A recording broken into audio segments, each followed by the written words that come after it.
wanted to run through just an intro to who I am for those of you that are not familiar. Really quickly, it's only going to take a minute. I don't have any. I only got 3 slides. It's going to be quick. So this class is meant to be in Revit API.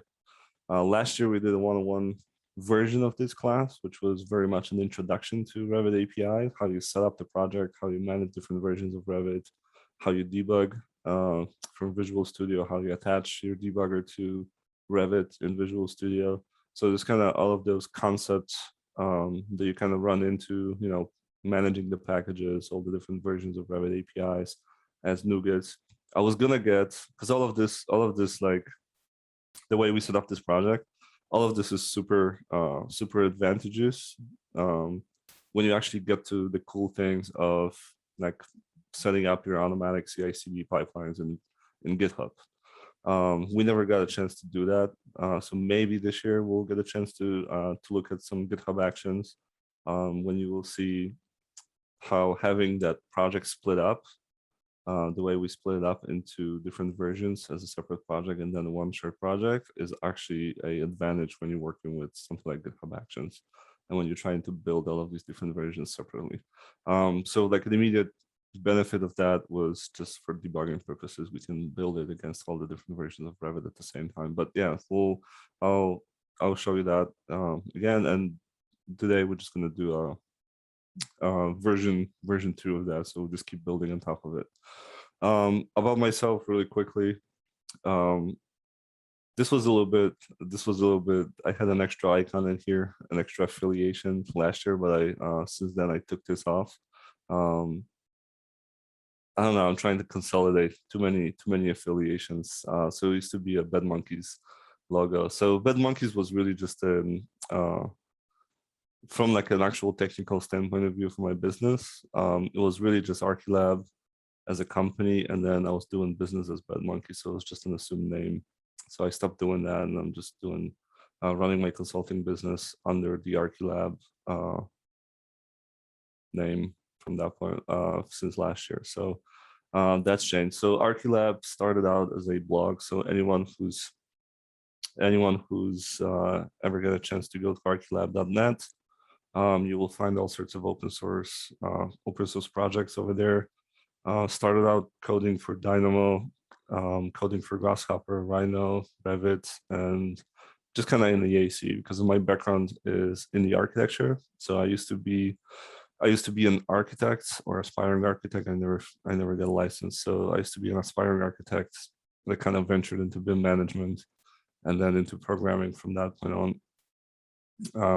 Worked for Canon, Grimshaw, HOK in the past, then quit and started doing consulting. So Archilab started out as a blog when I was working at these corporations, kind of posting all sorts of different things that I ran into while I was working as a BIM manager mostly, or a designer, trying to solve some problems, building different packages and tools, trying to make sure that everything the things that we do on a daily basis get a little bit easier, trying to automate certain tasks. So all of that would go up on Archilab. If there's one thing that I'm super proud of, I guess, is that the Archilab package from Dynamo is still the most widely popular package. I think it has something like 500,000 downloads, which I was talking to Mustafa Kunat, took a little air out of that balloon for me the other day. Mustafa from Pollination, Ladybug Tools, because he was saying, because we were doing a little conference a couple of weeks ago in Chicago, and he was saying that Ladybug Tools have about 500,000 downloads, and they're like the most popular package by far for Grasshopper. And I was like, oh damn! So like, they've been on the market for so much longer. They have such a huge and vibrant community. Archilab has 500,000 downloads from Dynamo. I must be doing well. And Mustafa was like, yeah, but your community is about 10 times bigger. And I was like, oh, okay, yeah, that makes sense. So it's not that popular. So Ladybug Tools are still the best. So not a couple of years ago, we started off. So Archilab is like my consulting thing and blogging and all of this open source stuff. And then a couple of years ago, we started, Adam Sheeter and I started a company called BIMbeats. This was a little bit of a kind of another spin on a product or a tool that I started working on when I joined HOK. At the time, it was called Mission Control. So the idea was that we would build, just like data analysis tools, visualizations, kind of automate the data aggregation collection from all the different AEC applications. So when I was at HOK, we only did this for Revit because we were really just worried that like the macro scale for a whole company. If you can imagine HOK being, like a big company with 20 some offices all across the world. As a BIM manager working for a company like that, you just oftentimes don't have the ability to see what's going on with the models, with the technology that people are using, how they're using the technology. So like from my point of view, like I was a software developer for them at the time. I was, let's say, building Dynamo scripts or some tools into Revit, right? I wanted to know if people are using those tools, how they're using them, who's using them. Just kind of, like if they're having issues, are they crashing out? Like all of these kind of analytics, just for the tools that I was building. And then other people working with me, they were BIM managers. They would be on a project with like 50, 60 models. Take an example, LaGuardia had like 57 models or something. The LaGuardia Airport expansion in New York. So as a BIM manager on a project that size, you just can't physically be in every model, on a daily basis. So and then you got 100 people working on those.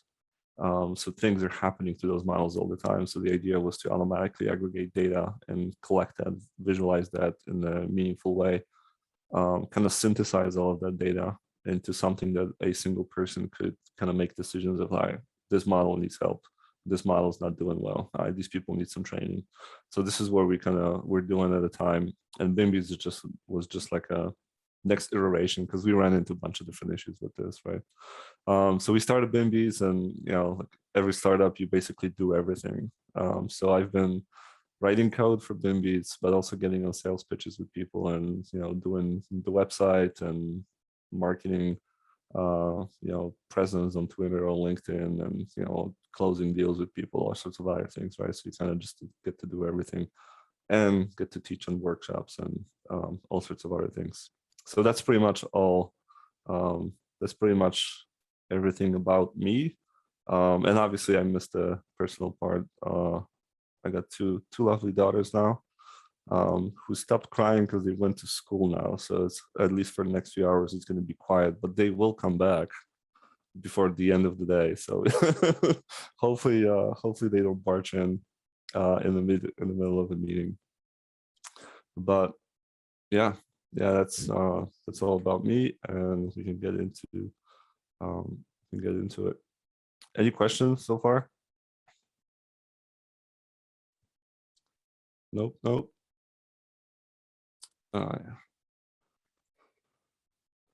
All right, so let's fire up Visual Studio. So everyone should have, I'm working on an older version of Visual Studio. So this is Visual Studio 2019. You're probably gonna have a newer version of Visual Studio. I said in the requirements document that you can probably be on 2020. That's I think that's the newer version. They all look the same these days. It's not that big of a deal if you have a newer version. But yeah, I'm kind of holding over. So I update my Visual Studio. This is probably a typical thing. I update software on my computer when I actually get a new computer. So I do like a 2-year cycle. So every computer I get usually lasts me for 2 years. So I'll get a desktop this year, a laptop next year, and then kind of go in 2-year cycles. So Visual Studio, I'll do an update next year when I'm getting a new computer. Okay, so before we can open, so I obviously still have it from last year because I kind of pull all my repos and everything onto this computer. So if you go to open a project or a solution, whatever you store your repos. So when you pull in repos from GitHub, usually by default, it will try to dump them off into your username, sources, and repos. That's my typical. I didn't change this. It's just it doesn't matter. They're all stored up in GitHub anyway, so it doesn't really matter where they end up on your drive. There is maybe like every now and then I run into an issue where like if you put it on Google Drive somewhere and bury it in like 10 folders deep, Windows will throw up an exception every now and then saying that like your path is too long. So there's a limit on Windows for how many characters you can have in this physical path to a file, right? And Windows will complain about this, Visual Studio will complain about this as well. So trying to keep it as short. So the default is pretty good. Just keep it in there. So last year we called this class Masterclass. I still have it in here, right? So I can go in and open that project directly from here. If you don't have that, just real quick, yeah. Matthew is stuck in the lobby. Let's just let him in. Yep. Sorry to interrupt. Yes. Okay. I'm sorry. Yeah, it popped up and it's like, you start talking and you ignore everything that's like popping up in your face. It's literally on the screen here. Okay. Yeah. I'm sorry. Sorry, Matt.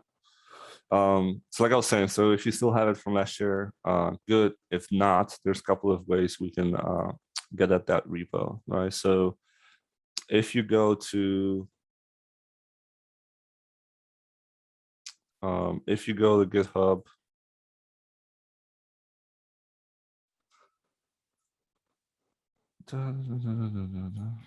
github.com, I think it's under KSO1, so that'll be my endpoint. You're gonna see a list of all the different repositories over here. If you search for Masterclass, you're gonna be able to find the repo from last year's class, right? This repository over here under code, if you drop this down, is gonna have a full link to that repository. So what you can do is you can launch up, this is a Git shell, whatever they call it. Basically, when you install Git, you will also get this this Git shell. You can use PowerShell if you want for working with Git. Once you actually install Git, this was in the requirements. You would be able to call Git in PowerShell as well, and then it would just basically tell you like, here's all the different commands that you can run. That's like one way of checking if you have Git installed. I'm not gonna use PowerShell because PowerShell kind of like this editor actually gives you some helpers and does autocomplete, for example, for you when you typing up some Git commands. PowerShell is okay, but it's not gonna autocomplete for you, and yeah, it's just not as good as an experience. So let's close PowerShell, and I'm gonna use this. Now, by default, this is mapped to my C user sources repo. So if you remember when I was opening up that Masterclass repo, this by default opens up to that location. If it's not set up to open up to that location, you can always navigate to it, right? So cd is a PowerShell command for navigating to a directory, and then you will just type in where you want to get. So for me, that will be sources repos, I think. Can confirm this. Users Conrad source repos. Right, so source repos. Right, and it's gonna complain that yes, I missed a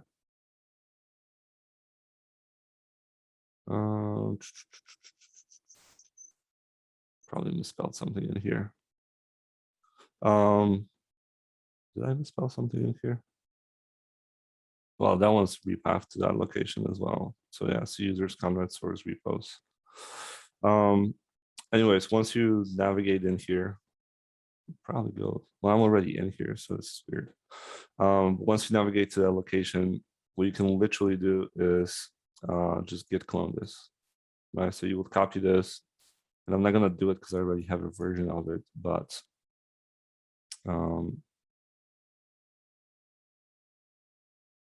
this thing doesn't deal well with copy paste, so I think I might have to do something like Please.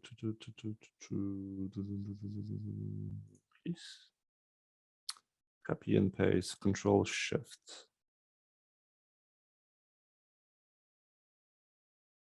Nah. This thing sucks. Doesn't want to paste. All right, screw this. PowerShell this. All right. You'll do this. Git clone, copy paste. And then hit enter. Right. And it's gonna, what it's gonna do is it's gonna clone that repo. So it's gonna download it and put it into the it's gonna put it into that location over here. So you're gonna end up with a new repo. Right. I'm gonna wipe this thing clean. Masterclass. So that I don't have it, and then it's just gonna download it. It shouldn't take long. It's a small repo. Right. So now I have Masterclass. Now that Masterclass repo should have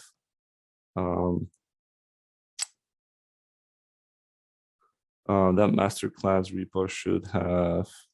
couple of branches. We should be on. Okay, I'm sorry. I have to navigate to it.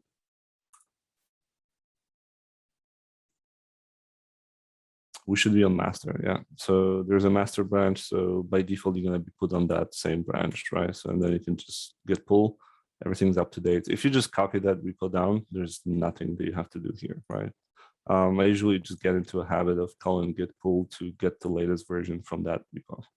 But you can also do, so now that you have it downloaded, you can also do all of this in Visual Studio. For those of you that don't want to mess around with PowerShell or the git command.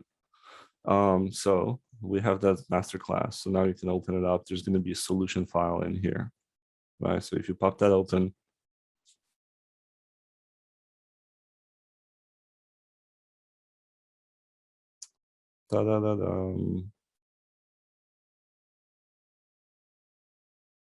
all right, so if you had any other branches, you can just literally switch between branches from here. I usually keep about 2 branches, but for this for the class, it's not really necessary. So we're not going to be making any new branches. This is all good. We can just be on master, and we just pulled the latest just now, so it should be all good to go. Like you should, if you just downloaded it, if you were working on it actively, then this is the latest that's going to be in this repo. Now, how did I get this thing off of here? Question, Conrad. Yeah. Are we gonna, I guess we're gonna write code. Is it a good idea to make a fork of your branch? Oh, sorry, or of your repository? I mean, you could. Are you gonna ever submit this back to me? Probably not. Probably not. Yeah, it's just for your internal purposes. I don't want to muddle up the waters by making forks or branches off of anything here. Yeah, these are all like button examples. Button 1, button 2. It's not gonna be nothing that you're gonna ever shoot back to me. Right. Yeah, I mean, these are literally called first button, second button. You know, it's not reusable for anything. So, but yeah, I mean, normally, yeah, you could make a fork of that repo. But that's, yeah, I mean, it's not for this one. I wouldn't bother with this one. But yeah, that's a good question. Just to explain, I guess, what a fork is, because normally this repo would be owned by me. It would probably be probably be a private repo, and you only had a read-only rights to it, so you wouldn't be able to push any changes directly to that repo or submit a PR or any changes to it. This one's public, so you can actually see it. You probably don't have write permissions into the repo still. So making the fork would allow you to develop on your own, push on your own, etc., right? So, I mean, you can do that directly from, you can do this directly from GitHub. over here. It looks like some people already did. We got 7 forks in here, so a couple of people were actually forked it up. But yeah, for that, if you do that, then you're just gonna be able to push your own changes to the repo. It's fine. I don't think we're gonna be doing anything that requires a fork. If we do, then we can switch this up. All right. Back over here. So really quickly about the structure of the project. So last year when we were setting this up, we spent a little bit of time explaining why do we have those 2 separate projects for Revit 2021, Revit 2022, and then why do we have a shared project, right? And how do those work? So if you right click on that Revit 2021, if you right click on the references and go add references, those projects are kind of linked together. So Revit 2021 and then Revit 2022 will reference back something called the shared project. So they kind of referencing the shared project. And that tells Visual Studio that when you're building the shared project, so all the code actually lives in the shared project. And then these are just kind of placeholders for any references that you might have or any specific resources for that version of Revit that you're building this against, right? I think the best way to illustrate this is to actually go ahead and add a version 2023 to this, and they'll probably give us a good kind of warm up to what we're going to be doing here. So, and I got Revit 23 on here, so we can get this started, and that will kind of explain this in the best way. So if you right click on the solution, what you can do over here is add a new project. And then just really quickly, what are those called? They're called Masterclass Revit. And then, all right. So if you right click on that, add a new project, you want to search for either here, you can search for class library.net framework. I already have this in my recent projects, but you should see that in here.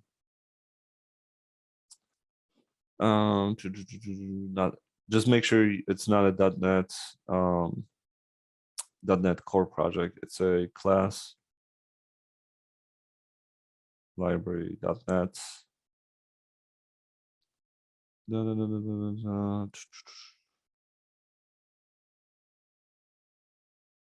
Yeah, so it's this one. So make sure it's a .NET framework project. We could, I guess, use Core, but we're not going to be. I don't think I ever tried Core in Revit. Maybe one project. So Core is meant to be like a universal framework that you can use across different systems, not just Windows, but also on the Mac, for example. But .NET framework means that it's specific to Windows, basically, right? But Revit really doesn't. Revit doesn't run on any other operating system, so that's why we normally use .NET framework for this one. Jacob, you have a question? Yes, but I think you already answered it. Because in the email it specifies that we're gonna be using Revit 2023. However, in the solution I see 2020, 2021. But yeah, we're gonna get to that. Yeah. I figured. Yeah, I was gonna just kind of get the refresher for everyone, a little leg up. So yeah, so we'll just add 2023 support now. So, well, I mean, technically, there probably wasn't any changes between 2022 to 2023, so you could just dump those files into the 23 folder and you're good to go. But we're not gonna do that. Right? We're gonna try to keep this clean. So, so add a new class library, and then I made this window smaller because I want to keep to the same naming convention. So I'm gonna call it masterclass.revit, and I'm gonna give it a 2023 suffix at the end. You want to drop it off in the same repo location. So what that's going to do is it's just basically going to make a new folder for it, right? So that it's going to store that project in this folder. And whatever .NET framework, I have 4.8 installed, and that's pretty good. So Revit 2023 actually has a minimal requirement for the .NET framework, and it is 4.8. So do make sure that it's 4.8 installed. How do I know? If we build this against 4.7, Revit will complain. So you will see an error in Visual Studio. So hit create, and that will add a new solution over here, a new project to that solution, right? It's Revit 2023 now.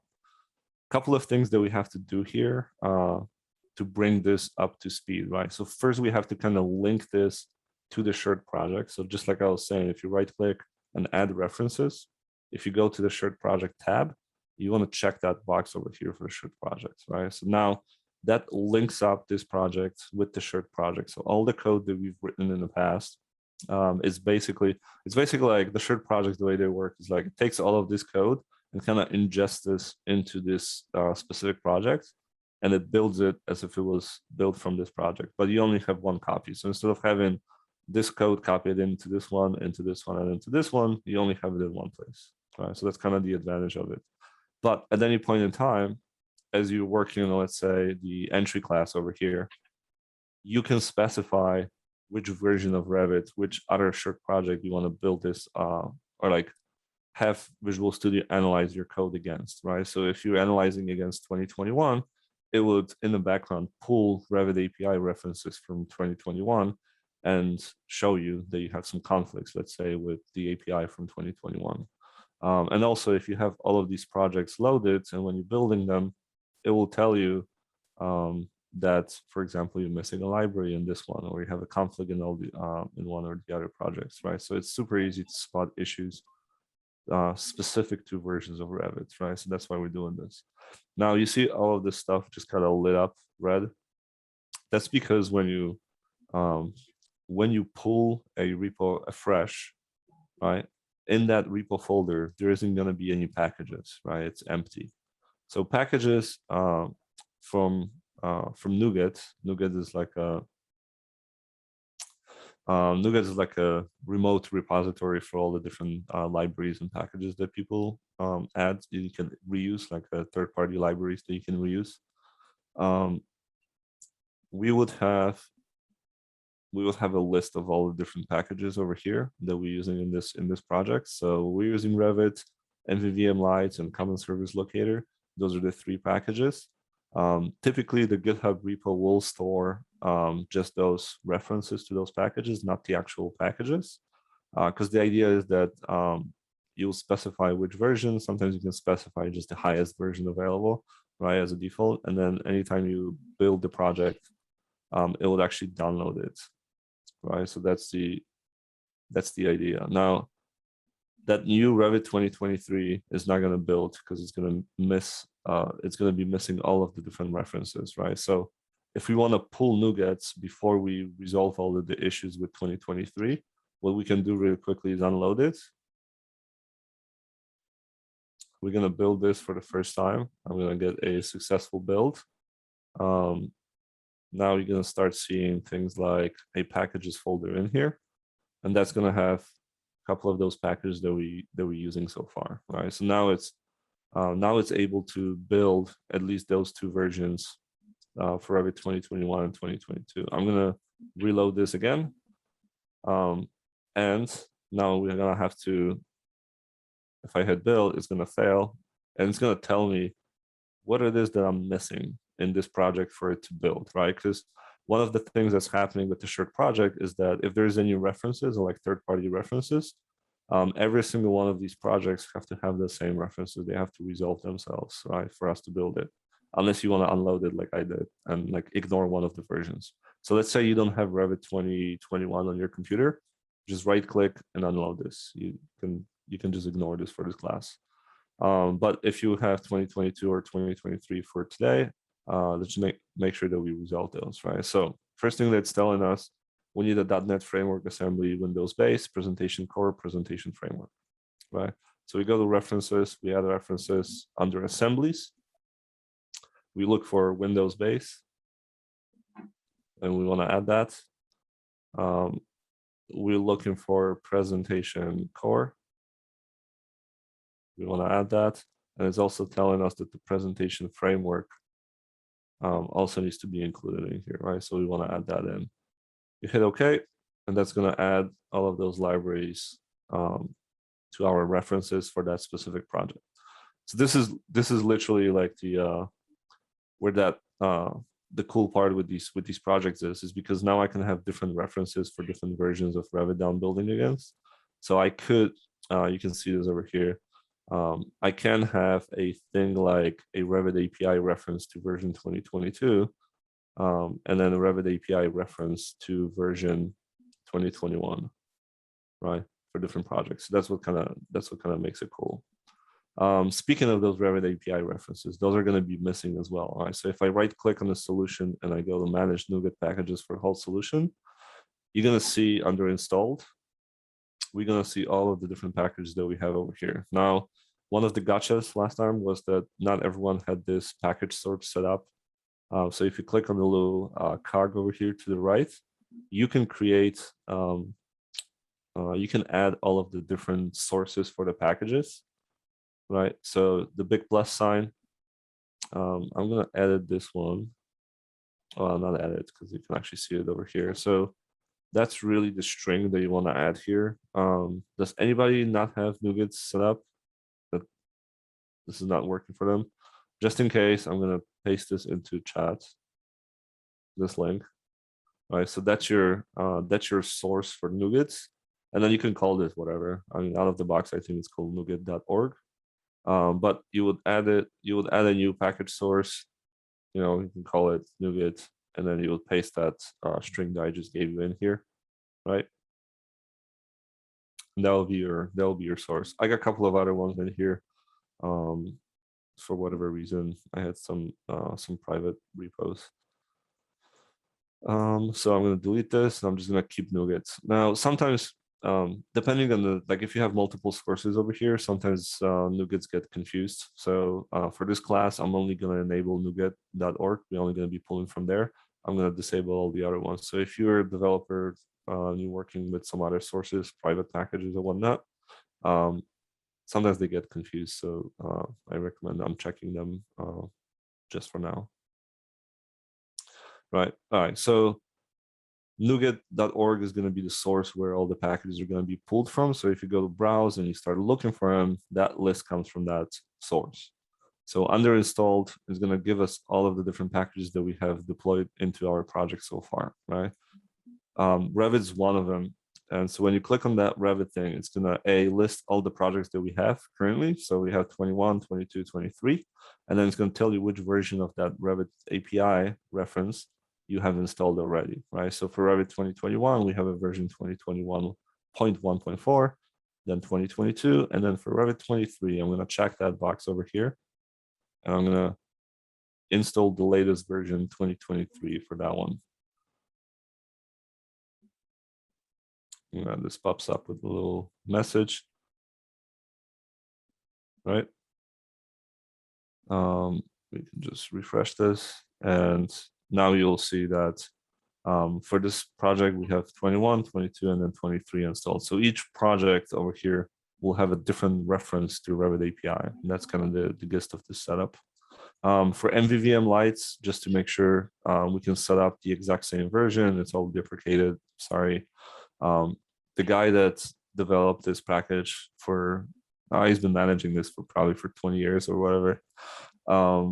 He retired recently, he's pretty old, so I'm gonna have to find a new package because he's deprecated this one and he's not supporting it anymore. But it was a pretty useful library at the time, so that's why we're using it. But yeah, that version is still good enough for what we're gonna do today, so that's fine. You can just install that as well. And then that MVVM lights library, as you're installing it, will pull along common service locator into the project as well. So that's going to happen automatically. You're not going to have to do this one. All right, so that's on the NuGet side of things. So now if we go into that app commands, which is like a main entry class into the project for Revit, this is where you implement an external application. That will now, you know, all the reds and the highlights should go away. And if we build, let's see if I'm missing anything else. Yep. So what this one says is what we're missing is a system.xaml. right? So again, 2023. So over here on the project column, it will tell you which project is missing which reference. Hopefully this is the last one. So if you right click on references and search for XAML, system XAML. So this is our WPF reference for building UIs, right? So that one has to be added as well. All right, so if we add that one, try again. Bingo, now it's building. All the references are resolved. Is everyone with me so far? All right. Cool, so we got Revit 23 and 2023 added. Now, in order to debug against Revit 2023, so you see that if I close these up, you see how 2022 is kind of highlighted in like a bold color. That's because if you right click on that solution and set it to set as a startup project, it's going to make it the default project. When you hit start for debugging, that's the project that it's going to try to launch, right? But I just set up this project so it doesn't have an exe that you want to launch. It's just a library. So the way we set this up, the way we connect this project to launch Revit when you want to debug is by going to properties. And then when you go to debug tab, you want to tell it to, instead of starting a project, because the project that we're building is just a DLL library. It's a .NET library. The result of building a project like this is a DLL. It's not going to be an executable, right? So you can't start a DLL library. It just doesn't work that way. What you can do is you can tell it instead to start a project and load that library in. So what we can do is we can tell it to go to C, Program Files, Autodesk, and then under Revit 2023, there's a Revit exe, right? So now we're telling it, anytime I hit start for debugging, launch Revit, right? Okay, how does it know to load our project into Revit so that every time you rebuild it, there's a new version available? That happens under build events, right? So if I right click on the Revit 2022 under properties, we've had some build events set up in the past. So I'm going to go over them really quickly. So they pretty easy to, it's just 2 lines of code. It's pretty easy to understand. First thing they were doing is echo configuration. Echo is just a term for PowerShell when you print something. It's like in Python calling print, or I think it's also a print command in C#. So echo, you're just printing off a message to the console. It doesn't do anything, right? So we're printing off a message with the configuration number or a name. And then a couple of things that we do. So what we check is if this path exists, right? So I'm going to copy this path because I want to show you. This is where Revit stores add-ins, right? So if you go to this path, and it's a shortcut when you type in those percentage signs and you put app data between them, it's a shortcut for C users, convet, app data roaming folder. That's when Revit puts under Autodesk Revit add-ins. That's when it puts all of the different DLLs for the plugins, right? So for Revit 2023, at this point, I have a manifest for Enscape and I have a manifest for Revit Lookup, and then the actual DLLs for Revit Lookup are in here as well, right? So we want to add our add-in from the Masterclass into this location, right? So that's why we have this set up where we check, does this directory exist called Masterclass in that folder, right? If it doesn't, then make directory. mkdir stands for make directory in that location, right? So that makes a folder in that add-ins location. And then those 2 other commands over here, xcopy is basically a copy. I think the / stands for quiet and Y stands for overwrite. Locations, you can look this up in like Microsoft documentation. I don't remember what it stands for exactly, but you're basically telling it to copy files and override them, I think, in the destination location from target directory And I'm using a wildcard over here. So it's an asterisk.dll. So basically from the target directory, and how do I know what's the target directory, right? So if I go to macros, so it's like a shortcut over here. All right, so there's a couple of like pre-named shortcuts, like special names for different locations in the project. A target directory, the full path to it is over here, right? So that's where our repo is actually located on your drive. So it's a masterclass Revit 2022 bin debug. So when you hit build in Visual Studio, all of the resources that it pulls together and builds go into that debug folder. And then you can reference that debug folder using a target there reference, right? So basically from that build folder, anything that has an extension DLL, copy to that masterclass folder. And anything that is named masterclass add-in, copy to one folder up 2022, right? So that's for 2022. I'm just gonna copy into 2023, paste it over here. And not to waste too much time retyping all of this stuff, we're just gonna change the number at the end for 2023. Now, I think we're missing the masterclass add-in. We'll get to that in 1 second, right? So if I now build that, it's going to tell me that the post build command is failing. The reason it's failing is because of that masterclass add-in, right? So it's looking for a resource that doesn't exist. These codes can be a very, very strange sometimes, right? But what is it looking for, right? So in Revit 2022, we had this masterclass add-in file. That's basically a resource manifest, right? So it's telling, if you open this up for like Revit lookup, it's telling Autodesk always, when you're opening up Revit, it always scans this location for the add-in manifest.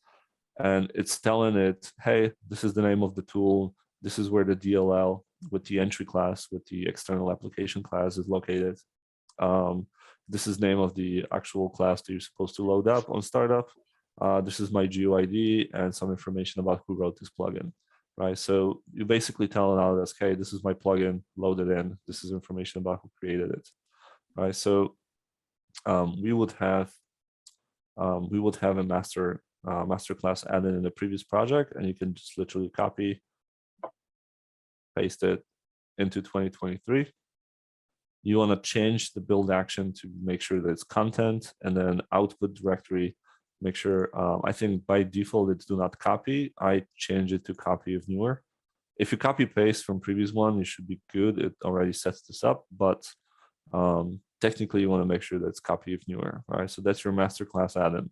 Now, that masterclass add-in is going to point at the DLL that has the entry class. That DLL is going to be called after the name of the solution. So it's Masterclass Revit 2023. That's going to be the name of that DLL. So we want to change that to 2023. Now, the GUID of that add-in, you're never going to have two versions of Revit in the same folder. So that GUID technically can stay the same across different versions. That's fine. We changed our affiliation from BedMonkeys to Archilab. We can do this.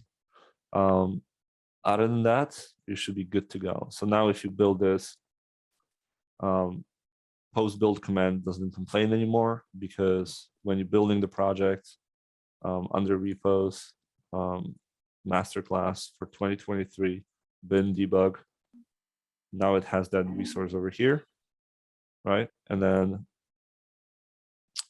it's gonna grab the add-in manifest, the post build command, and any DLLs. So all of this is going to get copied into that location that we talked about.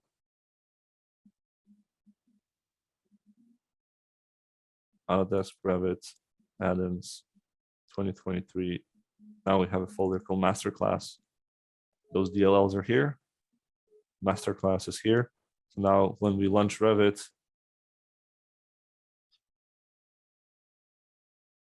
it's going to boot up that plugin for us. It's going to put it, it's going to load it right into Revit. And we should be good to go. Hopefully. Oh, this is a good one. So we didn't get a chance to talk about code signing in the past, I think in the first class, because we just ran out of time, but I don't remember which version of Revit this started happening in, but somewhere along the way, Autodesk decided to follow Microsoft's guidance, I guess, for what they call a code signing. It's basically a way of securing the plugins, right? Or like making sure that whoever wrote the plugin is actually a secure, like a verified company, right? So the way you sign those, or the way you acquire a code signing certificate, is you have to like reach out to a third party that's approved by Microsoft to give out those certificates. They verify that your business exists and it's legit, and they give you like a signing certificate with your name embedded in there, name of the company, address, and all the other information that you provide them, right?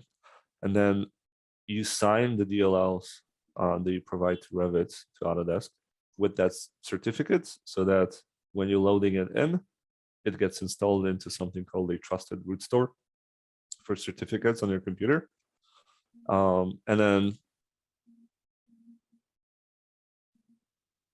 we can probably see it here. If you go certificates on your computer, there's a trusted root, and you're gonna have a bunch of different certificates over here on your computer. Usually, most of them come from like same source. It's either like Microsoft or like GoDaddy or a couple of other places. That's because companies like GoDaddy are trusted by Microsoft. So when they issue a certificate to a company or to you, you automatically are trusted by, or that plugin is automatically trusted by computer with a Windows software audit. And Autodesk thought that would be a good idea to start doing that for Revit plugins a couple of years ago. So now everyone has to sign their certificates. Now, if you're developing this plugin for internal purposes, I've typed up a little article on Archilab some time ago, a couple of months ago, maybe, because the process of obtaining a certificate to get rid of these pop-ups is pretty horrible. I mean, they really put you through paces depending on which company you try to obtain the certificate from. So there's companies that they'll charge you like, $400 or $500 for that certificate. And they're pretty good about giving it out pretty quickly. And then there's companies that'll charge you like $200, but then they're gonna put you through paces, and their support sucks. But if you're developing these plugins for internal purposes only, for your own IT, can install something called self-signed certificates. You can create those certificates on your own computer. So this is like a step-by-step on how to create those certificates on your own computer. You can then set them up in Visual Studio to automatically sign your tools. If IT can then deploy these certificates across your company, then you're good to go, and you don't have to, like, you make your own certificate be trusted by the company, right? So you don't have to pay anybody else to kind of give you a trusted certificate, right? So you can find the process of kind of getting the certificates over here. Until then, we're gonna have to live with the pop-ups. I have a certificate that I use for my consulting business. We're not gonna use it here. Yeah, we're getting a message from somebody that says that they read the article before, implemented it, and it works. Nice. So yeah, but this is really just a viable solution for if it's an internal release where your company can make your certificate, because inherently the certificate that you generate on your own computer is not trusted by anybody but your computer. That's it.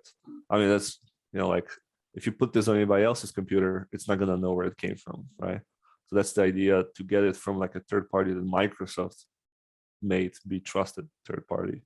But if it's within your company network and your IT makes it be a trusted certificate, right, which is a common practice, like they do this all the time internally for their own purposes anyways, then you're good to go. Then you can just use a self-signed certificate, and you can create it for like 30 years, right? So you only do it once and you never have to do this again.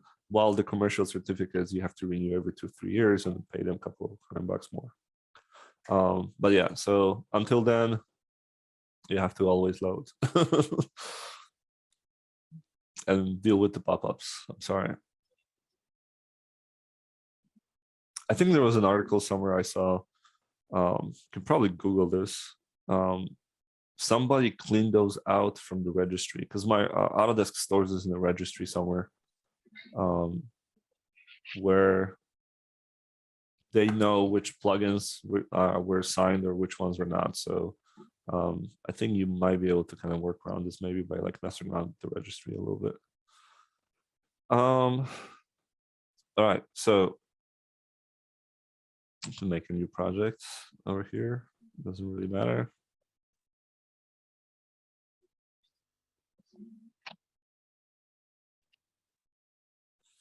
Okay, so now we have just from last year's masterclass, first button, second button. These are all the tools that we developed last year. So it was the Hello World, and then the second one was an actual window that's meant to pull rooms. Which, if I open a different project, like a basic sample project, I think what this one was meant to be doing is collect rooms and give you areas for those rooms. So we're building a little UI last time, and then you can select a bunch of them and delete them. And then they're gone. So this was the tool that we built last year. All right, so this is it. So we've set up a version 2023 support, hooked up our debugging and post-build commands, so we can now fully develop for 2023 without any hiccups. A new cool feature recently done is this. We'll get to this in a second, but that's when we start building some UIs. Any questions so far? I have a question.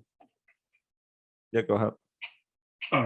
Do you still need to do, being that we already set up WPF, do we still need to do update the GUID so you can get WPF in the 2023?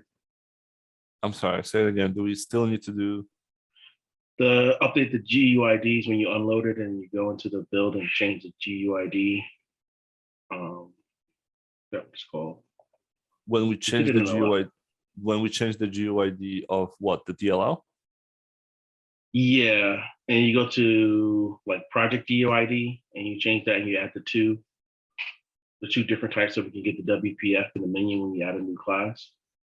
Oh, that's what you're asking about. Yes. Okay. Now I remember. I totally forgot about this. Okay. So what you're asking about is because when you do, this is one of the shortcomings of the shared project experience.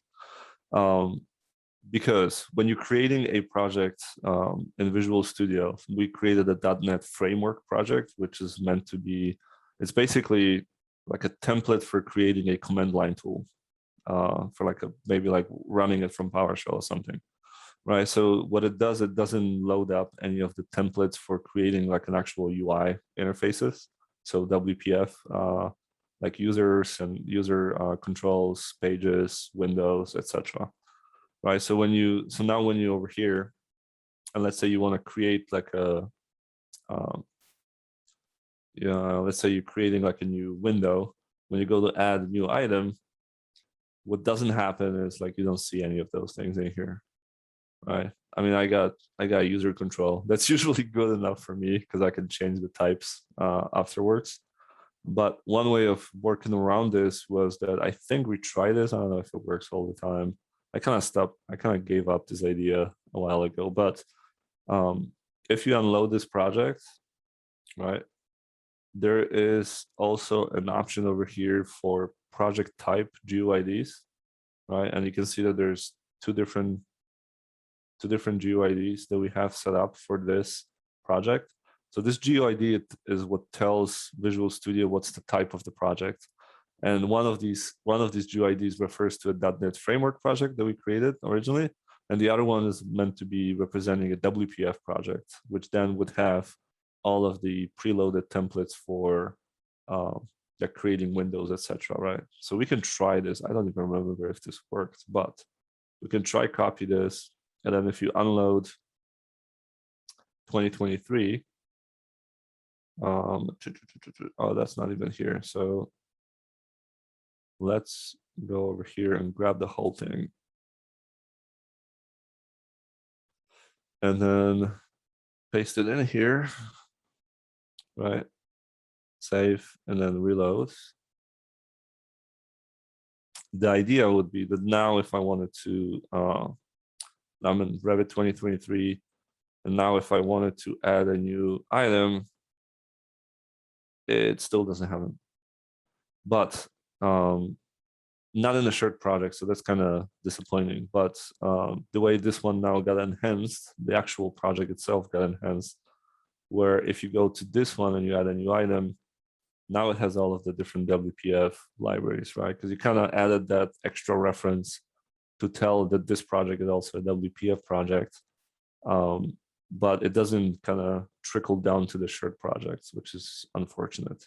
But the way you can work around this is you can create like a window over here, and then copy paste it into the shared projects, right? The way I personally do this is I'll just add a user control and then change the type, then like in code. That works too. Like Visual Studio picks it up really quickly, and then it works like a window. So that's how we're gonna do this. But this was one of the tricks to making this project think that it's a WPF project. Yeah, thanks for bringing this up. Thank you. Hey, Conrad, I have a question regarding the shared project feature. What happens if you have API changes between two different versions of Revit? I mean, I saw that you can toggle between different projects. Yeah, how does that work? Okay, so we haven't encountered because of the APIs we were using so far. Like in the last year's class, we weren't really encountering anything that would work like that. But one way to set this up is if you go to properties of that project. What you can do is you can basically tell this project under build, you can give it like a name, right? So it's called a conditional compilation symbol, right? So I usually give it name that refers to the version that it's representing. So let's say Revit 2021, right? And I'm gonna give the next one a version 2022. And then for 23, I'm gonna give it a name 2023, right? So now each one of those solutions has its own kind of custom compilation symbol. So now if you were to encounter, so like, let's say over here, if you were to, like, if the code around creating a ribbon changed from version 2021 to something else in version like 2022 or whatever, what you can do is you can hit the pound sign and say if now those names for those projects are gonna appear here under the configuration, right? So now it's gonna do now it's gonna allow you to conditionally specify which version of the code you want to compile for which version of the project, right? So let's say that Revit 2021 and Revit 2022, we're using this code, and this code is all valid, it's good. We can do this, and then we can do else over here, right? For else, we're gonna just paste some, like, I don't know. Imagine that this is some other updated version of that API, and then you're gonna close that end if. You're just gonna say end if. Now, I'm looking at the version 2022, right? So now, I think you need or, right? Yeah, I'm saying, yeah, that's, weird. It should be or, yeah. Blanked out, yeah. So if Revit 2021 or Revit 22 are the current project that you're looking on, this code is gonna get generated and put into the DLL. Otherwise, if you're building 2023, this code is gonna get generated and put into the library. So you can really quickly, if the APIs change, you can really quickly set up different pieces of code based on which version you're working on. And the neat thing with the shared projects is if that was to happen and you just didn't know, you building all three of them at the same time against three different versions of the Revit APIs. So anytime you hit build, it's testing it for different APIs for you automatically, right? So you will be getting errors over here if you had any conflicts between different versions of the API. But this way, this is pretty quick and easy way of having different code for different Revit API versions. I don't know if we're gonna run into this. This is actually I know everyone's always worried about this, but this is not something that like happens every single day that you're writing code for Revit, because they literally just don't make that many changes. Like this will happen every now and then. And even if it does, when they make those changes, they roll them into from one version to the next over a span of 3 years. Right. So like if they make a change in 21, 22 is going to say that there was a change. It's going to be deprecated. It's going to warn you. 23 is going to then make that change. And I think 24 would then like delete it, like hard delete it. Like you can't any longer have both ways. So it's like a 3-year window that you have for getting up to speed on that change, right? So it's not, most people don't even support that many versions of Revit at the same time. Like Autodesk only supports 3 years, I think, themselves. So that's why they have this 3-year rolling change window for those. But yeah, but this is one way of setting that up really quickly.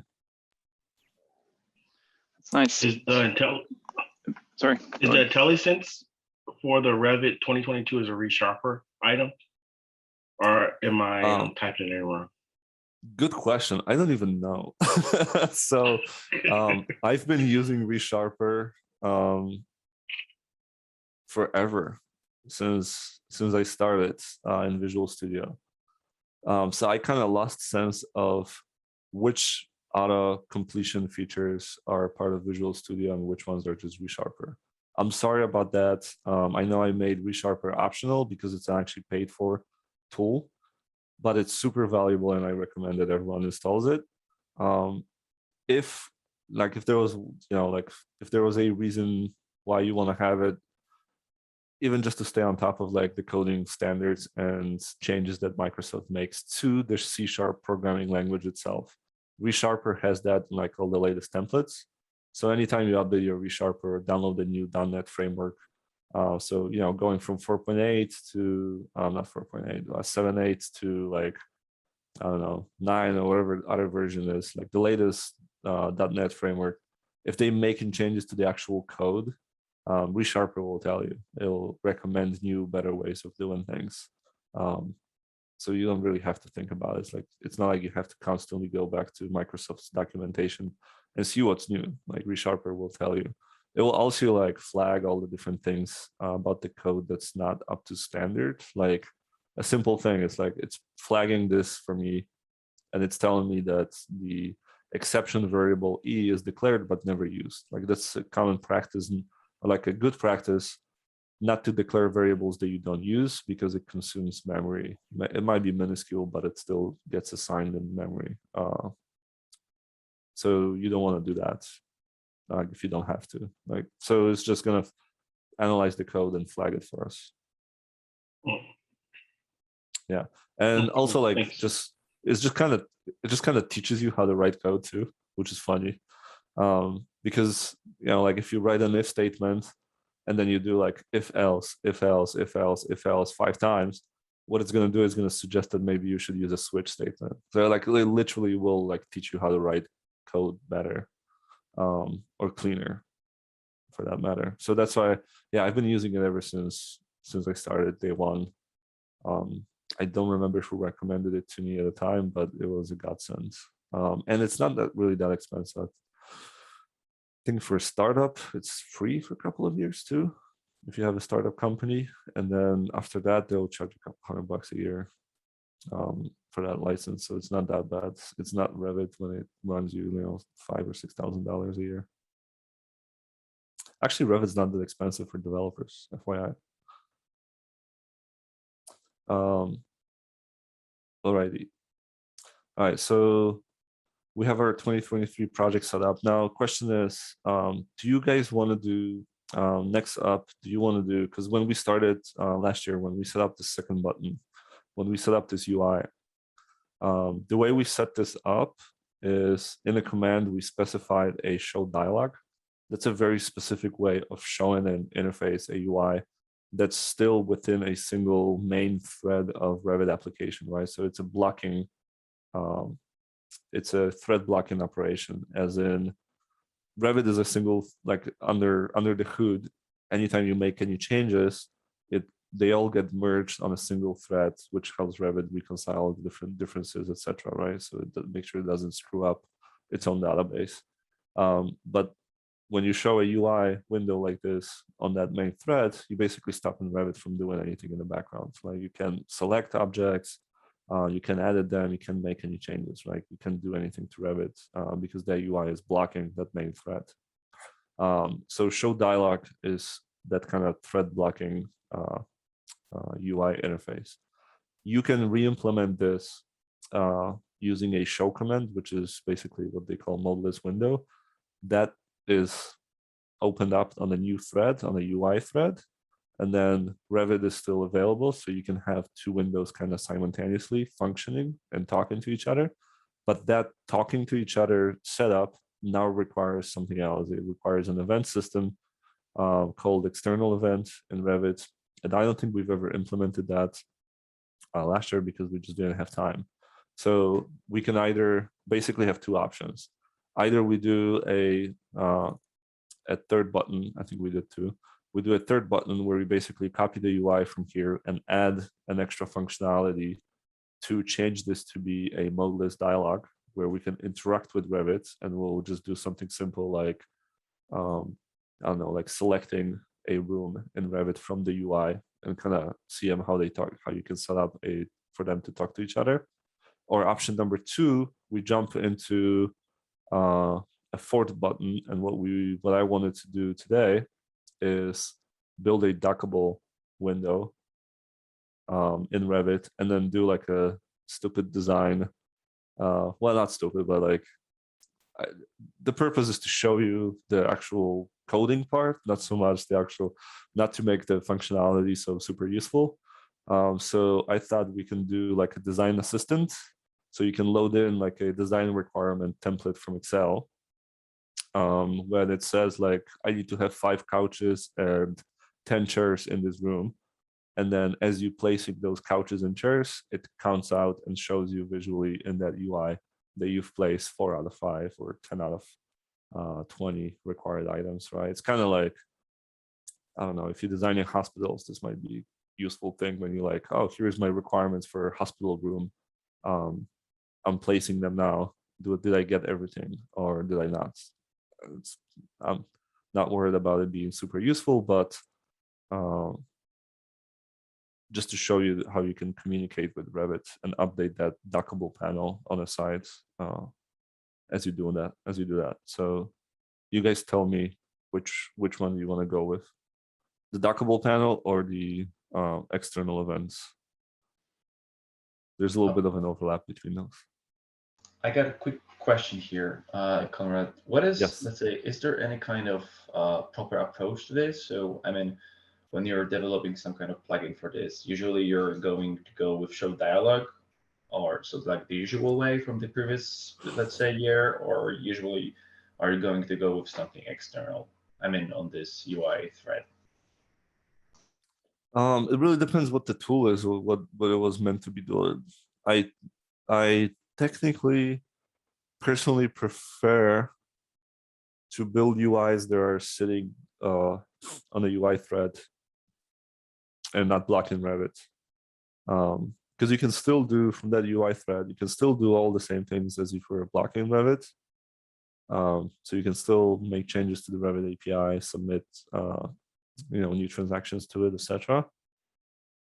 And as you do that, you can still work in Revit if you wanted to take a break for whatever UI you're using, whatever tool you've designed, right? So it gives you extra flexibility. So I personally prefer the build UIs on the UI thread, and then unless it's something really simple that you really don't need that interaction, that's when I would do like a blocking thread.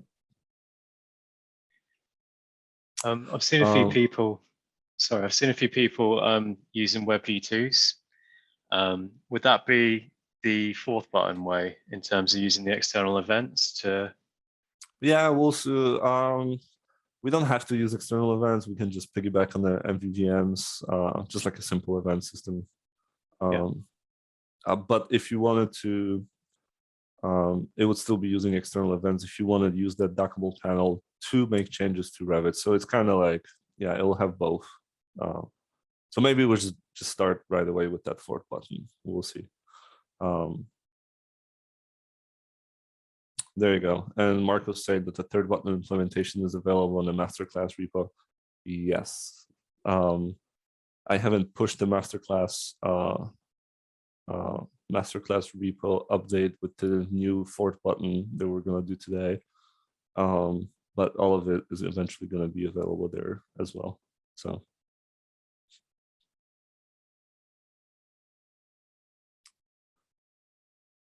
Yep. Yeah.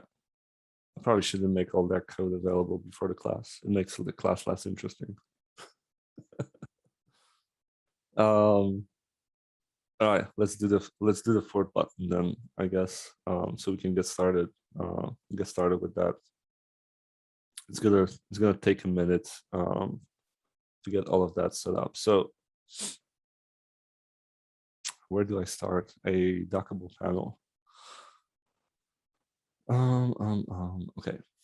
All right. So first things first. Let's make a new folder over here. Actually, before I start this, I keep getting messages over here.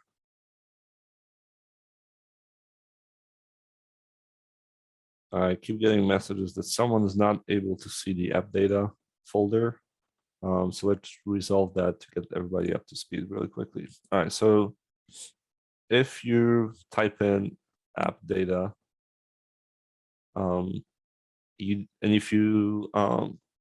it should take you directly into that folder, even if the folder is not visible. But I believe not under properties, but under view options, if you change the view settings to show hidden files and folders, I have that on. You should be able to navigate to that folder without using the shortcuts. So you should be able to just go from C, users, Conrad's, and then a bunch of these folders over here are hidden. So that app data folder is usually hidden. You can see it's like kind of lighter color. So that app data folder is going to be hidden. That's why you might not be able to see it.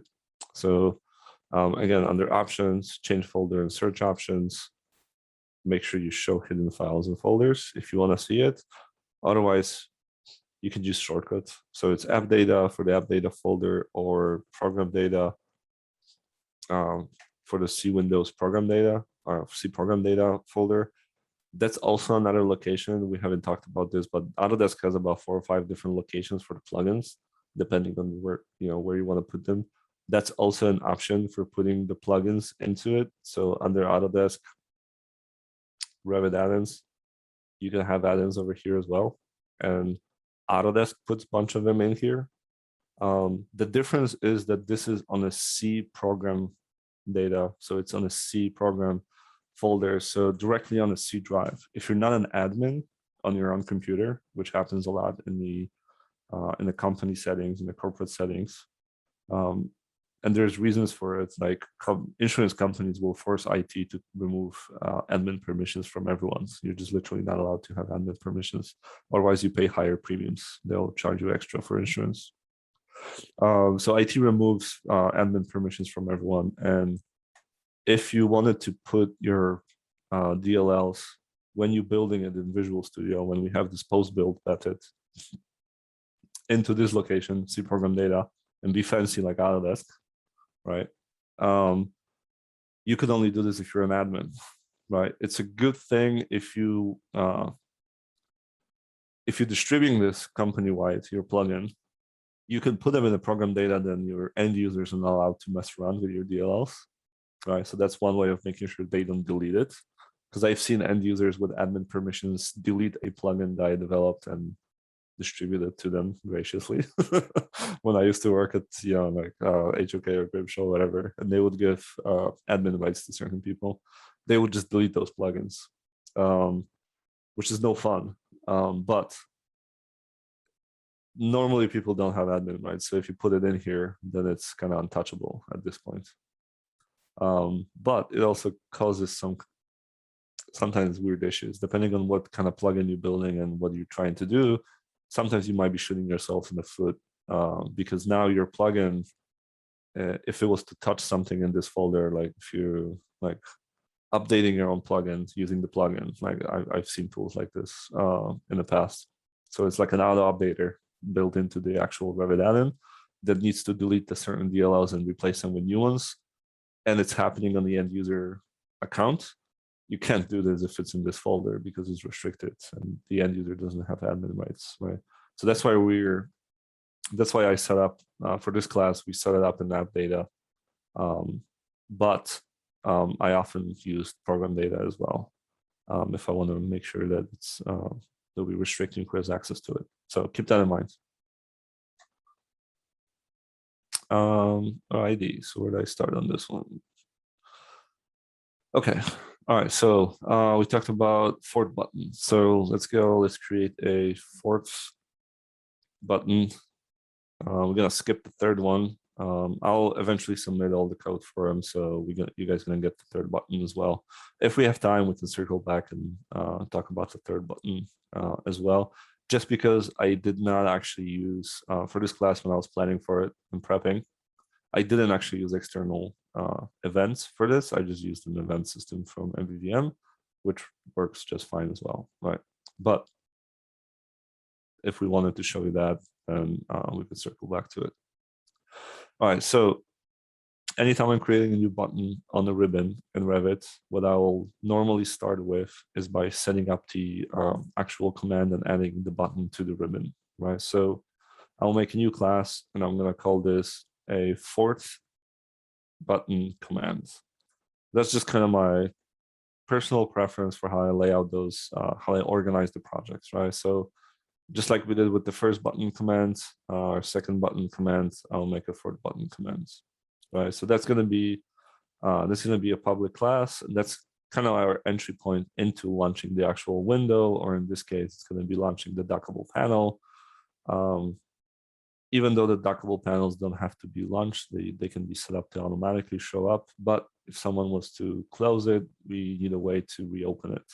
So this is what this button is going to do, just reopen the panel every single time. So that's going to be an external command. Then you can hover over it and just implement the missing members. That's going to implement the interface. So these are what this is called is that I, what it stands for is for interface.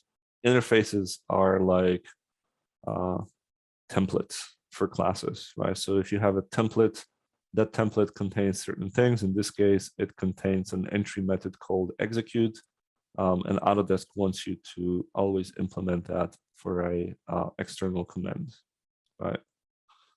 All right. Now that I removed that thrown out implemented exception in here, what's going to happen is that now we actually have to return what it's expecting to return, which is results either failed, succeeded, or canceled.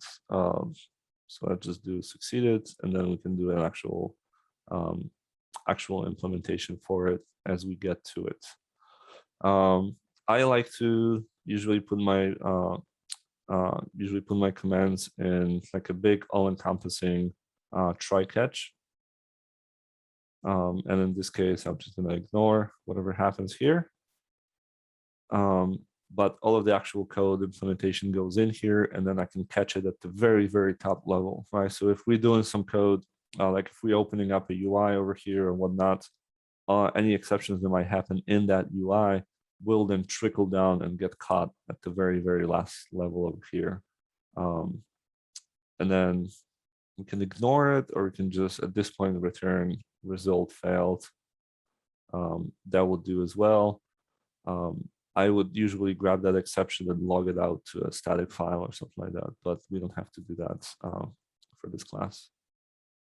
All right, so that's our command entry. We're gonna set up a routine for showing the dockable panel. Before we can do that, we're gonna actually have to implement a dockable panel. So we're not gonna do it at the moment. First thing we're gonna do over here though is we're gonna set up a method for creating a button. So this is what we did last time. So it was a static void method. So void means that it doesn't return anything. And we just called it create button. That will take an input of a ribbon panel that we're gonna add the button into. Right, and then this is gonna need an assembly. So there is a static class called assembly in system reflection that we can use over here, and we can get the executing assembly. So it's the current running executing assembly, right? So if Revit loads up our plugin from an assembly, the DLL assembly stands is just basically a DLL from an assembly called Masterclass Revit 2023. This method is going to return that assembly to us, right? So the reason we want that assembly is because I don't like to manually call everything, and Revit, a push button in Revit requires a full reference to a namespace, a name of the class that you're implementing. So I kind of like to do it this way, where we just say panel.add item. So we add an item, a push button, right? So it's going to be a new push button. We're going to start with push button data. And then this has a couple of inputs over here. So it has a name, the text that gets displayed on the actual button, then the assembly name, and then the class name. So the class name is like the fully qualified namespace plus the class name in it. Right, so I'm gonna drop this down over here to make it a little easier to read. So that push button, what we can do over here is we can use a couple of methods from the assembly class to get the name of it without having to specify, and get the name of the class without having to specify anything here. So I like to use a something called method base, get current methods. So in Visual, in Visual Studio, you can basically pull the name of the actual method that you're currently in just by calling this method, get method name, right?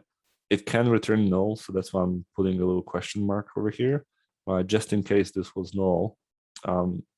It won't error out, right? Because next thing is we call in a declaring type, so we asking it for the type, and then the name of it, right? So these question marks mean that if get current method returns null, then when we call the get declaring type on it, it's not calling it on a null, but that null just propagates all the way to the end, and the return of this method of this call is going to be null.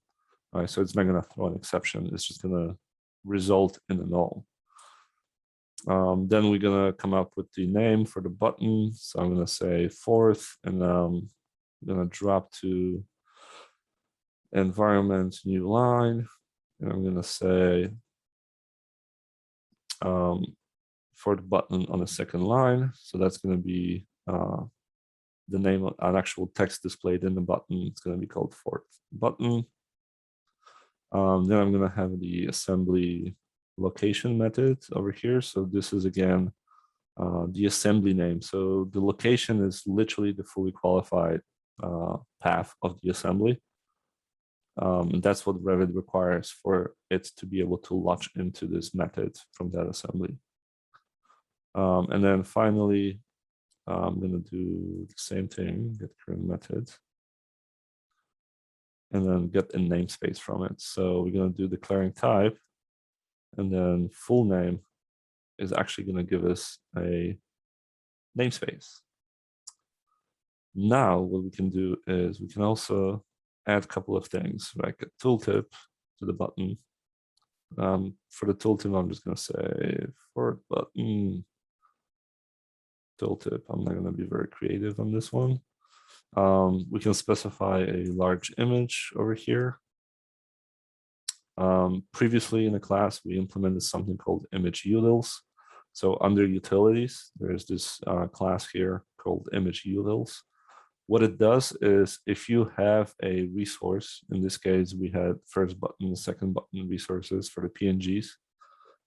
If you have an embedded resource, we made a little utility last time for reading that resource and converting it into a bitmap image directly from the embedded resources, right? So that it loads it into the ribbon tab on the Revit command on the Revit panel, right? So we're gonna just reuse that image. Get some new messages here. Yes. Let's do 150 maybe. That will be easier to read for everyone.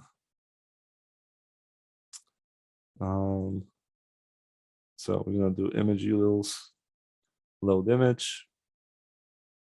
Is there anything else that I'm missing? Oh no, that's what you guys were asking. I'm sorry, I missed this. I will have done this sooner. All right, so this requires an input of an assembly. So we still have a reference to that assembly over here, right? So we use this for the location and we're gonna use it in our image utils. So now the image utils is gonna reach into that assembly, that DLL that we embedded those images into, right? And then we have to tell it what's the name of that image that we wanna pull out of there, right? So that image lives in the folder called 32 by 32 because that's literally the pixel size of the button. For the large button, Revit uses 32 pixel size square. For small ones, it uses 16 by 16. So I like to just kind of organize my resources this way so I know which buttons are for what. And I'm doing this underscore over here because I just know that Revit, that Visual Studio renames them like this. How do I know? I can show you guys in 1 second.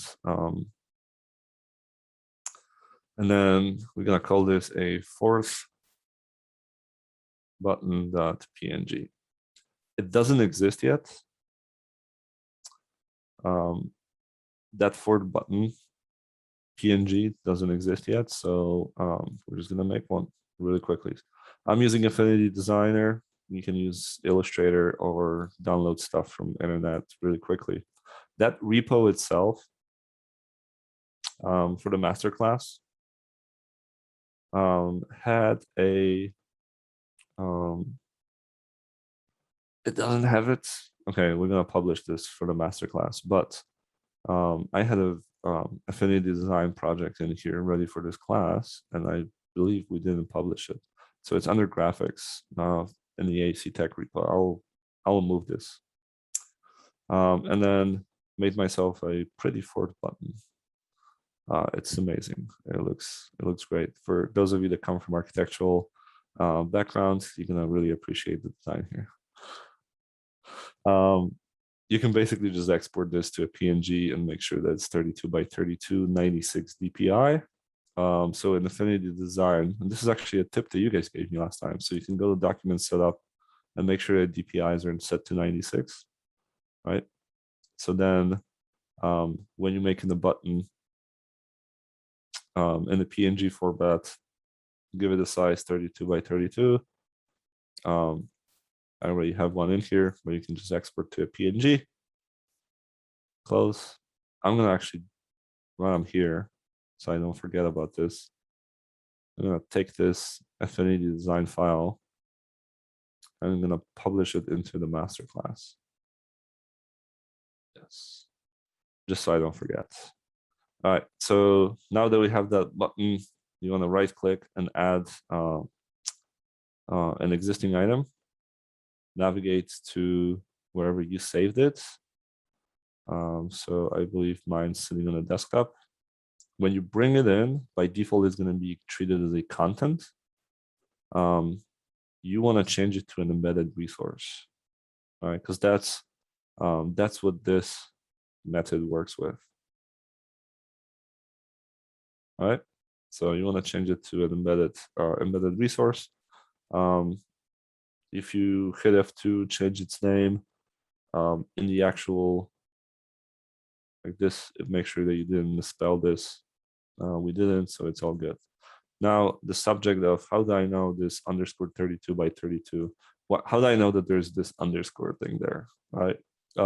Experience, I guess. But what we can do is we can break into this next time we launch, and that will show you how I got this name from. So next time we launch Revit, this is gonna.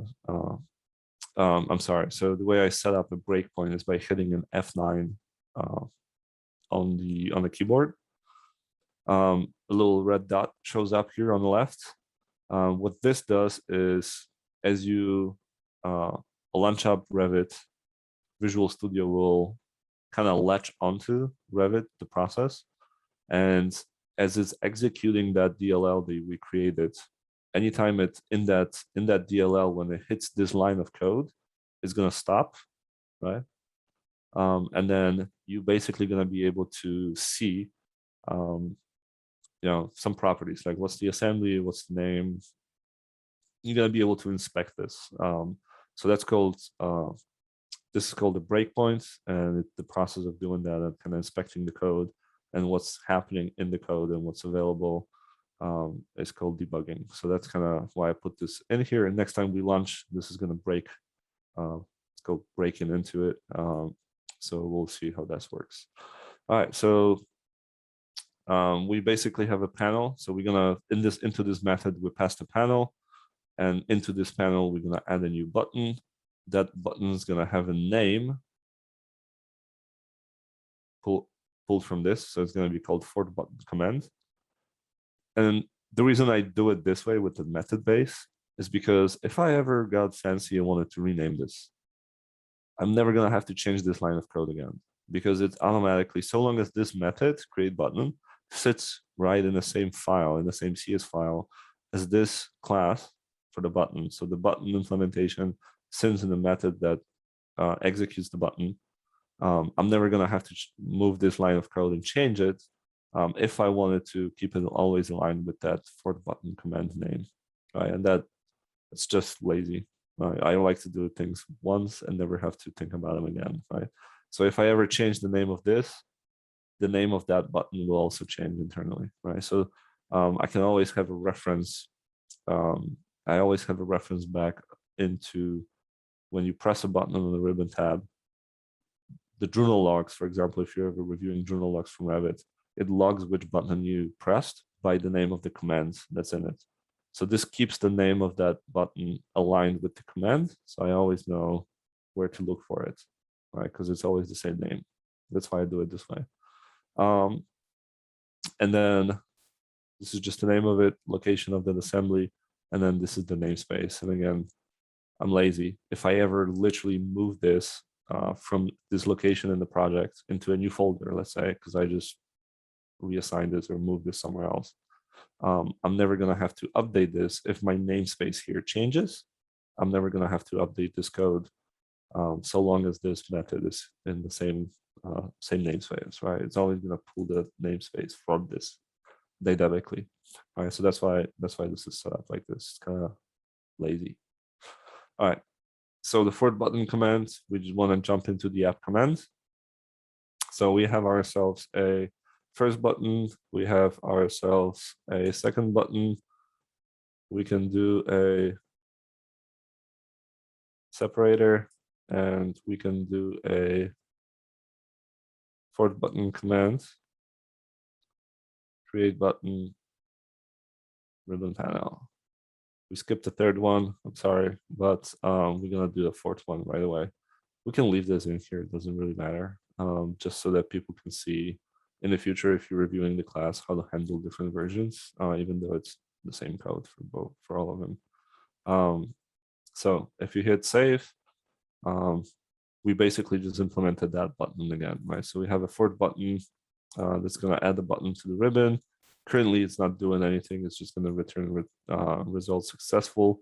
What we want to do here is show dockable pedal, right? So that's our to do for this specific thing. And then this is a resharper thing. I like to clean up, remove unused references.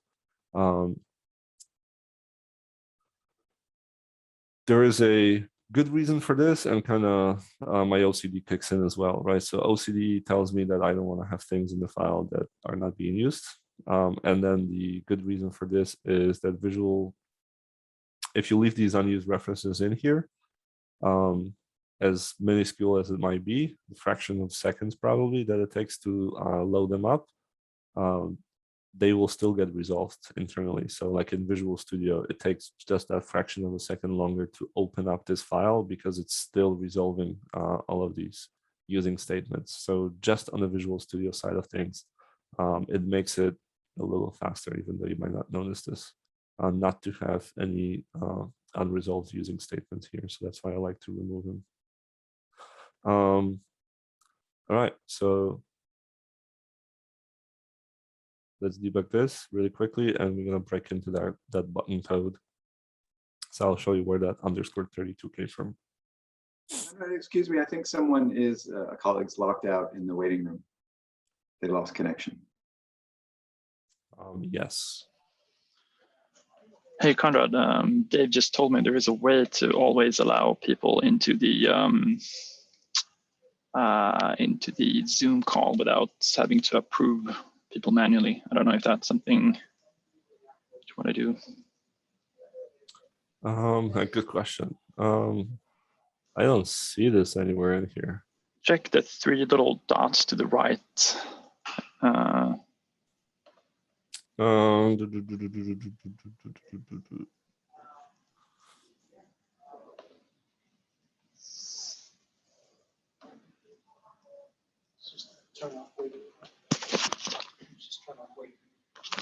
Turn off waiting room, apparently. Not in here. Under what, like meeting info? I No. think under file, right? Okay, Dave coming over. So participants, and then, yeah, next to file. No. Oh, okay, if you scroll Right down. here. Oh, okay. You don't have it. No, exactly. So next to raise hand or invite, maybe. Where's this? Raise hand, invites.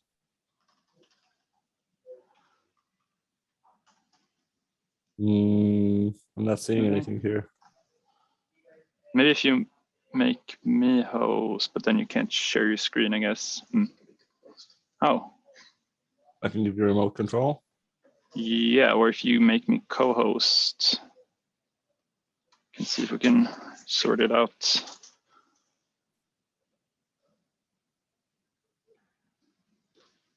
I can make you a host. Okay. I can put you in a waiting room. Thanks. So no, I'm not seeing it. I'm not seeing it here, unfortunately. Oh, okay. Okay.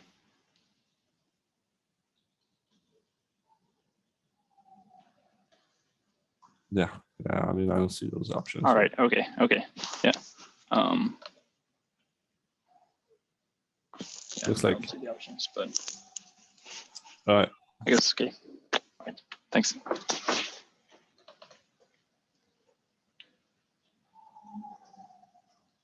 No, this thing is all right. All right. So as you can see, that thing got highlighted in yellow. So what happened is literally as we were launching Revit, it broke into this code. Now, one of the things that I was talking about that I want to show you really quickly is if we hit F10, try and yeah. So the resource name that it was able to find, and we're asking it to basically in this first line of code, what we're doing is we're getting all of the resources from the file. So all of the embedded images or like any other text resources you might have in that file. And we're looking for first or default where the name contains the name of our resource. In this case, we specified first button.png, right?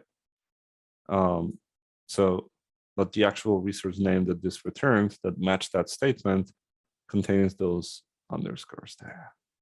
It's a little weird, but that's what it does when you put a folder in there.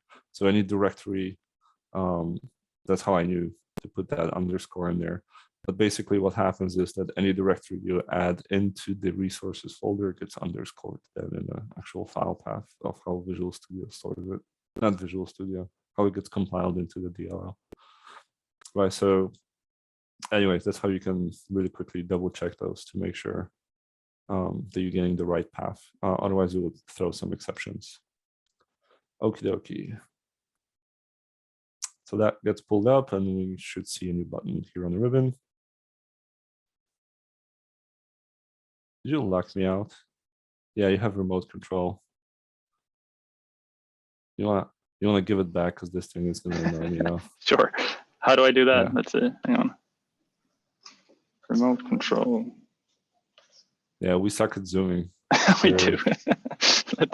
I actually use Google Meet and it only has 2 buttons. Yeah, It's same. perfect Okay, for let's me. see. Give up remote control. Here we go. Okay, sorry about that. All right.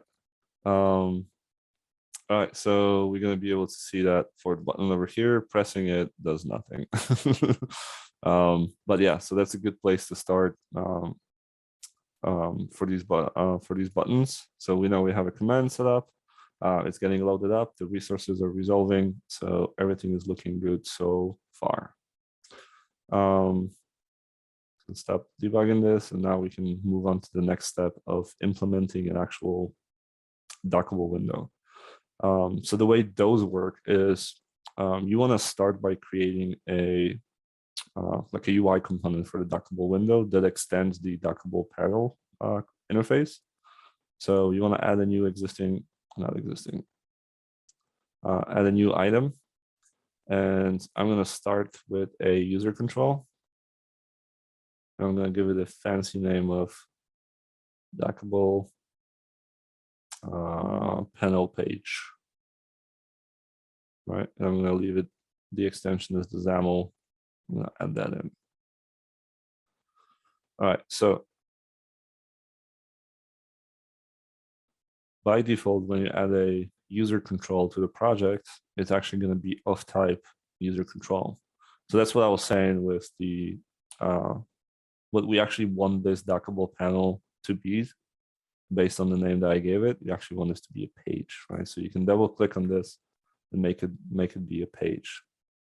That changes the type of that actual object. So if you go to code behind, so if you click on the little arrow and go to code behind, instead of user control, you want this to be a page. I actually delete this from this altogether and get rid of all of these namespaces there and remove this. So I literally just normally I just clean it up. So that's my preferred way of what the code behind should be on the XAML object.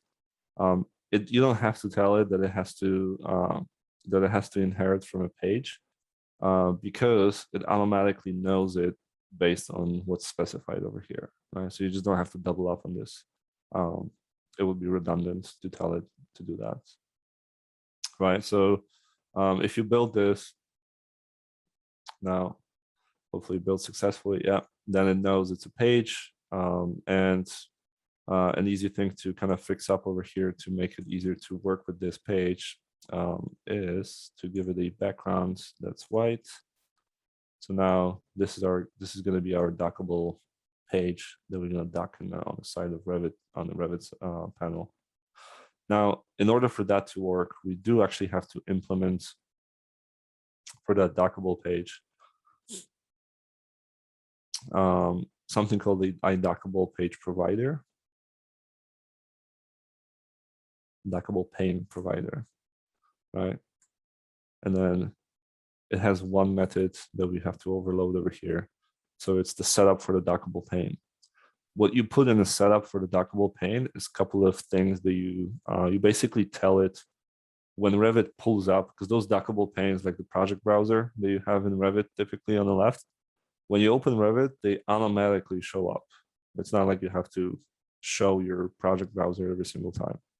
That's the same thing you can set up for your own dockable page. But you basically have to tell it beforehand, hey, where do you want it to show up? Do you want it to be next to the project browser, or do you want it to be next to something else? And do you want it to be tabbed, or do you want it to be free floating? So that's what we do over here in the setup dockable page, setup dockable page methods, right? So first, you have to kind of connect it back to the actual XAML object over here. So the framework element is going to be this, right? So it connects it back to this. So whatever you actually load into this page, like button-wise or grid-wise or whatever else, whatever visual elements you want to put in, it's going to put it, it's going to set this up to be the framework element for this. And then there's something called an initial state, right? You're going to have a new dockable panel state. And then there's a couple of methods for that panel state. So I mentioned the dock position. So the dock position, I'm going to make it be automatically tabbed.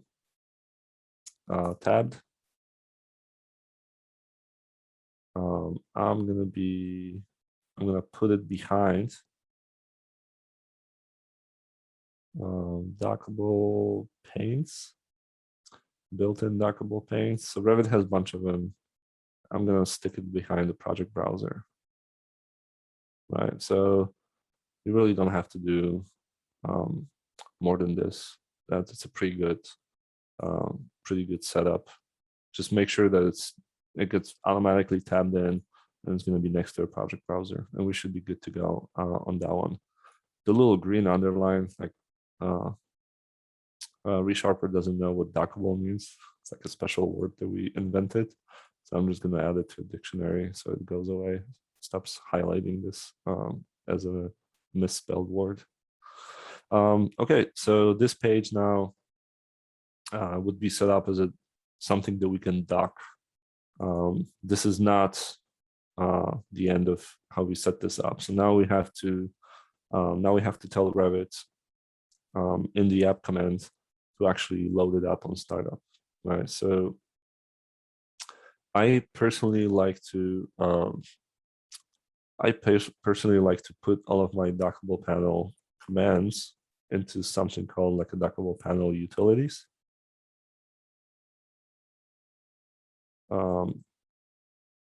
And then we're gonna have a method called register dockable panel, and we're gonna pass an app to it. Now this doesn't exist yet, so I'm gonna copy this, and I'm gonna make under fourth button, I'm gonna make a new class, and that's my new class for that. So this is going to be like a utility class where I'm going to handle all of the interactions with the dockable panel. For now, we're going to really just have two interactions with that dockable panel. First one is to create it, and the other one is going to be to show it. So I'm going to create like placeholder classes for those two things. So I'm going to make it a public static class, and I created one called, and I want a method for registering the panel.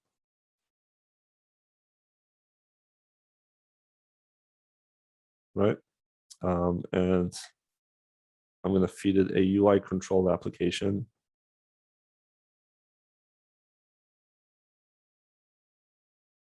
I'm going to call this app. So that's going to be one method. And then we already talked about setting up a method over here to do a show dockable panel, right? So I also want this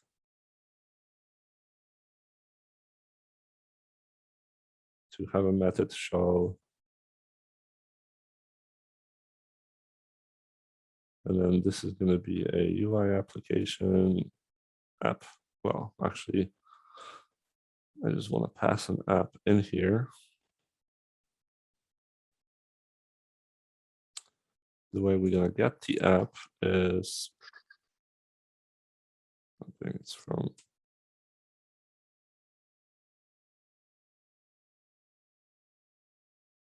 right? And then we're going to pass this app into this method.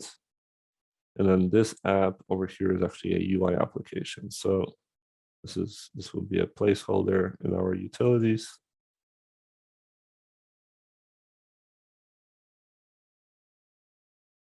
And this one's gonna be.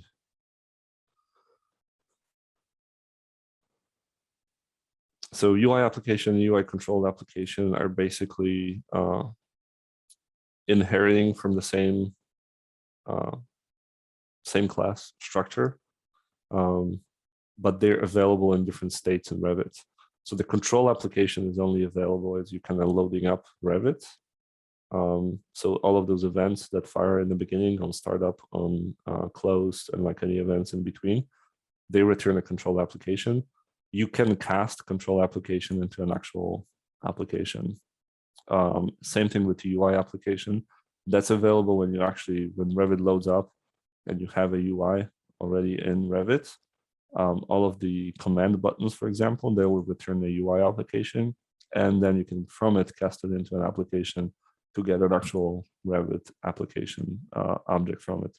So those two inherit from the same kind of tree, but they're available at different points in time in Revit.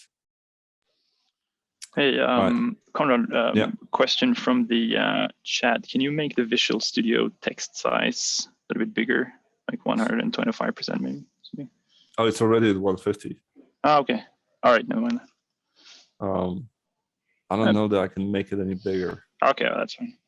Or it's not going to be very readable at all. This is perfect.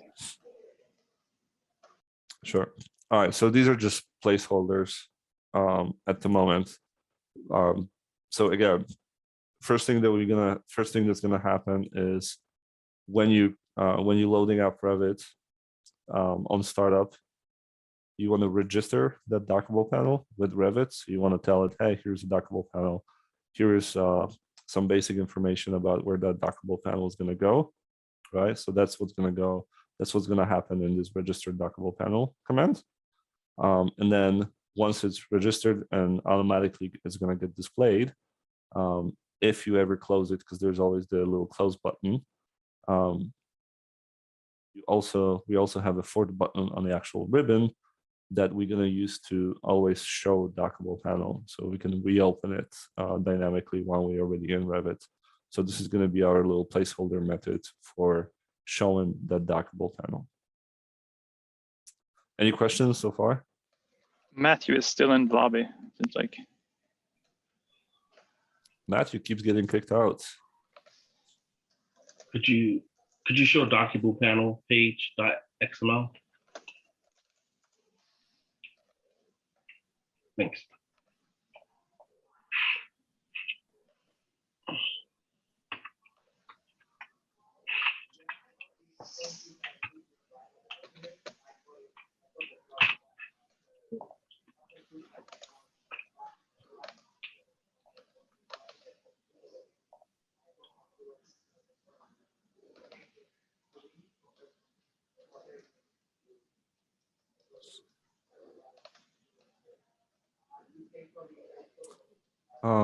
We're gonna override this again anyways.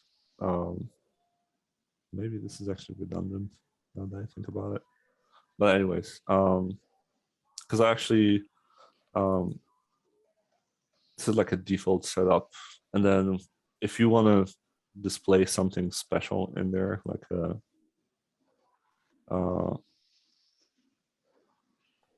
a different kind of UI, like a, I don't know, like a user control loaded on top of that page, we're gonna have to feed it something else for the framework element anyways. But yeah, never mind. This is a good place to start.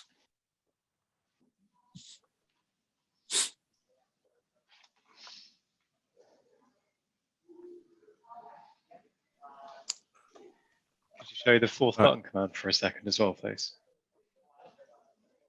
I'm sorry? Could you show the fourth button command as well, please? Just for a second. The app command? The fourth button. Oh, the fourth button command.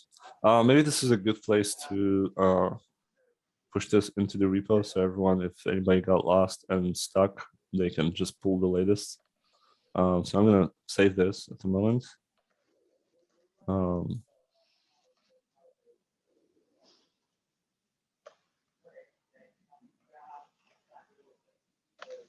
And I'm just gonna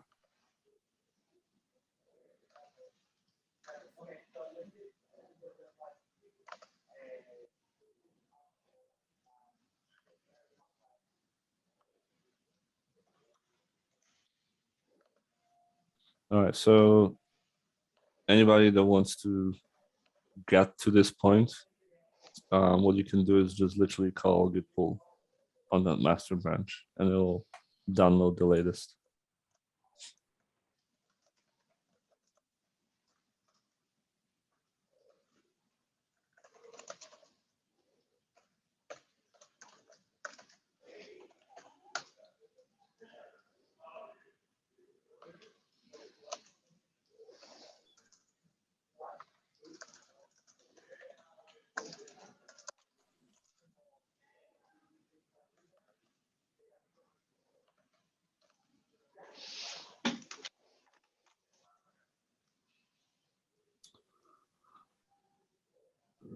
All right.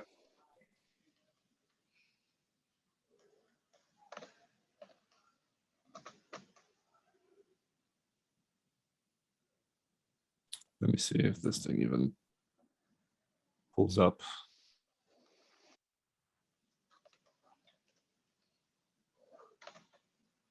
No, it's not gonna work. We need to give it a GUID, set it up, actually register it. Waste of time. Actually, I have to implement a registration method. All right. So for the registration methods, what I want to do is actually start putting some UI into this, or setting up how this is gonna function. So I don't know. So normally what I do is I would have like a kind of when I'm setting up like a typical UI. We did this before in the third in the second button. So what I normally do is I have a view model, and a model. And the way I split this up is that the view contains all of the kind of visual things, all the XAML objects, the grid, the buttons, the tables, and all of that stuff. Then the view model is where we put all of the information on how to interact with the view, like when you click a button in the view, what happens, and how does that propagate some changes to the table, etc., etc. Like if you highlight something, well, what's the color of it, etc. Like all of this stuff kind of gets controlled over here.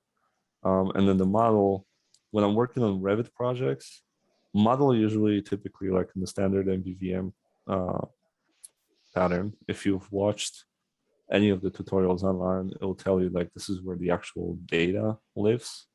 I don't kind of stick to that pattern 100%. In my head, I've kind of set this up where the model is where I interact with Revit. Right? It's not your like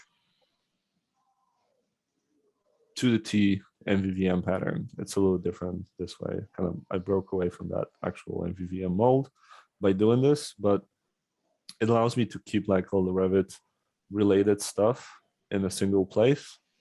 So it's the way this basically works is view is the UI, the view model is all the UI interactions, and it stores some data in here that normally would live in the model, like something like this would normally live on the model probably in a typical MVVM pattern.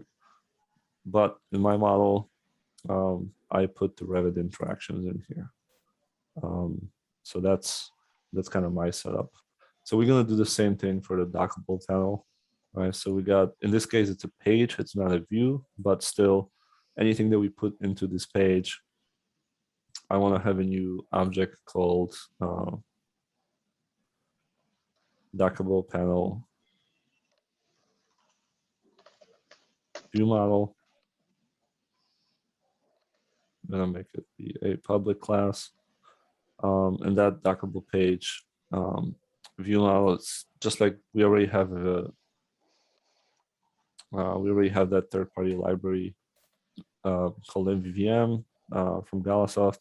We're just gonna implement a view model based off of it.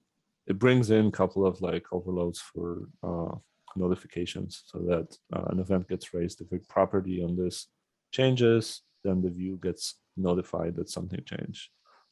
We can set all of this up manually, but why do that if you can just use a third-party library for that? So we'll just create a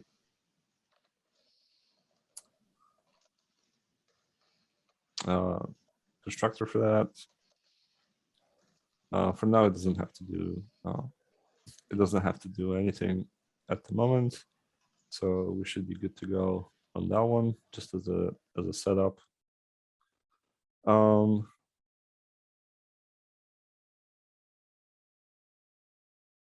think this would be actually, this is pretty much all we need to implement. All we need to actually implement and register the Dockable panel, because it needs this as the context for the actual page, right? So if we go to our utils, we can start implementing the registration routine. So we would have a view model, right? So that's going to be new Dockable panel view model. For now, it's not doing anything, so we're not passing anything into it. It's just empty. But so we will need a view model, and then we'll also need a view, or V, however you want to call it. We'll create a new Dockable panel page. And for that page, we're going to set up a data context, and we're going to set it to the view model. Right, so that connects our view model logic, wherever we put into the Dockable panel page, through something called the data context. Right, so now whenever the Dockable panel page gets opened up, it will have a new instance of a view model, and then we can write some code in the view model to interact with those two. Right. All right.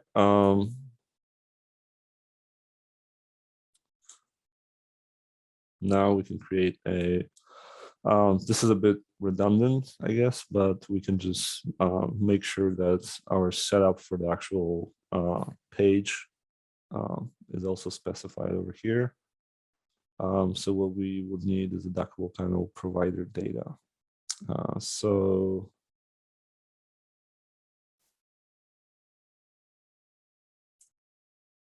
there's this method called Dockable pane provider data. We already overrode this when we're creating the panel, so most of that information is already here, right? This is going to be a little redundant, that's what I'm saying, but it's fine at the moment. All right, so but the difference between, well, no, yeah, it's redundant. Except that we added the data context over here, as opposed to the other one that didn't have a data context. And now that we have access to that view, we could expose it publicly to something like an app command level, which I usually like to do if you ever need a reference to that page from like some other third, fourth, fifth buttons. If you ever need to push some data into it, you will need like some kind of reference to it. But okay, so we got this. So it's going to be the same thing, like the framework elements. It's going to be that view. So we've set that up before. The initial state is going to be a new Dockable panel state. That state is going to have a dock position, and we're going to dock position tabbed, and then tab behind Dockable panes. Oh, built-in panes, project browser. So we're just kind of doing the same thing that we did previously. One more thing that we added in here is we're going to add visibility by default. So we're going to make sure that it shows up. Right. So this is a little redundant, but we need this information, that data object, when we're creating and registering the actual panel. Right. So if you do a panel ID, new panel ID, we're going to create a new Dockable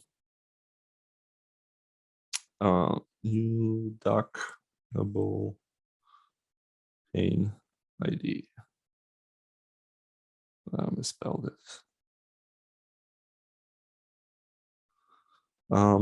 That takes an input of a GUID, right? So we would create a new GUID from a string. Now, there's a couple of ways to get a string GUID kind of randomly generated. Visual Studio itself has those in here, like create GUID. So you can just like, you can just ask it to make a few new ones like this, right? You can copy it. And then grab that portion from it. So this is actually important. You want to make sure that your dockable panel has a unique GUID, but you also want to hang on to that number. Make sure it's the same for any time you make a reference to it, right? So we'll need that same GUID when we implement the show dockable panel, right? So we're going to refer to that panel by this GUID. You also want it to be unique. That's why I'm creating this over here through that GUID. The way those GUIDs get created is based on like the number of milliseconds that passed. So they're bound to be unique every single time you create a button, because like every millisecond or something, that combination would change over here. So you're probably never gonna create a duplicate. It's almost impossible. So that's why you want to have a new GUID. Don't reuse one from some other past projects.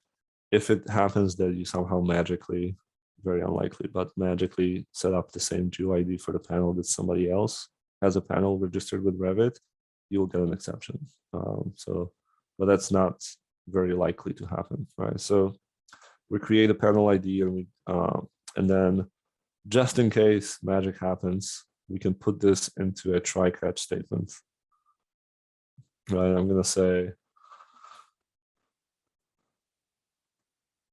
something magical happens. Very unlikely, but so we're going to call the app, and we're basically just going to register the dockable panel, right? So it's going to be the panel ID. I'm going to give it a title. So I don't know, Masterclass. Right, so that's going to be the name of the panel down at the bottom, and then we're going to give it the name, the V reference.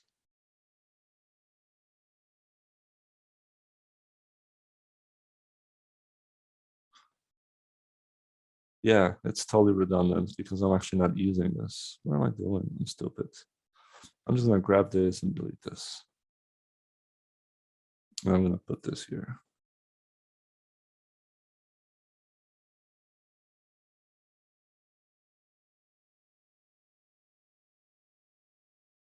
No. Nickel panel states.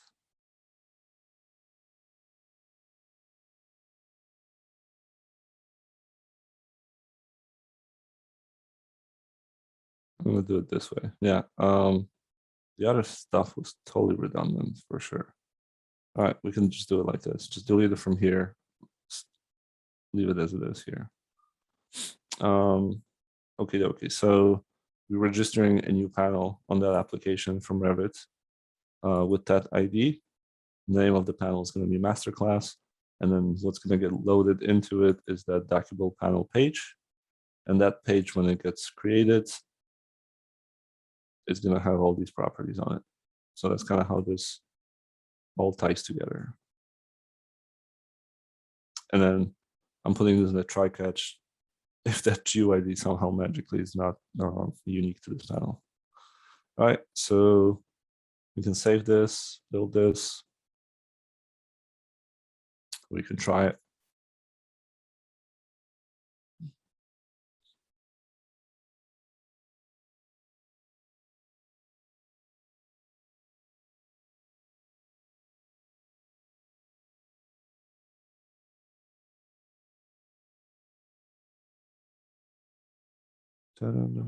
Any questions so far?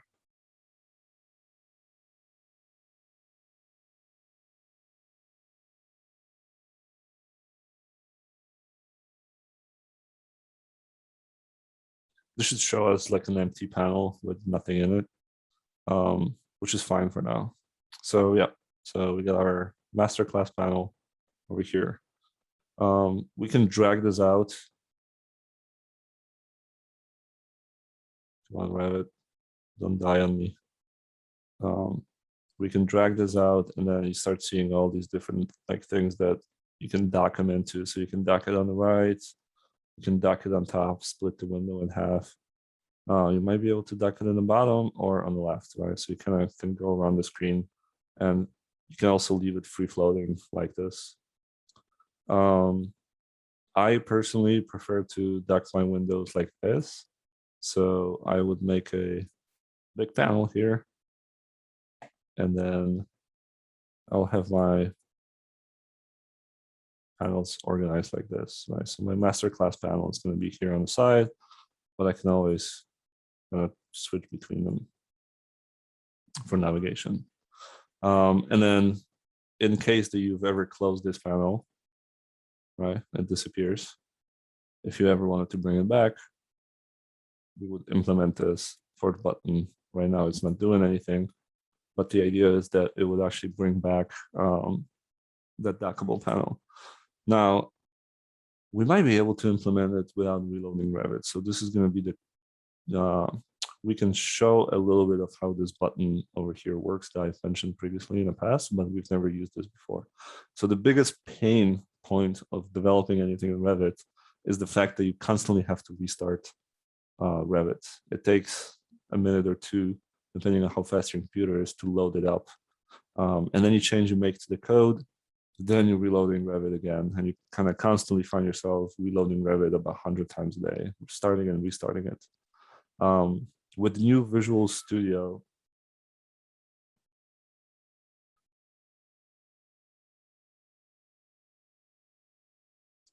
let me finish my thought on this one, and then I'll answer a question in the chat. There's a chat question pops up. So the new Visual Studio 2019 added this hot reload button. It basically allows you to make some changes in Visual Studio on the fly without having to restart the application that you're debugging. There is limitations to this though. You can't, like if I wanted to make a change to this registered dockable panel code, I wouldn't be able to touch like the name of the actual command. I wouldn't be able to change the arguments that feed into this command.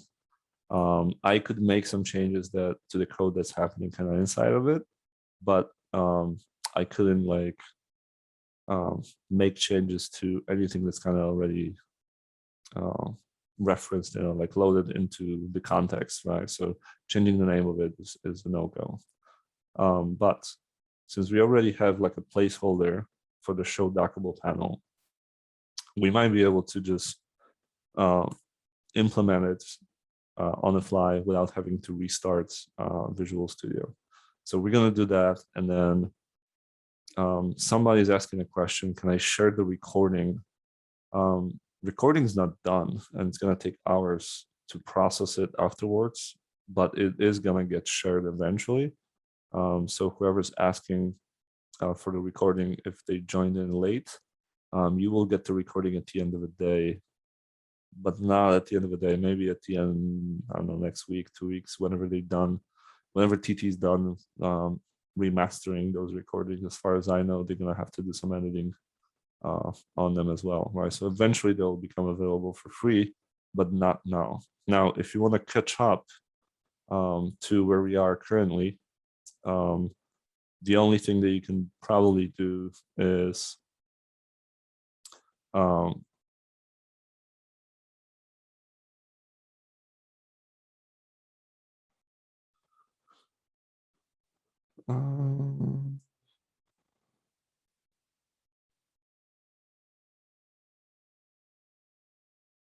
the only thing that you can do is literally pull the latest master branch from that repo. It's going to have everything that we have so far, and then they'll put you exactly where we are right now.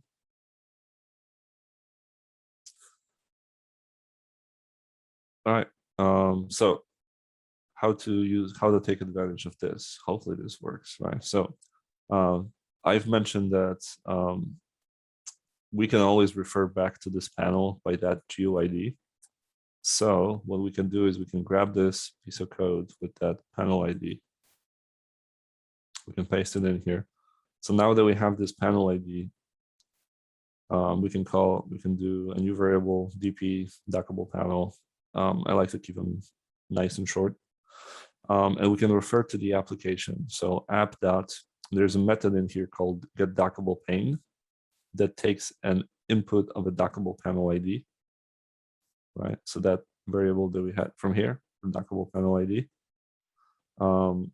If it's not null, right? So if DP is not null, I'm going to do a little question mark. That's a shorthand for making sure that what follows that question mark is not being called on null, right? Because DP can return a null if it didn't find the dockable panel with that ID, right? So if something during the registration failed and that dockable panel wasn't loaded into the application context, this method will return a null. So just to make sure we don't get an exception here, we do a question mark and then we say show, right? We can get a little fancy where we can say, like if DP is shown and if that's false, right, that's when we show it. Otherwise, why is this complaining?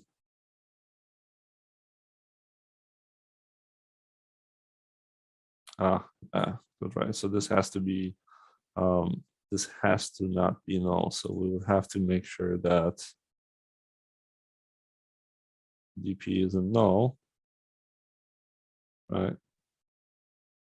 And then we can call if it's visible, if it's not visible, right? So we say it's shown as false, so that as not to try to show the panel again if it's already visible. Then we call DP show, and then this check DP isn't null makes sure that if we ever get to this portion of the code, it's already been verified, right? So these two end symbols over here make sure that this is true before this gets called. If we use just one of them, right? You see how it highlights this again, that it can possibly be a null exception, is because now we're telling it, well, it's optional, right? So verify both of these statements, right? So they're not sequentially verified, right? So this one, if it's still not true, it will still try to verify this one. So that's why we're kind of forcing it to do this. So it kind of forcing it to evaluate that statement in sequence, right? So we make sure that DP is not null, and then we can refer to DP, so the dockable panel, and call some method on it, because now we know it's not going to be null at this point, right? If it ever gets to this portion of the code, and then we can show it, right? So I'm going to save, and I'm going to hit the little hot reload button, right? And then I can jump into Revit, right? And my button's closed, it's not visible. I mean, my panel is closed, not visible. But now when I hit this, no go. See if it even gets here. Nope, no go. Oh, okay, so it's a different issue. It's failing because it doesn't have the transaction attribute assigned, not because it's not getting to our code. So I screwed up something else. So if you go to our solution for the fourth button, over here on top, we need something called transaction attributes. So somewhere along Revit 2015, 16, Autodesk stopped handling transactions automatically, right? And now we have to, for every command, we have to tell it how you want to handle transactions and reloading of Revit, so it doesn't regenerate needlessly. This is pretty standard. Like for every button you ever develop, you basically just need those two things, transactions and regenerating. Sometimes I personally like to add journaling into it as well. So you just have to copy those and paste those in here. Unfortunately, the little pink line means that we can't hard reload this particular change. So we're gonna have to restart Revit. Fancy, fancy, fancy. But we're gonna get close. This was going to work. The hot reload was going to work with that panel change. Unfortunately, we missed this before, and that doesn't work. So we have to rebuild. And that should reload. That should allow us to show the panel every time it gets loaded up.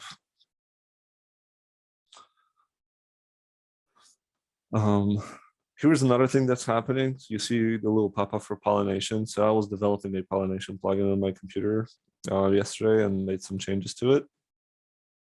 So what's happening now is if you work in a Visual Studio, anytime you basically crashing Revit every single time you launch it from a debugger in Visual Studio.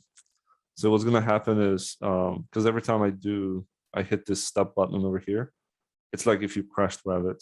So Revit doesn't know that you've loaded a plugin, and it doesn't do any of the things that it normally does on when you close Revit with that close button over here. So that's why I keep getting the same pop-up that the new plugin is loaded, because Revit didn't store that information that I already wanted it to load always. I know it sounds stupid, but it's actually our fault because we're not closing Revit properly for it to remember that you always want to load. Anyways, I'll close it this time properly, and it's not going to show up for pollination at least. Okay, so our masterclass is over here. And then if I was to close out of it, right, so it's gone.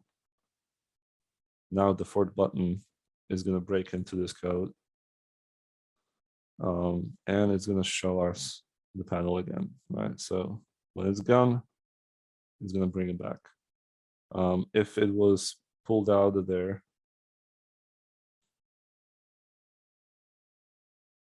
oh, how Revit hates pulling those UIs aside. It's going to try to remember where it was. It's going to bring it back up where it was last time. So again, any of those changes we make to the UI and how it's organized, you actually want to close Revit at least once properly for it to store that information. So I'm going to bring back my project browser. Come on, Revit. Did I lose it somewhere? Nope.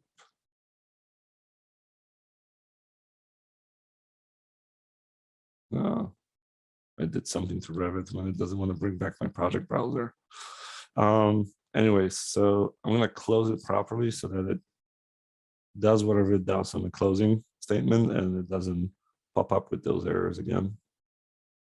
All right, so eventually that process terminates and Visual Studio detaches itself from it because the process disappears. And then we're good to go on this one. So I'm just gonna clean up over here. This is good. This is good. All right. So just to summarize what we were just doing for the last hour, maybe or so, is on the startup. So this is the entry command into our application, external application. What we call it is a Dockable panel utility for registering the Dockable panel, right? So once here, you create the view, which is the actual page that gets loaded into the panel. You give it an ID, and then you register it with Revit, right? When you create that page, inside of here, you override the method for Dockable panel provider. From that interface, you tell it what to latch onto. So it's using that page. That's what it's gonna display, and then it's gonna get docked behind project browser. It's gonna always be visible by default when you open up Revit. So it's always gonna come back, kind of hunt you forever. Now, the actual thing. So I mentioned the way I want this to work is I have an idea for how I wanted to set this up. It's going to be a little silly, but I'm going to do a little Excel. I'm going to make a little Excel file where basically what I want to do is I'm going to show you guys. I'm going to show you guys what I want to do first in like Revit, and then we'll actually start coding it up.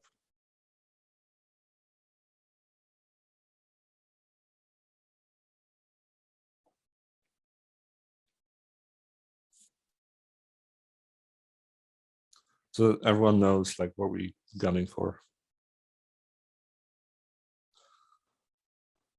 Close this for a moment. Is Revit gonna bring back my project browser? Yeah, thank you, Revit.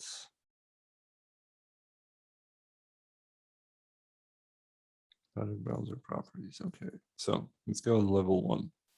So imagine you're a living room designer, right? So what I want to do really quickly is I'm gonna imagine we don't have any of these things here. But instead, they're kind of like a kit of parts that we have over here on the side.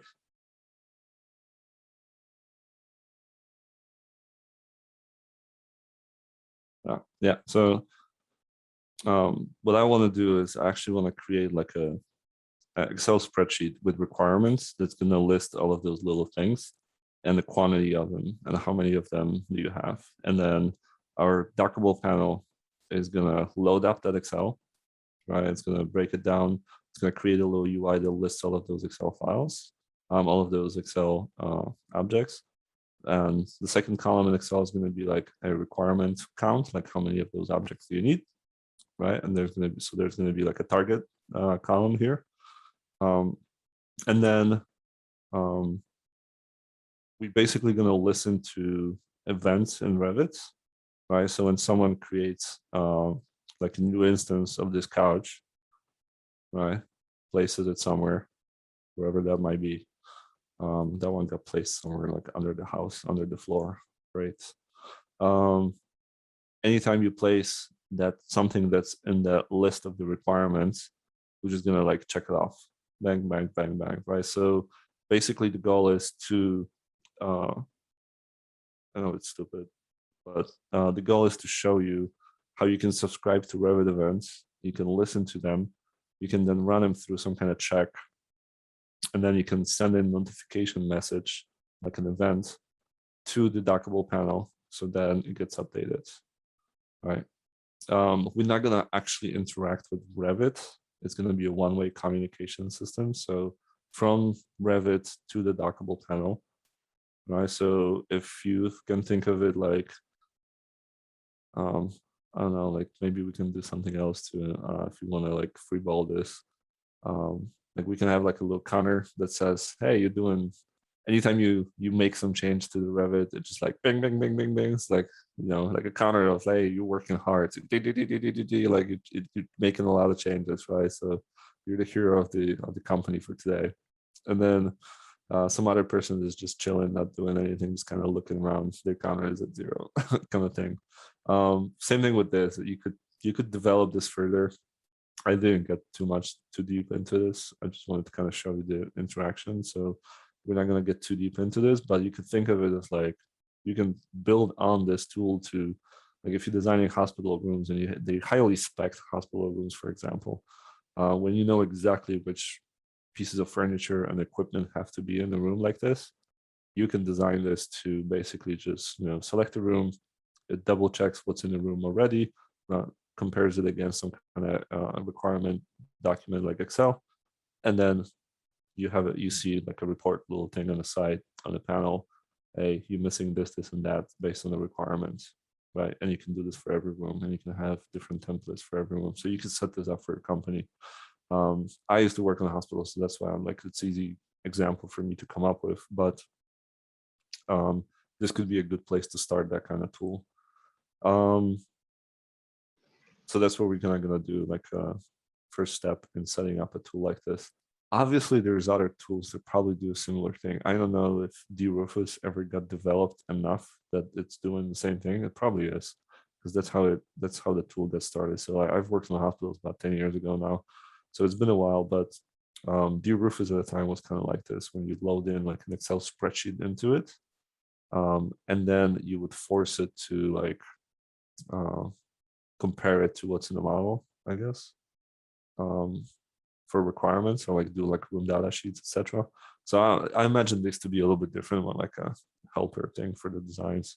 Or you can do this to like validate your Revit files. Let's say like if you have an area requirements, right? Now you're like, automatically monitoring all the rooms in their areas, and you're seeing like if you're hitting your area targets for X or Y. So any kind of this kind of live interaction between the panel and the model, that's kind of what we're gunning for, like just to give you an example of how to set that up.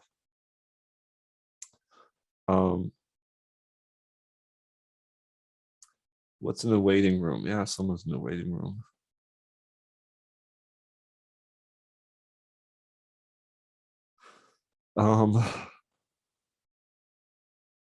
Yeah.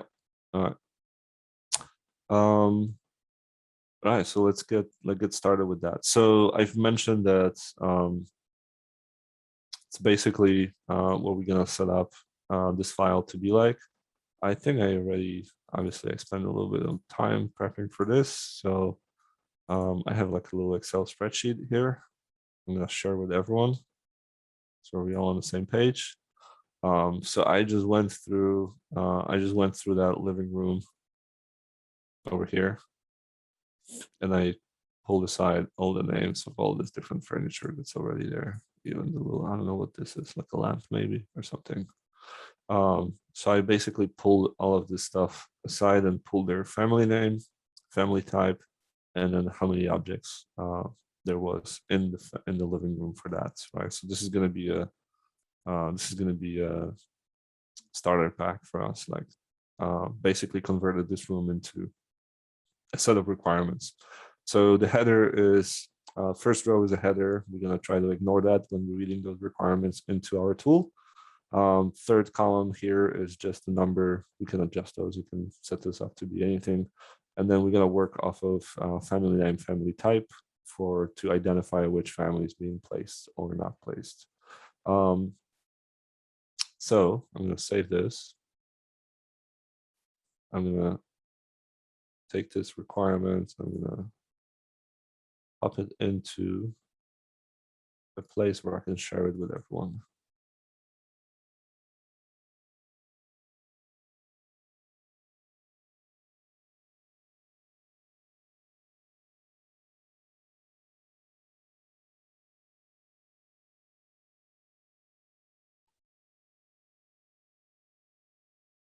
All right.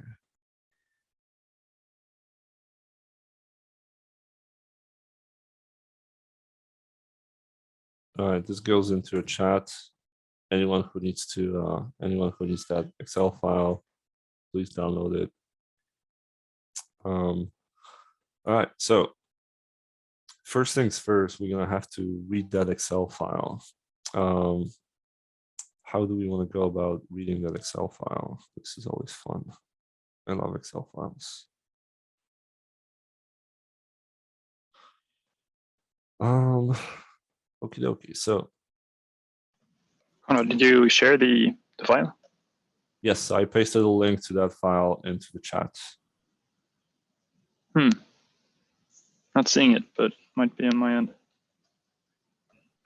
I'm not seeing that as well. It's not there. Hold on. I have to send this message to everyone, not just one person. My bad. Just give me 1 second. No stress.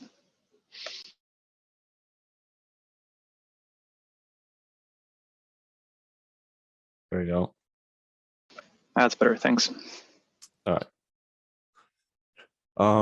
Okie dokie. So first thing we kind of want to do here is have a button that when we click, it's going to ask us to select an Excel file as for the requirement, and then we're going to parse that Excel file and build a UI from that Excel file, right? So first things first, let's build a little button here. So I'm going to delete this, clean this up, jump into the grid. We can put that button kind of on the top of the page to the right. So I would just basically split the UI into two rows. So I'm going to do a grid row definition. And I'm going to have a first row definition. I'm going to set the height to be something that will fit the button with some margins around it. So buttons are usually 20 with 10 margin on each side. We can do a 40 height. So we got one row, and then the second row is going to be reminder of the page So that's gonna, if you put an asterisk in here, it's gonna automatically get filled in for the second row, right? So now you can see over here in the designer, first row here has got 40 pixel height, and then everything else is filled in by the second row. Okay, so now that we have that first row, really easily we can just do a button over here. Inside of that button, we can say content load. I want that button to have, I don't want it to take up the whole freaking row. So we probably want to give it a width. Typically buttons have about 75 width, 75 pixels in Windows, and then they usually have a height of 20, I think. We can horizontally align it to the right, and we can give it a margin of left, up, right, bottom, right? So that's kind of how these 4 things are. So it's clockwise from the left. So left, margin, top, then this one's right, and this one's bottom margin. So that's our button. I like to keep it clean like this. And we have our load button. Now, when we click on that button, we want to execute a command. That command is going to bind back to our view model. And we're going to call that command that's going to get executed load requirements. Right, so we call in the Excel file a requirement file, and that's going to be something like find load requirements. Now, inside of the view model, now we have to implement that. So we're going to do a public, it's going to be a relay command, right? So that relay command comes from, again, I don't want to from scratch implement notification systems and relay commands. We could, and then we could get rid of the MVVM Lite reference dependency, but they already implemented all of this stuff for us, so we don't have to do this. So all we need is a public relay command called load requirements. Put a getter and a setter on it, so we can set that value and then retrieve it. And then inside of a constructor, we're gonna say load requirements equals a new relay command, and then we're gonna give it a handler, right? So anytime someone pushes that button, we're basically gonna say on load requirements. I'm gonna close this. I like to, I don't know if this is Visual Studio or ReSharper, but I can just create a method right off of this with the name for it. All right, so unload requirements. Now I got myself a placeholder for handling that, that routine. All right. So over here, we got ourselves a button. Anytime you press that button, it's gonna go over here and execute this method. All right, let's make this pretty, or at least prettier than it is. All right, I'll just give it some kind of, maybe like a label. So we're gonna make sure that this grid row is set to 0, so it's in the first row. And now for a button, we also have to circle back and tell it that it's on the first row as well. So the reason this button started complaining about its row position is anytime you create a grid, very first object that you placed in the grid, by default assumes, Visual Studio assumes that this is going to be row 0 automatically. Anything after that, you have to specify which row you're putting this into, right? So when you have grid row definitions, first one is always grid row 0, everything else, it doesn't know. So you have to tell it. Just to keep it clean, I like to specify it for all of them, but you really don't have to. So that label is going to go in a grid row first, and then it's going to have a content of, we're going to design the living room. So let's call this like living room designer, whatever you want to call this. So that shows up over here. It's not very It's not very pretty, so let's put this vertically in center. Maybe we make it fonts. Make it bold. And maybe we pull it off the left by 10 pixels. You can see there's, even though you set the margin on it, right? So that little box around it defines the margin for that specific component. You see the text doesn't actually butt up to the margin. That's because each label actually has padding. So if you reset the padding around it, that's when your margins actually get control where that piece of text already is at that point. Right, so now we have that. I set the margin for this piece of text to be 10 pixels off to the left to kind of give it a little breathing room there. I set it to 0 on this side, but that means that it's possible for that living room text to overlap our button. Who cares at this point, to be honest? It's just a placeholder. So we should be good on that. Maybe we can make it font size 14 or something like that, make it a little bigger. All right, so it's going to be like a living room designer. We have a load button, and then the actual UI for those requirements is going to go into that second row over here. Now, how do we load an Excel file into,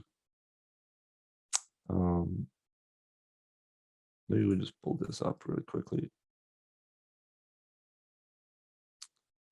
I'm gonna put like a little, if we want to double check that it's all,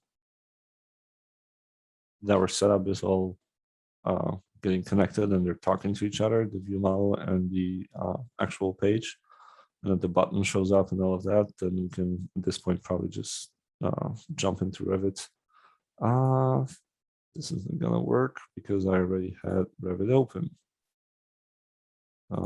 We have to close out of this. If you had Revit open like I just did and you try to build it, Revit locks up those DLLs when it opens up and loads the DLLs. When you're building it from Visual Studio, you wouldn't be able to overwrite them when Revit was open, right? So the changes that you just made wouldn't be applied next time you open Visual Studio. So you want to make sure that Revit's not open over here. And then when you're opening up, that's when they're going to get applied and loaded up from here.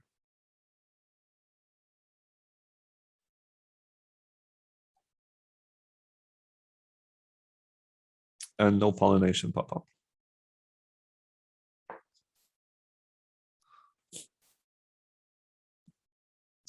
Any questions so far? I know we didn't get to the programming is kind of boring like this. We kind of spend 99.9% of the time doing boring stuff. And then at the end, when it all comes together, it's kind of like, oh, this works. That's probably why it's so hard for people kind of in the like design technology fields and like architectural engineering to convince the management that what you're doing is actually gonna save you time at the end of the day. Because what happens a lot of times is, you know, like I would spend, like we're working on a design and I'm using Grasshopper to like do some fancy thing, and someone like my manager would be like, "Hey, is it done? Can I see a progress?"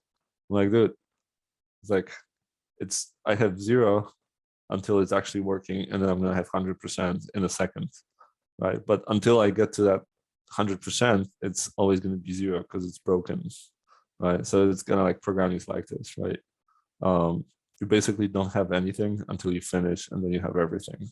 So it's a little weird concept for people to kind of get used to. But then you have maintenance and refactoring and documentation and everything, right? So yeah, and then it gets boring really fast because now you gotta like maintain it and upkeep it, and people start asking questions about why is it like this and not like this, and yeah, and that part is boring. Everyone wants to just write new tools all the time because that's like the creative side of us. But yeah, that's where we're at, unfortunately.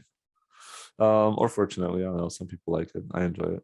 So our for the button, it loads up. We have our living room designer. Now when we call the button, it breaks into the code, so everything seems to be wired up together properly. So far, so good. I'm just gonna hit fly on here. Okay, let me show you the actual like hot reload functionality, because last time we failed miserably. This should work this time, right? So as I'm here, I can make changes to my button, and instead of calling it load, I can call it reload. And if I save, hot reload this, without reloading Revit, this is updated, right? I can make it much bigger without reloading Revit. This is much bigger, right? So this is the portion of like, you can kind of pull this aside. I have two screens. I can share two screens at the same time, unfortunately, but normally I have my, like, when I'm working on some kind of UI in Revit, I'll have this on one screen, and then I'll come over here and I'll work on the other screen, so that as you make all of these changes, they reflect automatically here in Visual Studio. For the most part, changes in XAML, like all the stuff that you're changing over here to the UI, those are all hot reloadable, pretty much, unless you're messing around with bindings. Like if you're changing like relative source for the binding or something like that, and it would need to update the visual tree, and it kind of digs through the actual, like when it makes that structural at runtime. That will be the only time when like the hot reload doesn't take consistently. That's from my experience.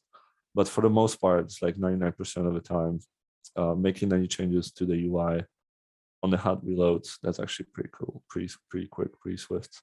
So that makes development of WPF interfaces in Revit much easier, much better. Because imagine like every single one of these changes, you have to reload Revit in the past to kind of see it take action. So yeah, this is much better. So you can do layouts and margins and all of those things pretty easily, pretty quickly. Hey, Connor, what version of Visual Studio do you have? So this is 2019, and that's when they added that hot reload button. But 2020 and all the newer ones, they have that as well. And it's actually improved since then, as far as I know. It's nice. I have 2019. I don't see that button, but I was able to pause and then continue, and that seemed to apply changes in the view model. 2019, there was a release afterwards, so you had to actually get a newer version of 2019 to get that button. So 2019 out of the box, like the base release didn't have it, then an updated release had that applied to it. So there was like a specific version that you had to download of 2019. Makes sense. But yeah. So this is this way of developing is much better in my opinion. So it's getting a little better. It's not drastic changes, but at least it's coming along nicely. Okay. So let's do our implementation for the for what happens when we press that button. All right. So I've mentioned that I probably want to see some kind of Excel parsing happen in here. So before we even get to parsing in Excel, we're gonna have to actually select an Excel file from the hard drive. So you can do that by, we can reuse one of the system libraries for like selecting files in Windows. Windows has those available automatically or like out of the box for us. So the way we can do this is, I personally like to make a little utility for myself. So under utilities, we can add a little class for dialogues. So I usually call it dialogue utils. That's how I like to organize them. So anytime I have like a reusable thing, I like to put it under utilities. The way this one works is we can just make it a public static dialog utils, and then we will have a method for selecting an Excel file. Right, so we can do a public static, and what it's going to return is an actual file path because that's what we're interested in. So it's going to be a string, and then I'm going to call this select file or select Excel. You want to call it whatever you want it to be. Right, so there's going to be a variable called the dialog. That dialog is going to be a new open file dialog, and you can see this in Microsoft Win32. So out of the box, Microsoft, this is like super old. This is like 32, x32, x64, x86 dialogues. It's like super old, but it works. It allows you to open a new dialog and select a file on a Microsoft on a Windows system. You can also tell it when you're opening the file dialog, you can tell it to use a default extension, so you can preset it to filter for specific file types, right? So the default extension in this case, we're interested in any file that ends with an XLSX extension. So those are Excel file extensions, so that because we're going to set up a method that parses an Excel file, you don't want to allow your end user to all of a sudden feed you a Word document, because then it's going to crash your application most likely, right? But if you set up your dialog to only accept Excel files, then they're always going to at least give you an Excel file. It's not it's not guaranteed to be in the proper format, let's say, but at least it will be an Excel file. So the default extension would be that. And then we don't want to allow multi-select at the moment, so I'm just going to set false on a multi-select. Right. So when that dialog, we then want to show, so a result would be the dialog, show dialog, right? So we can display that dialog, and when it closes, when someone makes the file selection, it will return the results. Then here we can get a file path from that result.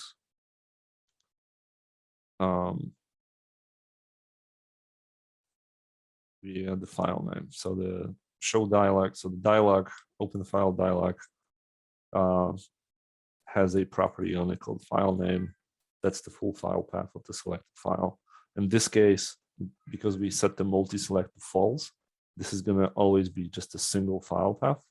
If this was true for multi-select, the file names property would return an array of files, the file paths that you've returned, right? And then over here, we can just return, and I'm going to actually, because it's possible that someone opened the dialog and the file name property is null or empty because they canceled, they closed it before they selected anything, right? So we want to make sure that we account for that as well. So if the result is not a dialog, dialog results,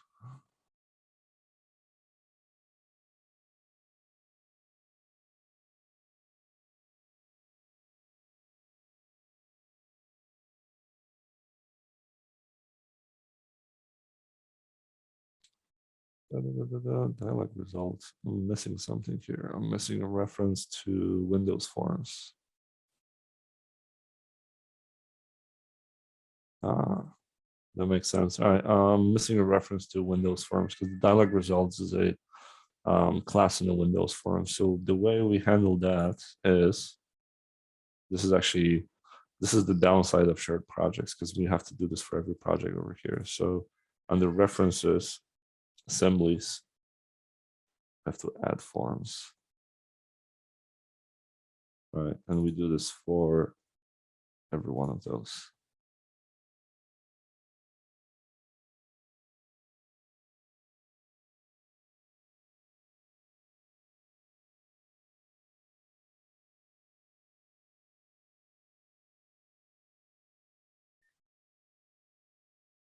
All right, so now, yeah, so now this one pops up. So the dialog result is actually in the system Windows forms. Right, so if the dialog result was okay, so somebody selected an actual file from the hard drive. Well, if it wasn't okay, right, so if it was something else, we would return a string empty. And if it was okay, then we'll just give it the file path. Right, which is the file path that we constructed over here beforehand.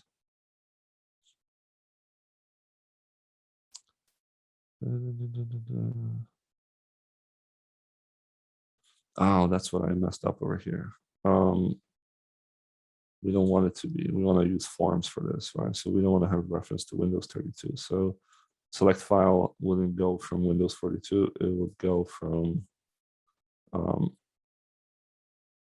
forms. So we want to do it like this. So open file dialog. If you control and click on it, it will show you that it actually lives in system Windows forms. So that's how we want to set this up. So we want to pull the open file dialog from Windows forms, and that has a wrapper on the 32-bit library anyways, right? And then limit to a single file selection, Excel. When you show the dialog, it returns a result. If that result is not okay, which means that someone didn't select the file and hit okay, we return an empty string. Otherwise, we return the actual file path of the file that they selected, right? So that's our file path utility. We can then jump into our Dockable panel and say file path equals dialog utils from the masterclass. So we have to reference it up here. Select file. All right, and that's going to return a file path or an empty string, right? If someone cancels out of it, right? So we can basically say over here, if string is null or white space for file path. So if someone canceled out, it would be empty. We can just return. Right? I'm not going to try to open the file if it's empty, or if someone canceled out of that selection dialog. Otherwise, we would just update it or do something with it.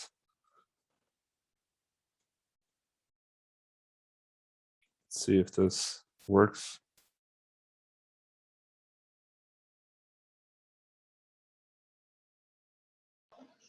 Hey, Conrad, just looking at the clock here, should we take a lunch break soon? Maybe after we test this out and see that our dialog box opens?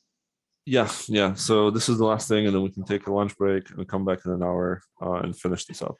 Awesome. Yes, I totally forgot. So I'm looking at the clock and it's 12:10 p.m. for me, but it's already 1 p.m. for you guys. And you meant the lunch break to be in Eastern time, not Central time, right?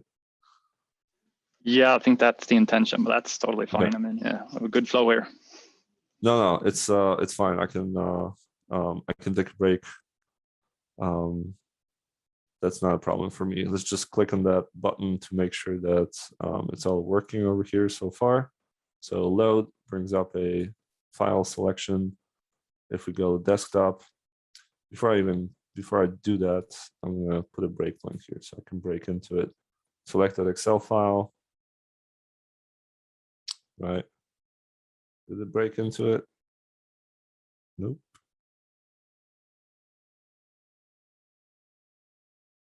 Where are you, Revit? Yeah. Show that dialog, XLSX. File path, yes. So we have a file path to that file. So C users, Conrad, desktop, XLSX. So this seems to be working fine. We can finish implementing that after lunch break. Awesome. Very nice. All right, so it's 12:10. Let's come back in an hour. So 1:10 Eastern time, or in an hour, whichever time zone you're in. All right, I'll publish this where we at right now at the moment to GitHub. So anybody who needs to catch up,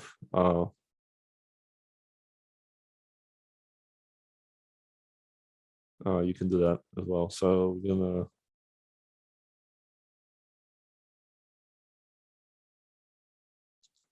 just pull the latest after lunch break to catch up, and we can go from there. Awesome. Same Zoom link. Yeah, I'm not even going to close this. I'll just pause the recording so we don't have an hour of nothingness in here. And yeah, I'll keep it open. So whoever wants to stay in the meeting, just stay in the meeting. Sounds good. Thanks, Conrad. Awesome discussion. All right, see you soon. Right. See you.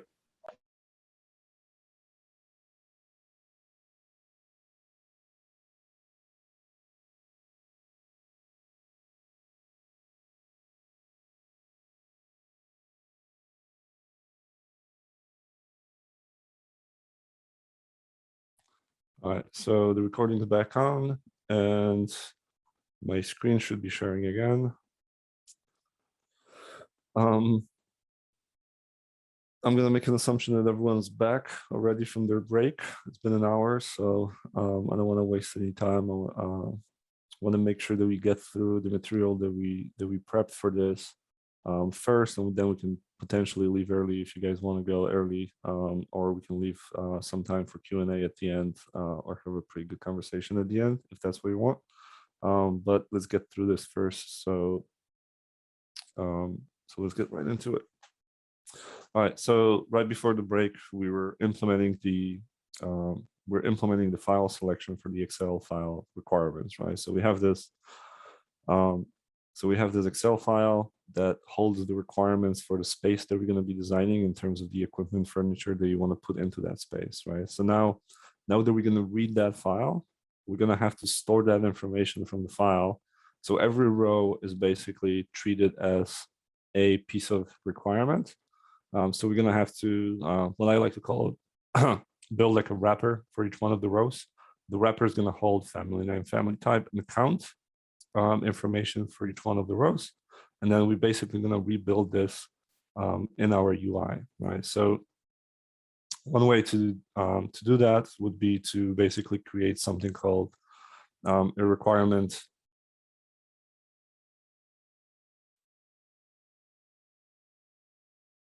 wrapper, right? So we're going to read Excel and we're going to write it into one of those.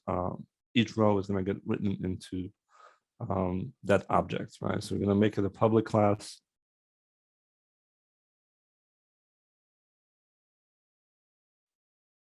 All right. And like I said, each one of those is going to be it's going to have the same properties than Excel plus some extra ones that we can add later.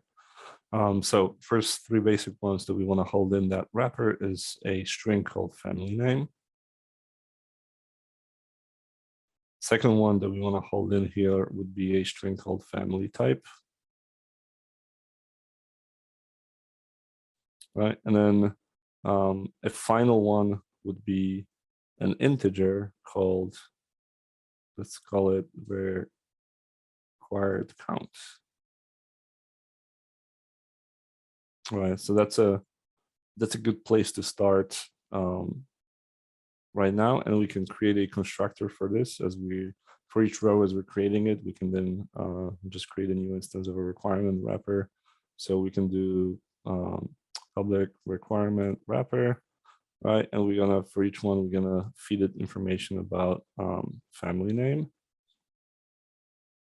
family type, and then an integer called maybe count.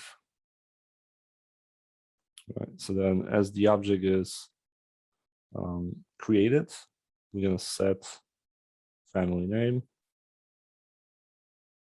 We're gonna set family type.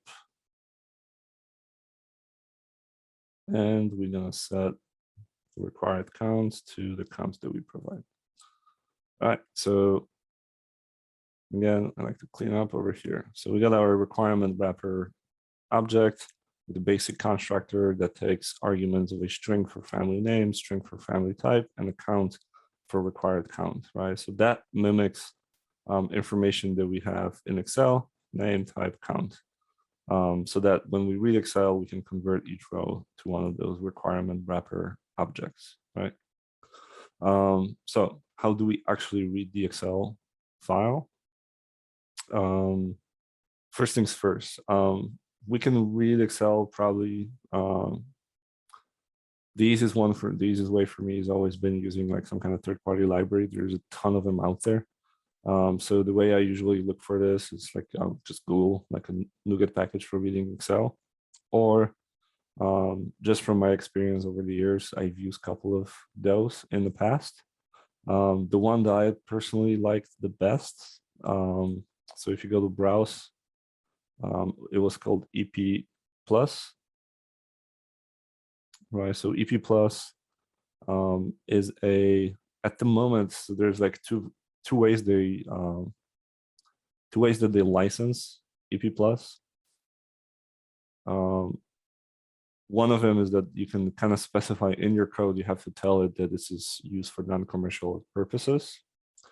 And then they will let you use EP Plus for free. And then there's an option where you tell it, you kind of have to admit that you're using this for commercial purposes. And then you have to go to your website, epsoftware.com, epplussoftware.com, and buy a license from them, right? So this used to be a full open source free library. Some time ago, they converted it into kind of semi open source free / paid commercial software. This is not unusual. It happens. Like, I mean, I know people think that once something's open source, it's forever open source. Yes, up until the version before they converted to paid software, right? So you can still get EP Plus fully open source, free. Now you can use it for commercial purposes, but only until version 5. And then since version 5, they stopped working on that free open source library anymore. They made a copy of that repo, put a new license on it, and now it's paid commercial software, right? So, I mean, that's how, I mean, just to disillusion anybody that if you see an open source project, that it's going to stay open source forever. It's not likely going to be like that. Or oftentimes open source doesn't mean that it's going to be free. There might be a license or a fee to be paid for support, for example, or whatever the case might be, right? But anyway, so we grab the EP Plus, and because this is an educational purpose, right? We're using this in the class. You can use we can use this without paying for it. So we'll just specify that in code, right? So I'm going to install it for all 3 versions of Revit, and we'll grab the latest version of that library. Say accept.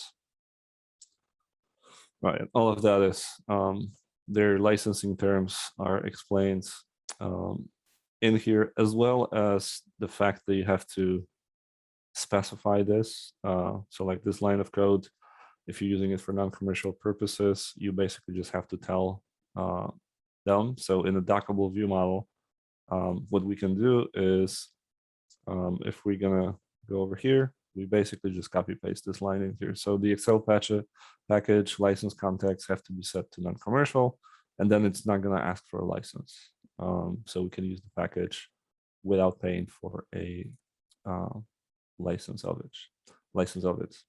All right, so now that we have a file path to the Excel file, what we can do is we can use that EP Plus library to break down that Excel. Anytime you're opening a file, you typically want to wrap that act of opening a file into what's called a using statement. The way those using statements work is that inside of that using statement, like between those curly brackets, whatever you do here, or however long that code is getting executed, any resources associated with that, including like if we reading an Excel file and we lock up that file because we're reading or writing into it, we only holding on to that Excel file for as long as there's some code being executed inside of that using statement. And once we get out of it, we dispose of all of those resources associated with that and release that hold in the file, right? That's pretty much using statements, pretty much like a shorthand for disposing of any of the unused resources, you know, that we might have been locking up or using inside of that statement, right? So keep that in mind. So with EP Plus, we're going to be reading and creating an Excel kind of wrapper, reading the file. So we're going to put this in the using statement, right? So we're going to say using a package. The reason I'm calling this variable a package is because in EP Plus, these things are called an Excel package when you open a when you open a file path, right? So in Excel, what this is expecting is not an actual string of a file path. It's expecting a file info object, right? So what I'm going to do over here is I'm going to call this existing file equals new file info file path. Okay, and then we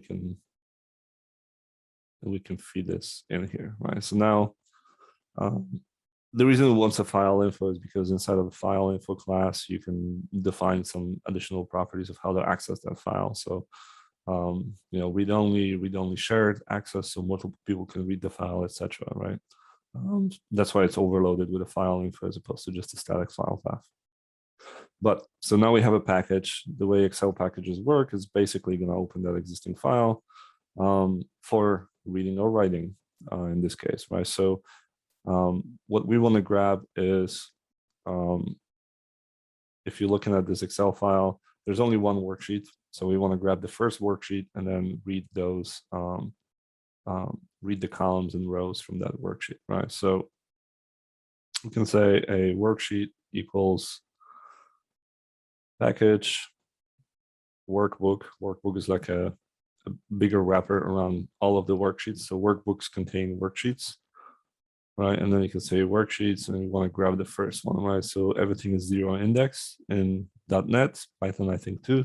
So 0 is actually the first item on the list. There only should be one worksheet in this particular file. So this should give us a worksheet.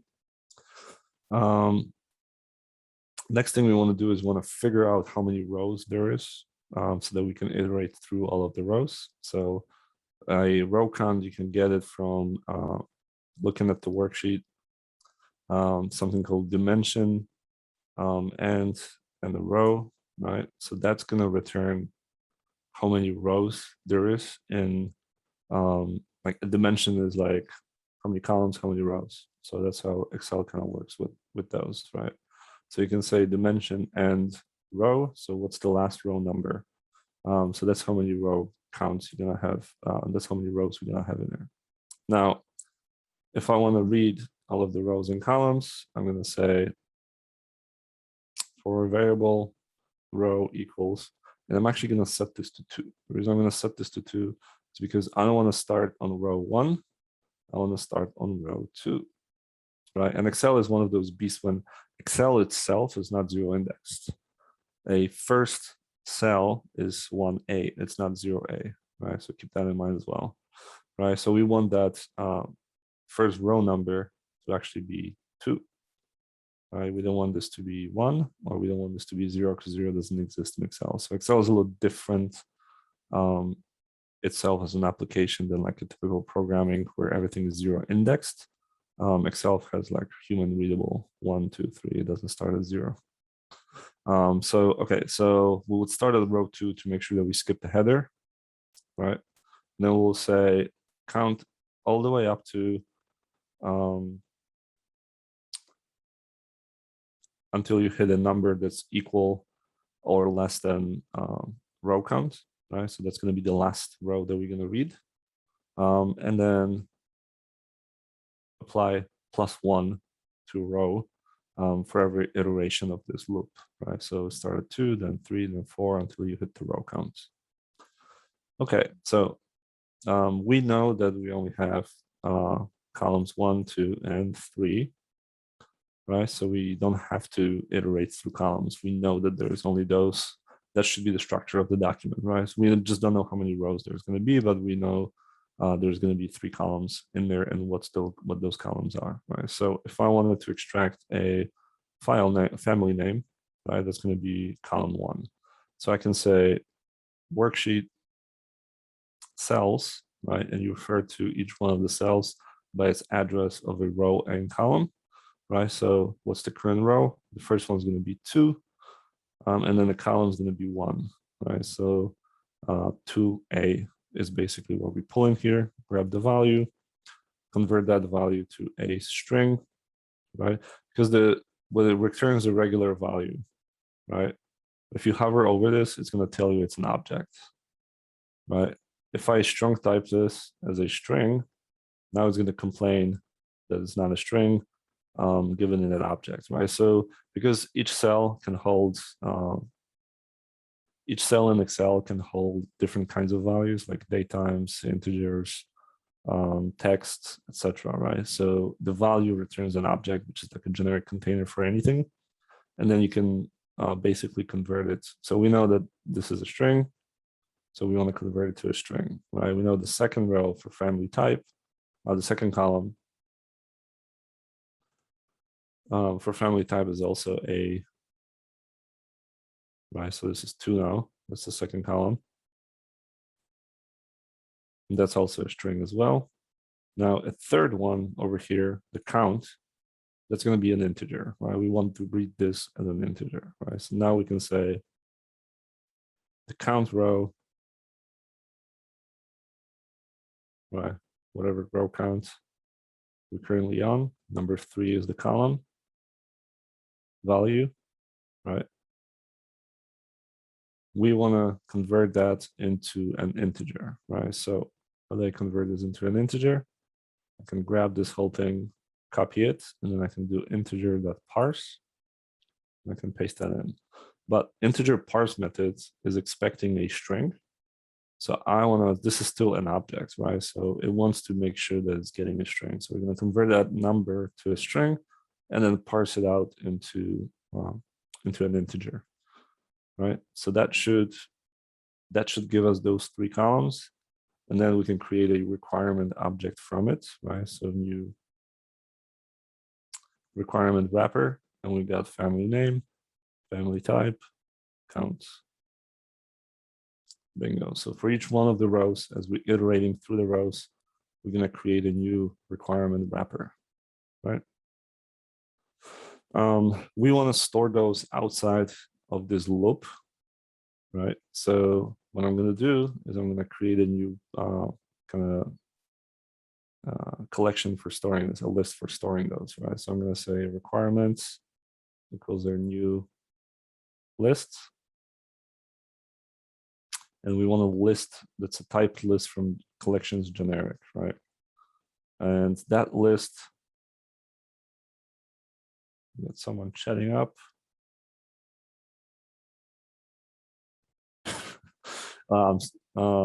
Sorry, I missed this. Shamagal will probably try to catch up a little later. I'm sorry, I missed that message.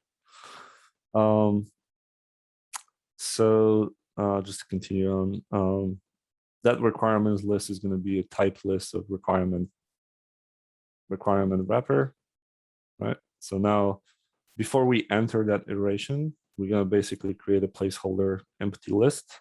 And then every time we iterate through every single row, we're going to create a new requirement wrapper object. And then we're going to add this to that placeholder object that's outside of our loop, right? So that when the loop terminates, when it finishes scanning through all the rows, we have a list of all the rows that it was able to extract data from. And now we have requirement wrapper objects for each one of those, right? Okay, now how do we tie those back into some kind of UI interface or store this back on our view model so then we can tie our UI into it, right? You pretty much just want to define a property here on a Dockable panel view model. And then once this is all loaded up, we'll update that property. That property is going to be connected to our UI interface, right? So how do we do this?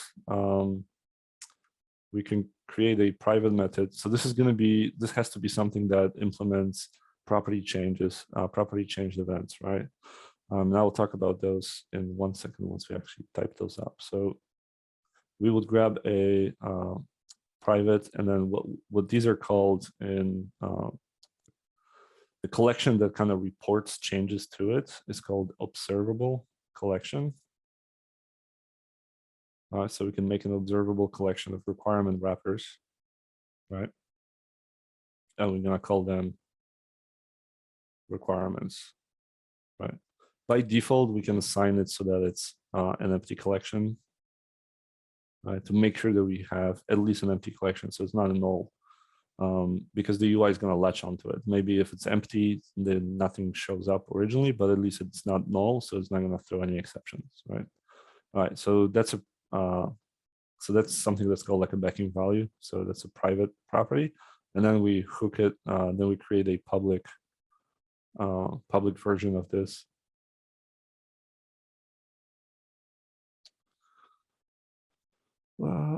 Requirement wrapper, and that's the one that's going to be actually exposed to the UI interface, right? So that's going to have a get, and that's going to have a set property that we need to override, right? So it's going to have a getter and a setter, right? So the way those like a standard way of implementing a property that raises property changed events is to basically use these private method as like a backing field that we write when something is the property set, we store that value in that private property, and then when someone's asking for it, so the setter gets called, we pull that value from that property, right? It's kind of like a placeholder. It's called a backing field, if I remember it correctly, right? So when someone asks us for what's the requirements property in the getter, we would return the value that was actually stored in the requirements in the private property.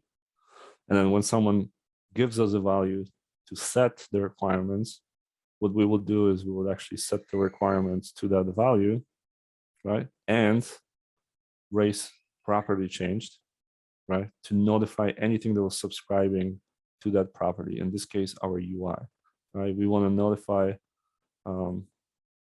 our UI, right? So that a global event gets raised that a requirements changed, right? So anytime we add a new object to this collection, it will raise an property changed event, and it will notify the UI. The UI can update itself, right? So if the UI is responsible for displaying like a table, like we did with the second button where we're showing rooms, right? And your room would be added to the list. The UI would update itself automatically because it would get notified by this, right? So that you can tell the UI to kind of keep an eye on this property and monitor it for any changes, right? So we have this requirements property, right? And then so once we extract all of the requirements from the Excel, outside of this using statement, right? So now this connection to Excel gets terminated. It gets all cleaned up, and we would just basically call requirements. And let's say that I'm not going to stop the end user from clicking on that Excel file a couple of times and reloading it. So instead, what I'm going to do is I'm just going to make sure that every time someone loads a new set of requirements, we clear the previous ones, right? So we're going to clear the collection first, right? And then we're going to grab the requirements, so these requirements, and we're going to call a for each on it. The reason I'm calling the for each is, remember when I said the way this observable collection works is that anytime you add a new object to it, it'll raise property change and notify the UI that something was added to it.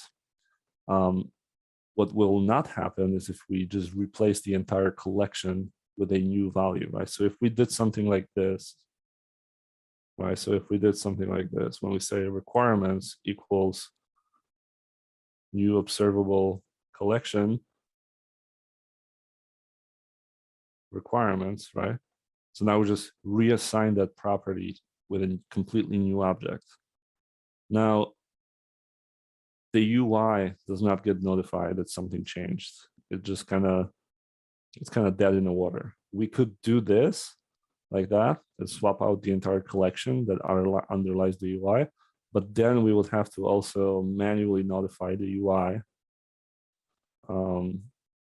by calling raise property changed, kind of doing what the setter already does, like this, right? So I think that's a kind of like a dirty way of doing this.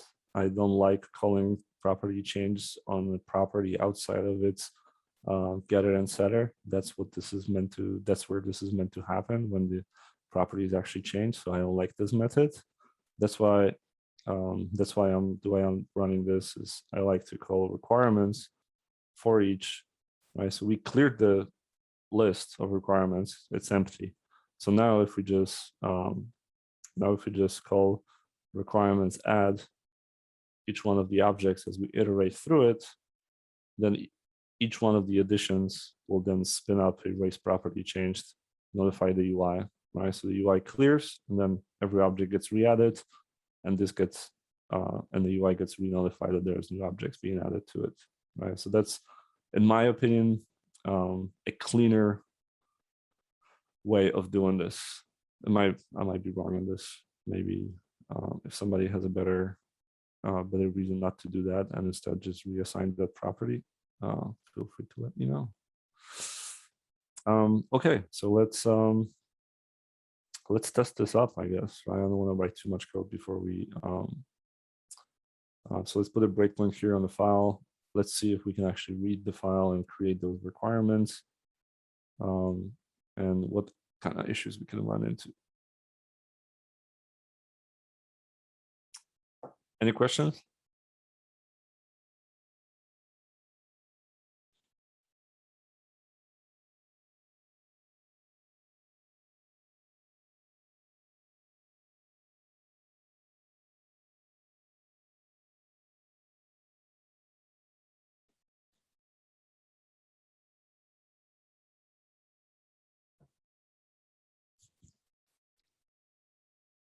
Alrighty.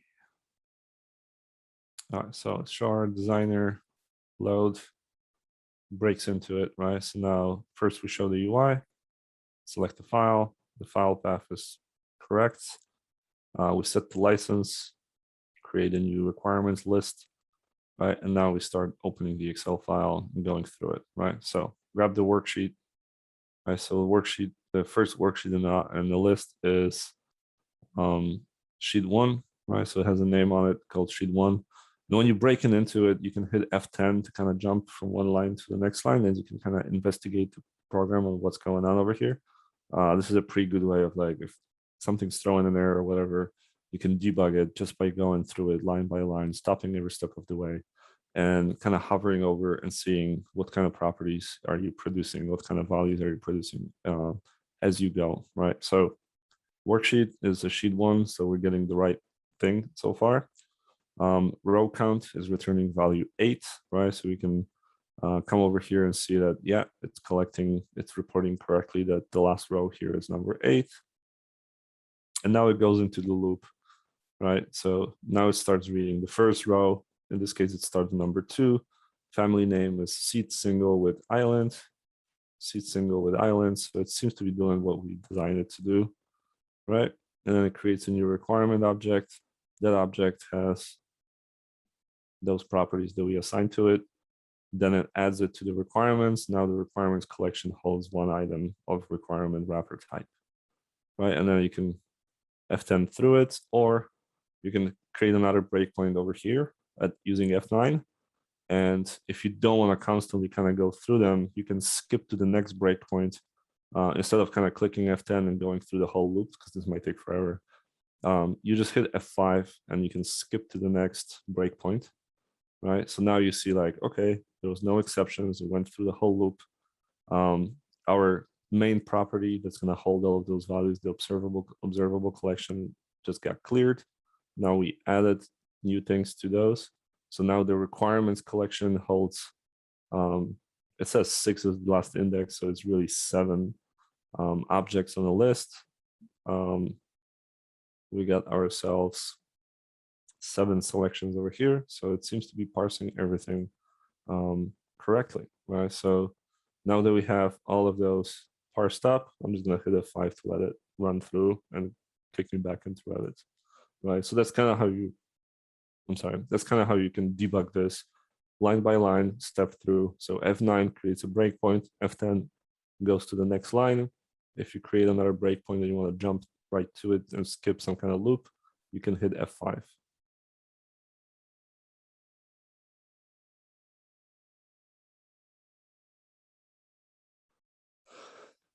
You have to set both of those observable collections to private to get them to work. Why would you have to do that? You mean both of these? Yeah, it was throwing up an error on it saying that it was less accessible, even though it was public. Yes. So is your view model public? Yeah, it is. Yeah. Okay. So if your view model is public, then the question is on this: is your unload requirements private? Yeah, that's private.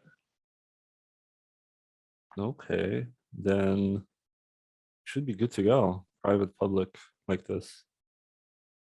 Yeah, I couldn't figure out why it was doing it, to be honest, but it seems to Well, be the working. private. Okay, so just to explain this, if you make this private, it's not going to work. Then your Right. UI is not going to see it. So it has to be public.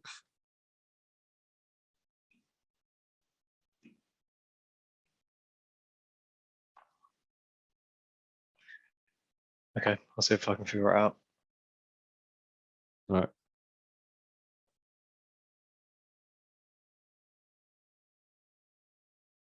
I can, on my end, I can probably pick you into exactly where we're at just by publishing the current code that we have.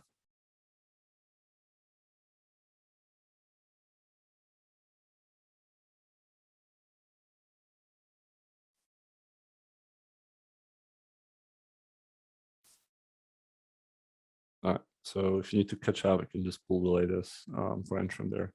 But yeah, so this has to be public because now what we're gonna do is in a dockable panel, what we're gonna set up is we're gonna set up something that's called items control that's gonna populate this bottom row with requirement wrappers, right? So we're gonna create a bunch of rows over here for each one of those requirements. And in order for that to populate and see the view model, this has to be public, right? Because it's gonna sync up with that property, with that requirements property. Speaking of which, let's create that UI object here, right? So over here under buttons, if we just add what I mentioned just now, I have to scroll up a little bit, something called an items control, right? So the way these work is that an items control is like a collection of other controls, right? So we want to create a UI object like a row that's like a table of rows, and each row is going to represent one of those wrappers, and each one of those rows is then going to show us some of the properties of that wrapper, right? So the items control, we're going to set this up to be in a grid row 1, right? So we want it to be in that bottom row so that they don't overlap with the button and the header that we set up over there, right? And then to hook it into, to connect it to that observable collection that we created in the view model, you want to set the items source, right? And you want to use binding. You want to set that to requirements, right? You want to say mode two-way, right? So it's going to listen for changes coming in, and also if there was any changes in the UI, it would push them back to the requirements, right? So that's in case that we wanted to make it editable, for example. And then update source trigger is going to be property change, right? So now anytime there's a property changed event that gets called up on those requirements, UI is going to respond to it. It's going to get updated, right? All right, so we're going to set up a little border. I'm going to set border thickness to 0 because those things usually come with a border. I don't want to see the border. We're going to do a little margin, a 10 margin all around, so we give it a little bit of breathing room, right? So it aligns nicely with the side of the button and inside of that header on top, so it doesn't go all the way to the edge. And then I can also specify horizontal content alignment, and I want to stretch it, right? I want to make sure that this thing stretches with the window, right? So you know how in the UI you can stretch those dockable panels. I want to make sure that this stretches with it, so it always matches the size of the host panel that's holding it. Now, Next thing that we're going to have to do here is, now that we have the items control, we have to tell it what kind of objects is that control going to hold. We didn't create that control just yet, right? So first thing that we want to do is actually create a control to kind of host into that items control, right? So for that, we're going to create a new item, and we're going to create a user control. And we're basically going to nest another control inside of this one, right? So with this one, we're going to call this one a requirement control. I'm going to add it in here. I hate how they come through transparent, and in my like a dark mode in Visual Studio, can't see what's in there. So I'm always changing the background to white. This is the local is always kind of unusable until we actually need it. So like I said, I don't like, this is like a using statement for XAML. I don't like having like unused using statements in here. So I like to delete it. I like to kind of clean up, make sure that everything's aligned properly, etc. So there we go. Now we have a starting point. This doesn't have to be, so imagine this is like a row of information. So kind of the size of this is a little weird because it's kind of squarish, as opposed to, it should be like this, more like a bar. We can make this bigger, 100% maybe. All right, so now that we have that, we can start putting things into it, right? So I just want to, for every row, I want to show the family name, family type. I want to show the count, and I want to maybe next to it show another column with how many objects was already placed, right? So we can start, comparing those two, right? So again, we'll set up the grid in this control, right? So we'll do, in this case, we'll actually do column definitions. Right, so column definitions is just like we did with rows. Now we can set up what are the columns and how they spread out across this control, right? So we can say a column definition, and column, like rows have height property, columns have a width property on them, right? So we can say the first column, it can be flexible because that's going to be our family name, family type. Then I can do Control D to copy that row from above. You can do this multiple times. We're actually going to need to. So the second, so if you leave those with just asterisk, you can see that it automatically equally spreads them out. So we got 1, 2, 3 columns here. That's not what I want to do. I want to just give those a fixed width of 50 on this side, and then whatever is left over will be allocated towards the first column. All right, so we got those 2 columns, and the first one's going to be our family name, family type, right? So, but those 2 properties, family name, family type, they live in 2 different. They're assigned to 2 different properties, right? Family name and family type. There's a couple of ways we can work around this. We can either add a extra property here that combines those 2. That's doable. We can do the combination, like this act of combining those 2 names into one over here in the UI. Doesn't really, I don't know what's more work. We can just do it here. It doesn't matter. I mean, you can do a little bit more work on the UI. So what we can do over here is that we can create a something called a stack panel with an orientation horizontal. And inside of that stack panel, we basically just going to combine a couple of different properties, right? So we're going to grab a label. That label is going to have a content of family name, right? So we're going to bind it to family name property. So family name, that's the property. We're binding it over here, right? So the first label that's going to be here is going to be a family name label. Just so we can see it in the UI when we're designing this, what you can also do over here is if you put a comma here, no, not here, inside. and put a fallback value like family name, or some kind of some name, like whatever you want to do. Now you're going to see like what it actually looks like in the UI, and you're going to realize that it's not pretty, right? So we want to vertically align this in the center, and then we have in the same issue with padding. So it always like put some padding on it, right? So let's just set the padding to 0, right? Okay, so now we can create another label, another content. This time we can basically just put like a dash between those, and then again vertical, and align it so that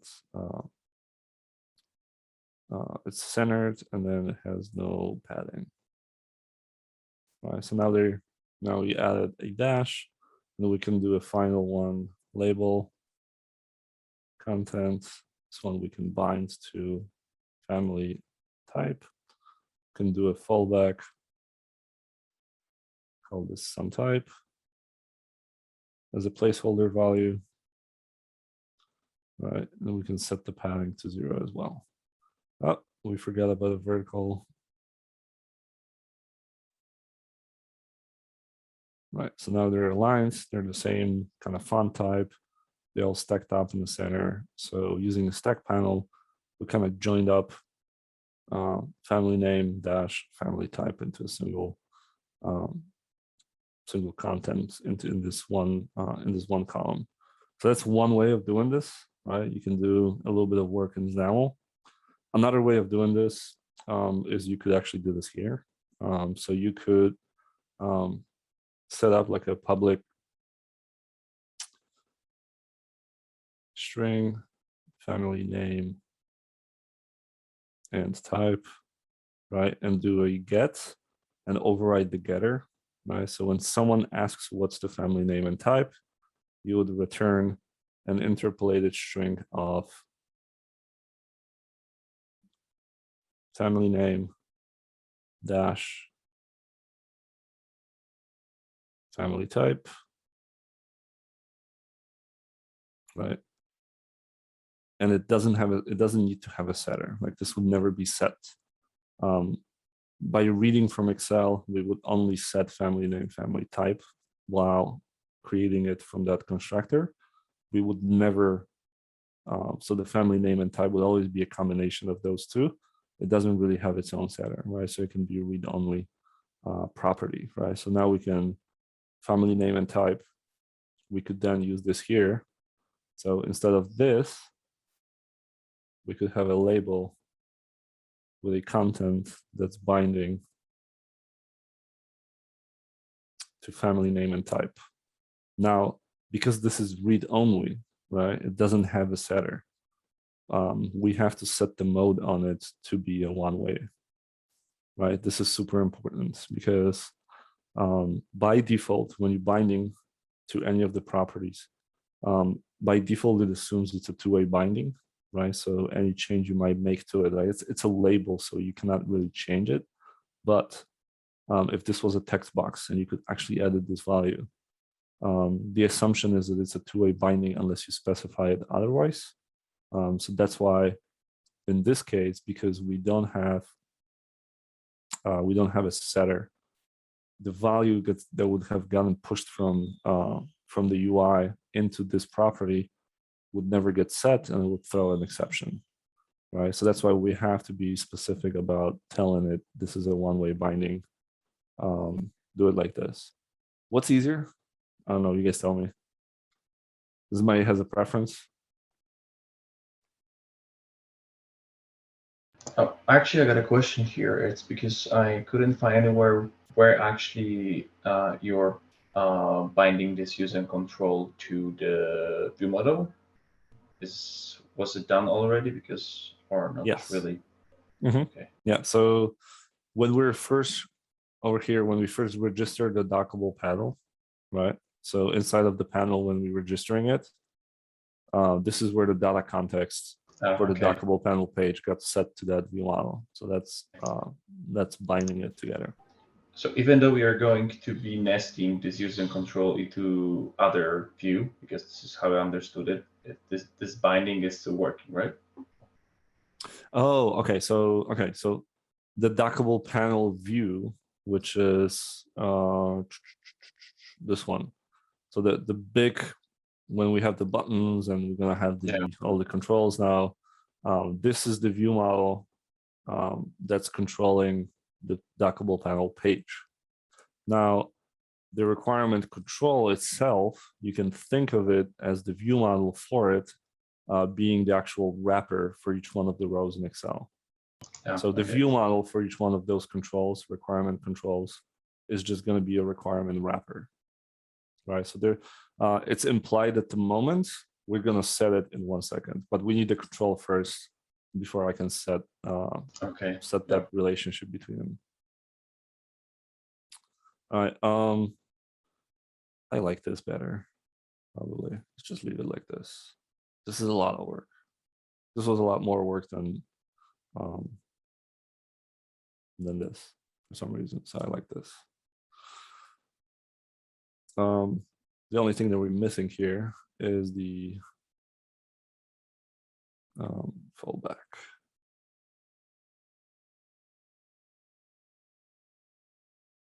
So it looks okay in the UI. Some family name. Now we have to fix that one up too.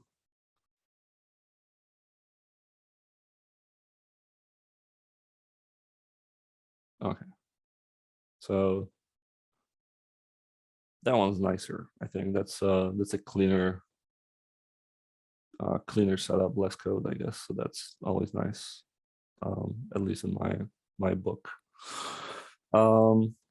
Okay, so next one up would be, we will just have another label, and this time we have to set the column for it, right? So again, like I mentioned, by default, when you split a grid into columns or rows, the first content that you put in there is assumed to be in the first row, first column, right? So we don't have to specify grid column to be 0, right? It just assumes that that's the setting for it.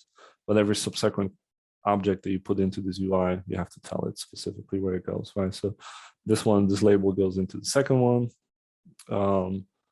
A content for this one is going to be bound to our required count. So that one, right? And the fallback of like, I don't know, 10. And we're going to have the same thing. So we're going to do a vertical alignment center. We're going to actually do horizontal alignment center as well. So now it's sitting nicely in the middle. We can do padding 0, but it doesn't really matter, right? So again, it's implied that the required count property is a two-way binding between this and the UI. All right. Now a final one, that final property over here is a label, and again, I'm gonna have to now tell it what's the column. We don't have a content for it just yet, right? So, but this is meant to keep count of how many pieces of furniture were already placed. So let's do placed count.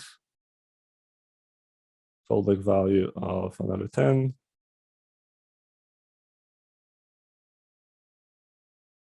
Let's do all of these.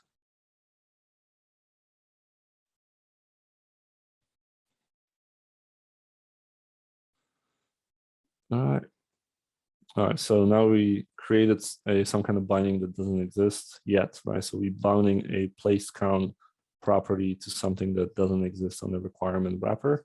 So we're gonna actually have to create it, right? Okay, and I've made an assumption.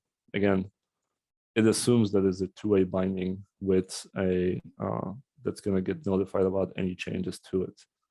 And to implement that in the code behind, we actually want to do something like this, right? So it's going to be underscore placed count. that's the backing field, and then we're going to do a public, not like this, public integer, and then we're going to override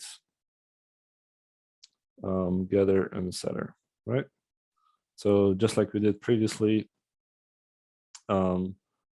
when someone asks for that value, what we're going to return is the backing field value.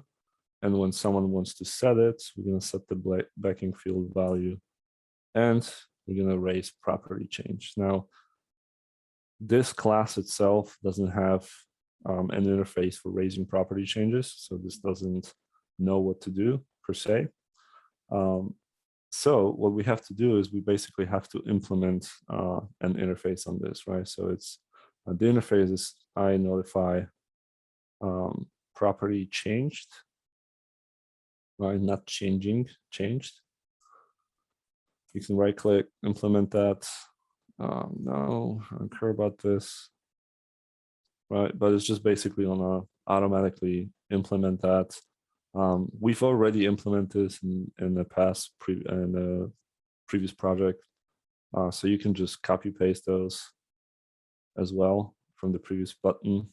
That works too, it doesn't matter. But basically that interface, if you add that interface to this class, it's going to allow you to raise property changed events. And then you can say name of place count, right? So that when that event gets raised, it will tell the UI, in this case, it's this wrapper that we have for each row, that this property has changed, place count, and it's going to update it, right? So it's a two-way binding this way. They're going to talk to each other. That's the only one that really is going to change back and forth as we're making changes to in Revit.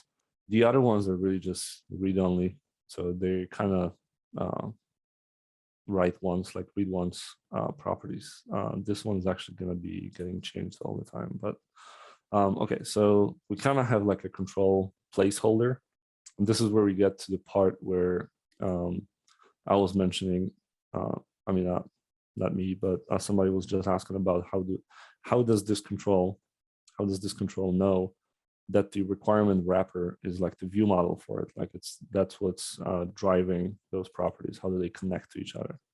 Right. So inside of the Dockable panel, when we created the items control, one thing that we haven't done for that items control is we haven't set its item templates, right? So items control, that's item templates. We have to tell it what's the template for each one of, because remember, this is latching onto or kind of syncing up to the requirements, right? And the requirements in this case is an observable collection of requirement wrappers, right? So this is syncing up to requirement wrappers. So each one of the requirement wrappers is going to basically become its own view model, right? Or data context for one of those requirement controls, right? So now we're going to tell it, hey, how is that going to work together, right? So this is going to be a data template. The data type for that template is going to be a type of requirement control, right? And then I have to import that. When it's automatically going to create a XMLNS reference over here. So this is like a using statement. So that requirement control, right, over here has its own location in the space, namespace in this DLL. And when we reference it like this, it just creates a reference to that, right? So CLR namespace refers to where that control actually lives, right? So it lives in the fourth button namespace, right? So now when we call the requirement control as the data template for it, we can then actually place the fourth button requirement control in here. Right. So for each one of the requirement wrapper objects, we're going to generate a requirement control, and the items control is just going to display them. It's kind of like a table. So that's how you tell it what's the data context for each one of them, right? You just tell it, this tells it that it latches onto the wrappers, and this tells it that that's the control that's going to display those wrappers. All right, let's test this up. See if it works. See if I missed something. Something in here is missing. Yep, okay. So when we created the requirement control, the code behind for it, we didn't clean this up, right? So it's still looking for all these. Still looking for all these references that don't really exist. So I have to clean those up. Let's try again. All right, that seems to be building. Let's give it a try.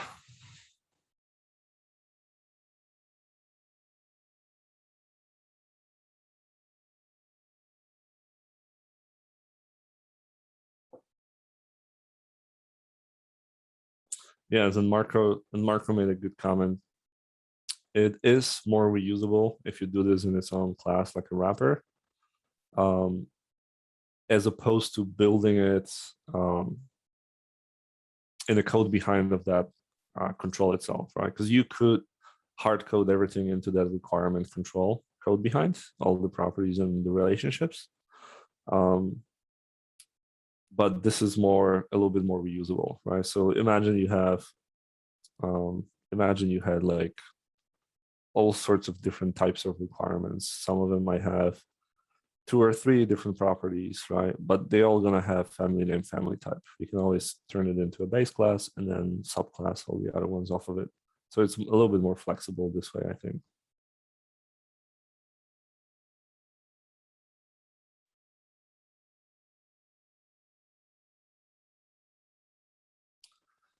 Okie dokie. So we load up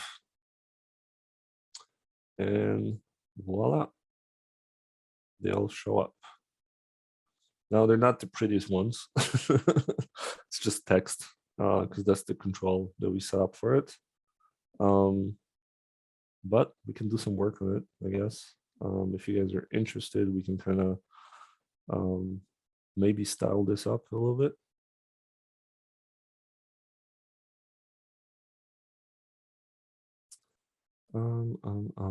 How would we?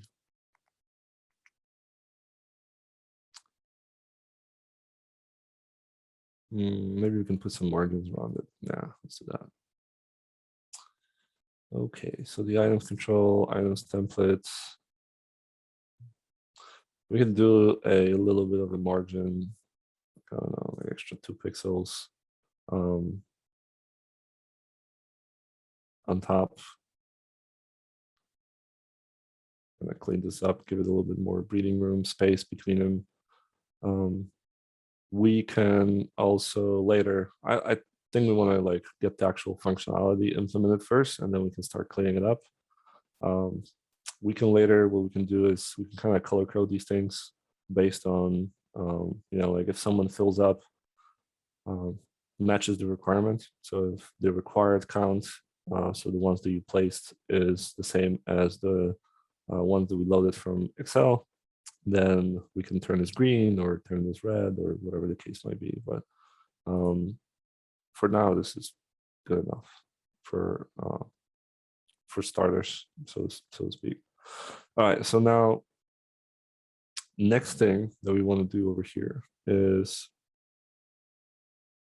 actually prepped like a little, let's close out of this one.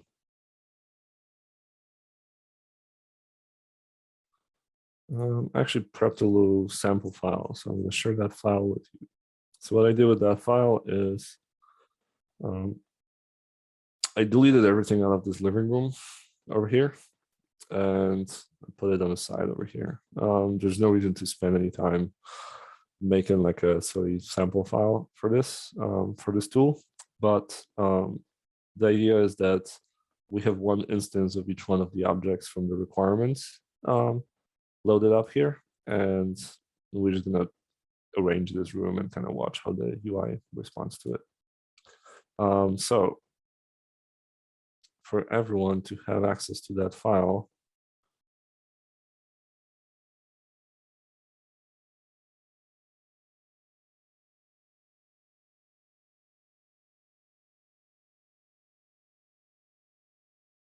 all right, so I published that file. So this is for Revit 2023.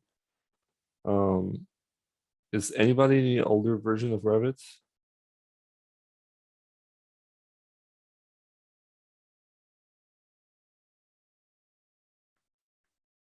Nope. That's good. All right. So the sample files for 2023, but it's yeah, you can downsave these things, but you'll get the idea. This will be easier to kind of play around with it, but it's not like a must for the class. But if you're in 2023, you can use this. You can use this sample file to kind of catch up with what we're gonna try to do over here. But the idea is that you'll kind of draw from this pseudo library of content, and then as you place these things, right, there will be a requirement over here that gets updated based on the placement, right? So question is, how can we kind of monitor Revit for changes to it? And then how can we then grab any of those changes and shoot them into the UI to update the UI really quickly, right? And we can use MVVM has a wrapper for it called messages, but it's really just a wrapper for events. So we can use that really quickly. We didn't get a chance to talk about events last year, so this will be a good starting spot for those events. They're a little different and arguably a lot easier to set up than the event systems in Revit for communicating asynchronously with Revit itself to make changes to Revit, right? So that would be a different setup. But okay, so for this one, so now we want to be able to catch people placing any of those contents, right? So the way I would set that up, I'm going to save this and publish, because this is kind of like a good breakpoint for somebody who wants to catch up.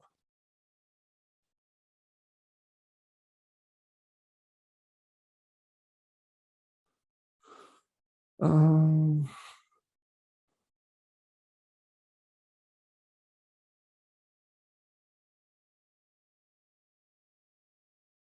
right. So now we have like a little UI that holds it up, and now we want to listen for changes coming through Revit. All right, so we can actually do this in, we can actually do this on the app command side of things, right? So there is an event in Revit that we can subscribe to called document change. So I'm just going to plop it down below here. So under app, you can grab the controlled application, and there will be an event called document changed.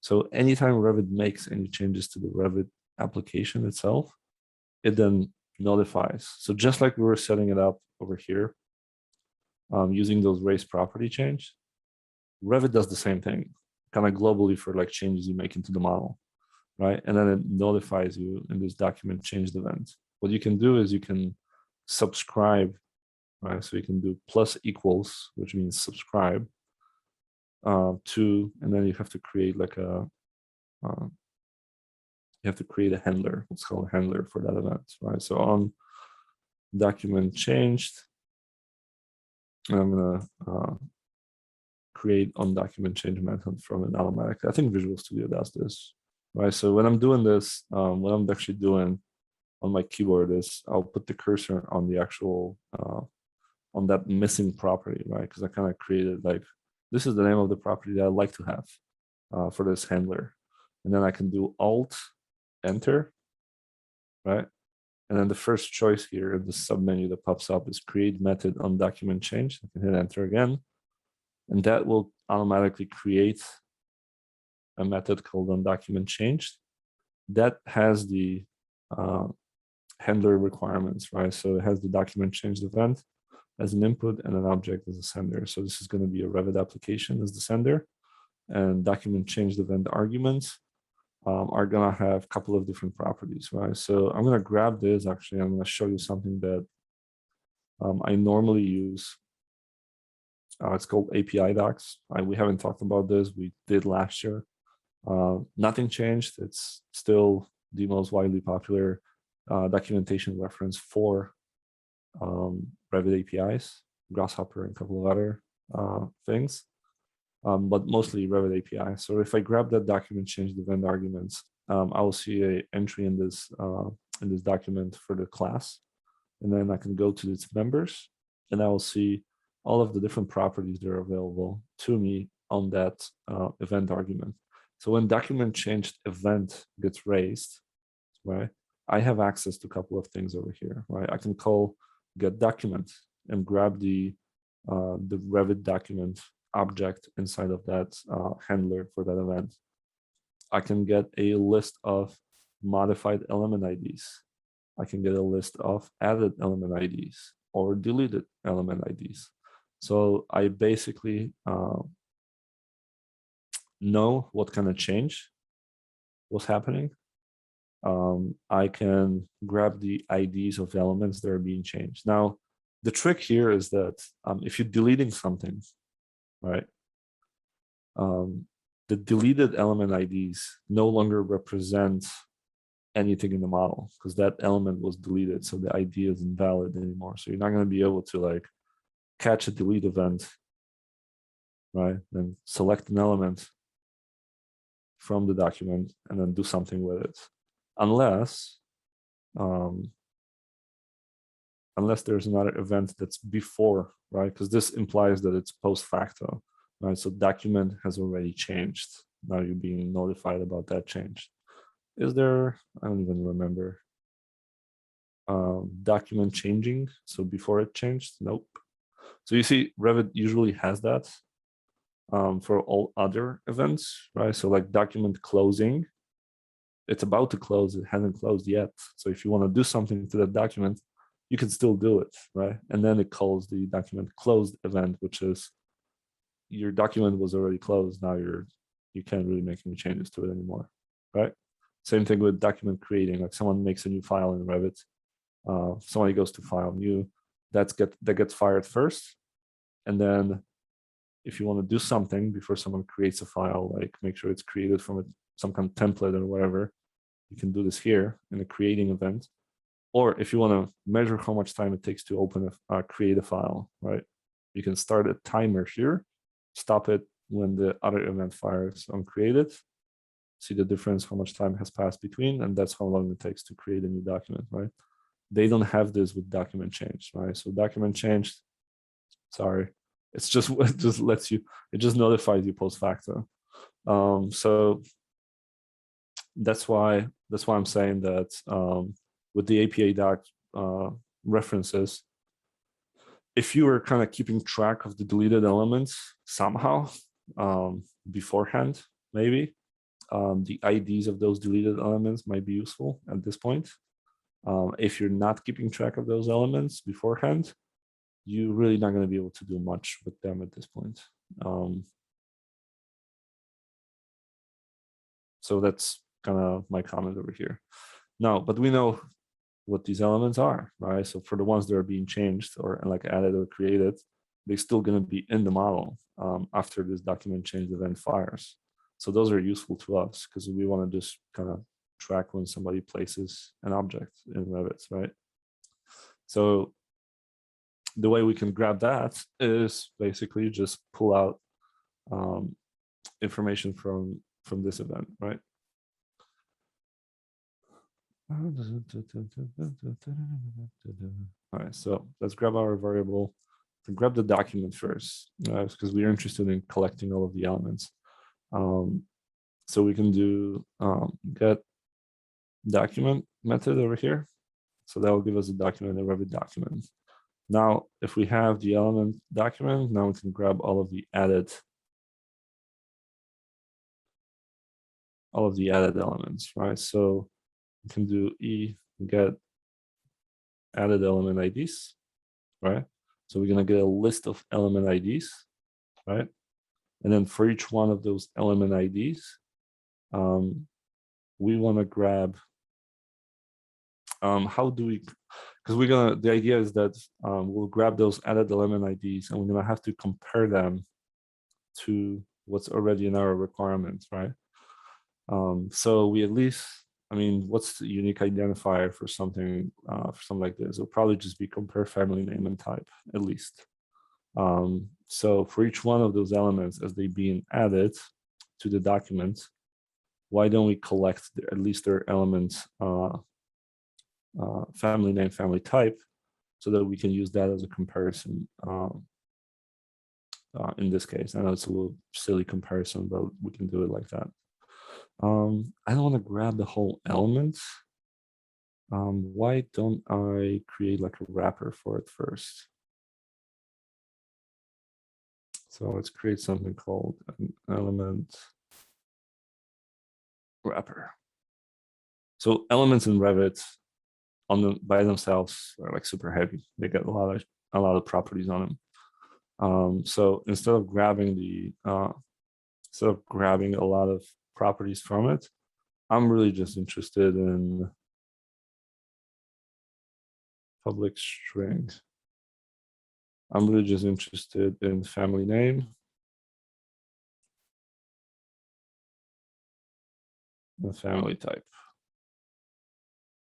And I'll use that as for comparison, right? Then I'll create a constructor from it. And we're gonna feed it an element object and out of this Revit namespace, call this E. Right, so for each one of those elements, each one of the elements in Revit has a reference to its own document. I know it's weird, but it does, so it knows which document it lives in. That makes sense if you have like multiple documents open in the same session of Revit.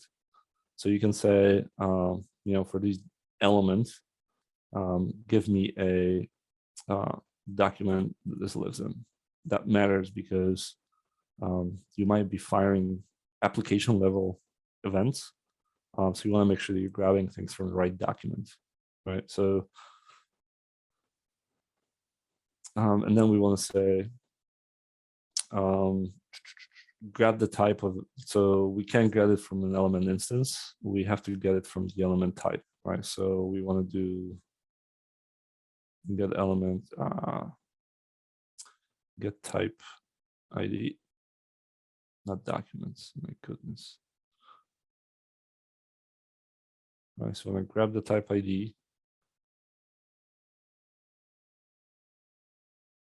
We want to grab the type ID object, and we want to make sure that that type ID object is an actual family symbol, right? So it's an element type. So for family instances, the type is called family symbol. So I want to make sure that we're grabbing family type of a family instance, right? I'm going to give it a name type.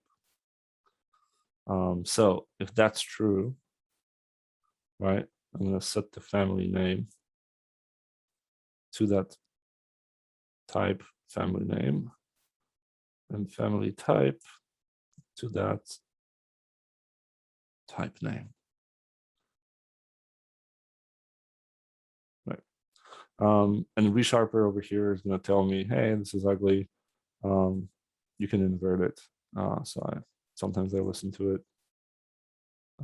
And all it did is really just put that exclamation mark at the beginning of that statement. So now it's saying, instead of saying that if the type of that element that we fed in here is not a family symbol, then just return, right? Don't continue.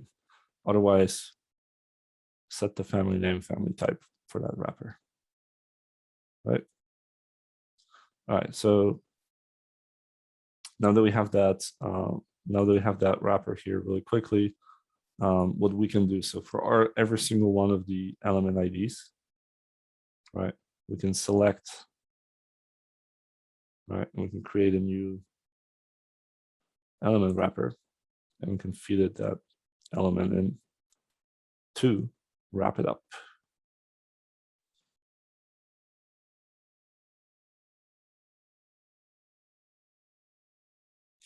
Oh, that's not going to work. I'm a sucker. Those are element IDs, right? So get element ID. So we have to get elements for each one of those. Then we feed that into a constructor. All right, convert it into a list. And now we got ourselves a list of added elements. All right, so we grab the element IDs, wrap it into our little wrapper. The wrapper is going to have a family name and type, so that we can use that for comparison to our requirement, family name and type, right? So we can distinguish what's being added to the document, right? And then once that happens, we have to notify our UI that there has been some kind of change, right? So one way to notify the UI that there has been a change is by adding something called a messenger system to it. So MVVM Lite actually does this pretty well. I really like this. The way they implement that is we can add to the constructor of the dockable panel view like a listener for events, right? It's called a messenger, right? And it's going to come from Galasoft MVVM Lite messenger, right? So we want to make sure that that's where it's getting loaded in. So the messenger default register, right? So we register a new event listener basically for this view model. And now it's going to listen for a kind of message. Now, what kind of message is it going to be? We can create one and just tell it where that message is going to be, right? So we can create a message called edit elements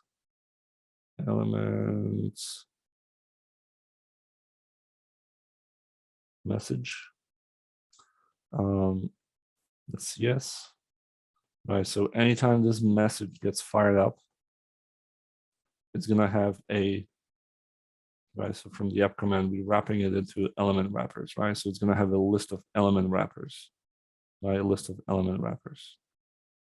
So the edit element message is going to carry a list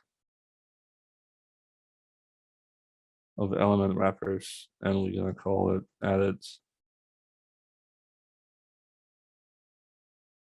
elements.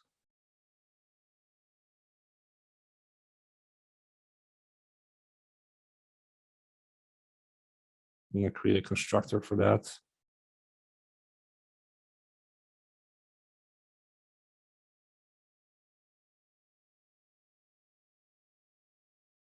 And we're going to set the added elements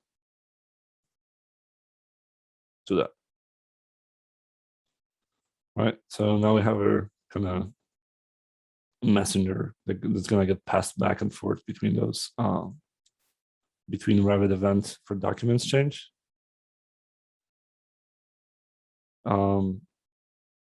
Just 1 second, I'm going to update the Git for that really quickly. Actually, I can update the Git now. Somebody asked, yeah, Donald asked to get the Git updated.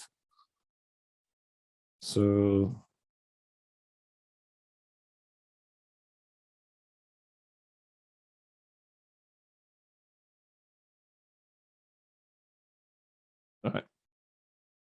all right, so every time we open up the dockable panel, we're going to register a event that's going to listen for those messages, right? The message is going to be added elements message type, right? And then we're going to have on like a handler for it, like what happens when that message gets fired off. So like on added elements message, and again, I can just alt enter and then create a handler for it, right? So when that message happens, it's going to pass us the added elements message. That added elements message is going to have a list of added elements to it, right? So now we're going to be able to handle all of those elements, right? So we're going to do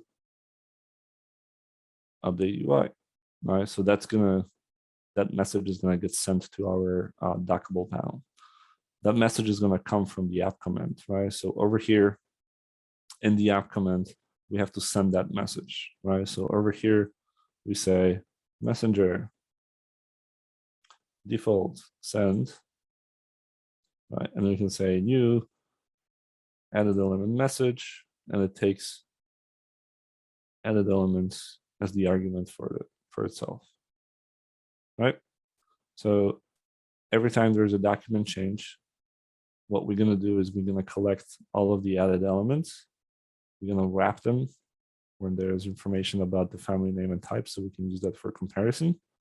And then we're going to fire it off into space, right? So basically, it's like a global event. It fires off into space. It literally just like, and anything that's listening for that message is going to receive it and going to be notified. And this is kind of application-wide messaging system, right? So we can have multiple tools in here listening for the exact same messages, and they all can react to it differently, right? But this one's listening for added elements message in this case, right? We subscribe to that, we're listening for it, and then what's going to happen over here is now we can set up what's going to happen when a such message comes through, right? So that our UI can get updated when those messages are coming through. I know sometimes it's a lot of coding before you actually see something happen. So I'm sorry if this is, there's really nothing to debug for us yet until we all tie it back together, right? So now this is the final step, right? So now imagine in the UI in a dockable panel, we receive a message that a new element has been added. What do we do with that, right? So we go into the object collection for added elements, right? And we iterate through all of the added elements, right? The idea is that we have to check, right? So we're looking for, right? If inside of the requirements, right? Remember, requirements are storing our requirement wrappers, right? So the requirements are storing information about family name, family type, right? Inside of this requirement wrapper, right? So check inside of requirements, right? We can say, find me a first or default where the family name equals whatever that element family name equals, and family type also equals whatever that element family type equals, right? So it's gonna, if it finds it, you know, if the found element exists, so there is inside of our collection of requirements, if there is an element that has the same family name and family type on that list, the found object is going to be that requirement wrapper. It's going to get returned. Otherwise, it's going to be null, right? So we say, so the found is null, then we don't care, just continue.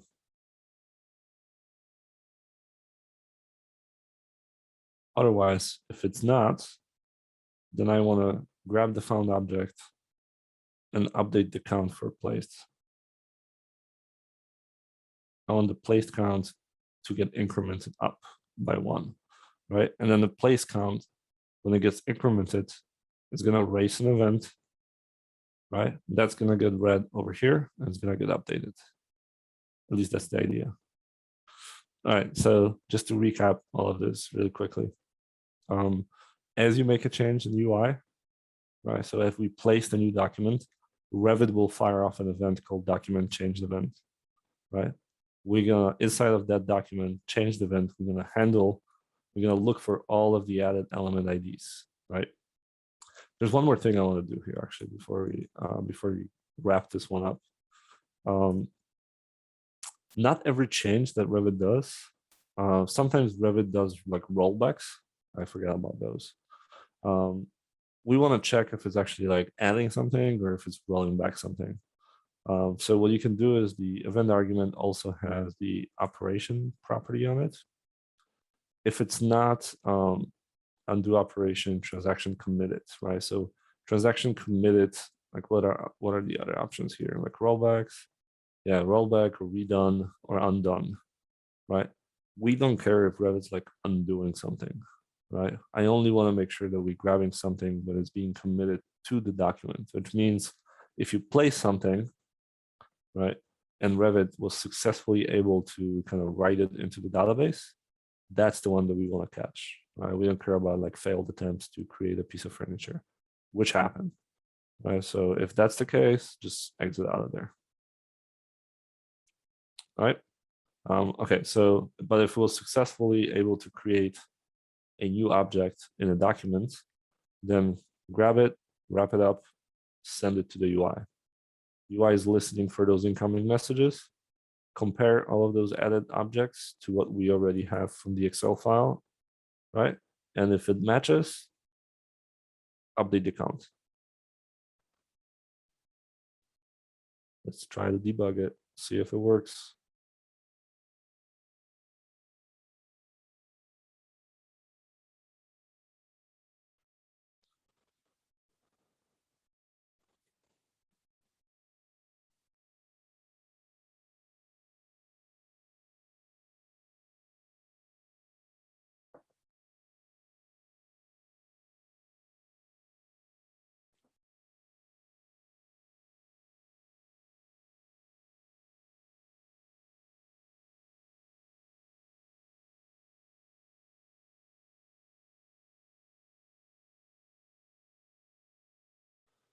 All right.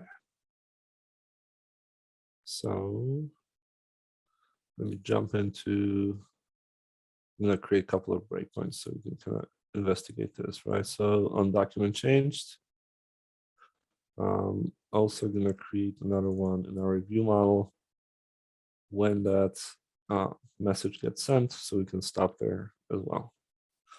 All right, so I'm going to create something, Revit fires off right away.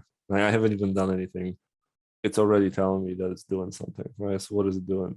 It's committing a transaction. Like it's gonna, I mean, the document change is gonna fire a lot, right? So, I mean, let's see what it does.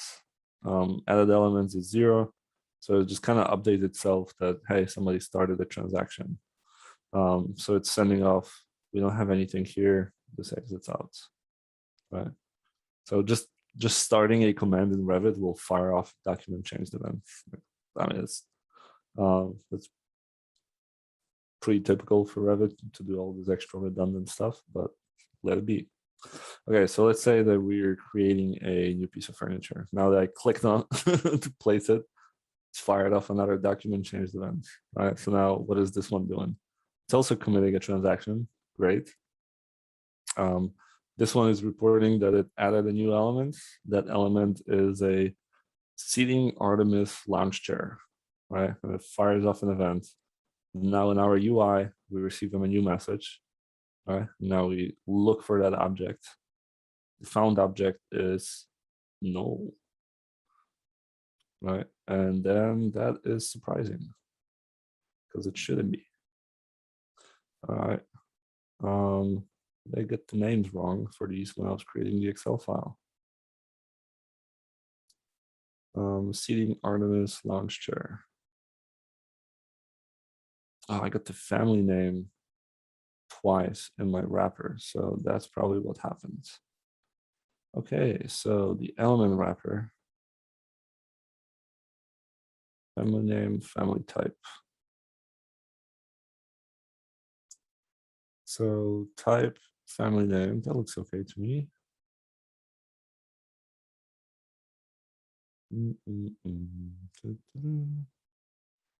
Family name. Okay. Okay, that looks good to me. So what if we had in our requirement wrapper, family name, family type, family name, family type for the string. That looks okay to me as well. What did I miss here? Edit type. Family and type are actually both the same. Seating Artemis launch chair. So it looks okay. Is my Excel messed up? No, my Excel is the same as well. Let's try this again. Seems to be the correct setup.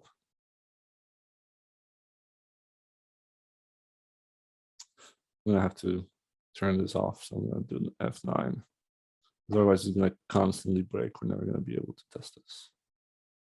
Okay, but let's load these up. It's failing because we don't even have the Excel file loaded, so I'm stupid. Okay, so let's load up the requirements. The requirements are empty at the moment. So that's why it's not finding the match.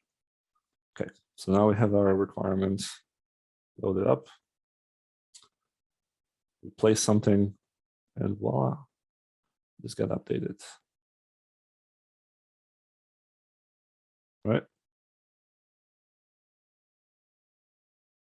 Right, it's keeping account of what we're placing. Now, the tool is a little stupid because if I was to delete any of these things, it's not keeping account of deleted elements. Because remember, when the document changed, we basically programmed it to only look for elements being added to it. But yeah, that could be homework for somebody else, or we can look at this in a little bit as like an extended version of the class. But before we get to that, I basically wanted to clean up a couple of things over here, make it a little bit more usable, and work a little bit with the UI as well. So, but this seems to be working. Right? We can place a couch, and if it matches one of the requirements that we loaded in, it updates that count over here dynamically. So that seems to be doing what we wanted it to do. Now, only if it need to clean itself when you delete that. Or another cool feature here would be, you kind of probably want to latch it onto a specific room only, right? So not only do you want to check if the piece of furniture that's being added or piece of equipment that's being added to the document is added like anywhere in the document, or is it added to a specific room, right? So then you can do like requirements per room. So imagine expanding your UI where, it's like a living room requirements, a list, a hall requirements, kitchen and dining requirements, and then you have different lists everywhere. So you would have like a list of all the rooms in the hospital, and you load all those requirements from an Excel spreadsheet or somewhere. And then as you go through them, it's kind of telling you how far you're getting. But those are not very easy to read. So another thing that I wanted to do is just kind of update the UI a little bit. So what I'm going to do is we're going to save this. Do you guys have any questions so far? Because this is pretty much the setup over here.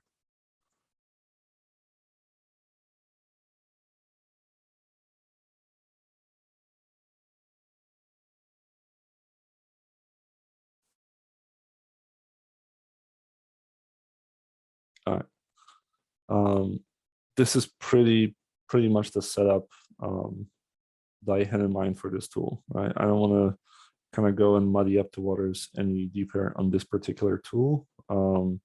It does need some work to make it super functional, but the idea was that I would show you, a big picture, how these messaging systems work, how these events kind of relate from one to the other.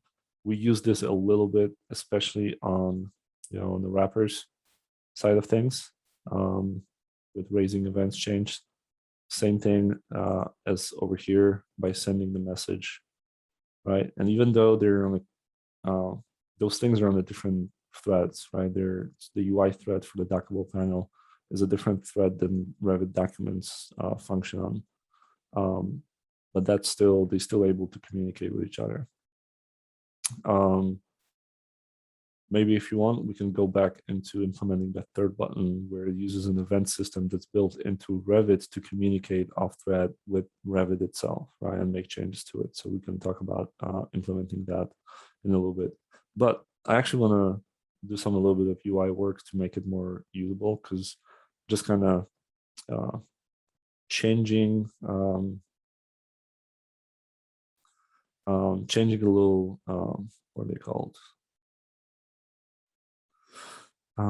Changing just the numbers over here when everything is the same color and the same font and whatnot, it's a little hard to read, right? But if you can imagine, like the way I imagine this tool is like it's a little bit bigger and you have a lot more of these requirements for all the rooms separately. You can sync them all up, right? And then when you make these changes, it's basically just like switch lights, you know, red, green, like am I hitting their requirements or not, right? So when you open the model, you pull up this panel, this tool, you can see if it's all green, that you fulfilled all of the requirements for the whole model. If it's all, if you have any spots missing, it's going to be super easy to spot them, right? So what I wanted to do is kind of get this, set up this color system for it as well. So first things first, I don't really care about this color. I only care about the color of this. So what I'm going to do with this, instead of just having a label, I'm going to create a border. I'm going to make that border have a color. So it's going to be 2. It's going to be a vertical alignment stretch. I'm going to do a horizontal alignment stretch also to make sure that the border is kind of all around that entire cell. And then what I'm going to do is I'm going to assign a background color to it. Right? I'm going to bind it to a property called placed color. We don't have a property called placed color just yet. But the idea is that we're going to put that label inside of that border.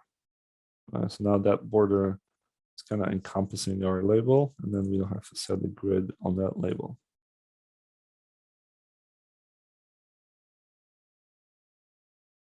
Okay.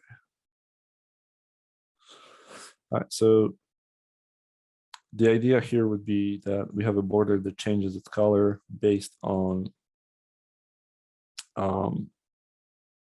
number of elements placed versus number of elements required, right? So red, green kind of thing, like a switch light. So we're going to create a place color property that automatically updates itself, and then it will return a color back to the UI, right? So we can go to requirement wrapper, and we can basically just tell it, okay, so put this here. Give me a property called solid color brush. Right? Solid color brush is how you pass a color to the WPF UI. And we're going to call this placed color. And by default, I'm going to make this a solid color brush. Colors like sand brown, kind of orangey color, right? Then we're going to do a public solid color brush, placed color, and then we're going to do a getter and a setter. Okay, so in a getter, same thing as we did before. I'm going to return the place color. In a setter, we're going to set the place color to the value, and then I'm going to raise an event changed name of place color. Right, so this is a pretty standard setup, right? So by default, when you open up the UI, it's going to have a background on this requirement is going to be sandy brown. Right, so it's going to assume that it's not filled. It's going to be brown. Then every single time a placed count is getting updated, right, we can change the color. So we can check if it fulfills the requirement, and then we can change the value for it, right? So we can basically just change the value here. So the value is less. So whatever we're setting it to now at the moment, then the requirements, right? Then we can say place color equals new solid color brush, sandy brown. So if we're still under on the requirements, it's still sandy brown. Otherwise, if the value is actually equal to required count, set the color to like light green, right? And then otherwise, if you actually exceed the requirements, right? So the value equals more than the required count. We can do a place color equals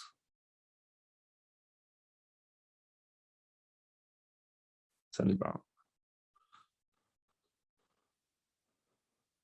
So anytime we place a new object, there's going to be a check that's going to happen, right? So the setter is going to get called, but it's in the setter, we also checking if the requirement is being fulfilled. And if it is, then we're going to set it to green.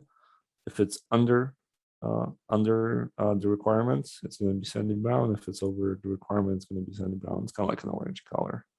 And the default, when we load up the requirements, it's going to be this kind of orangey color in there as well, right? So let's load this up and see if it works.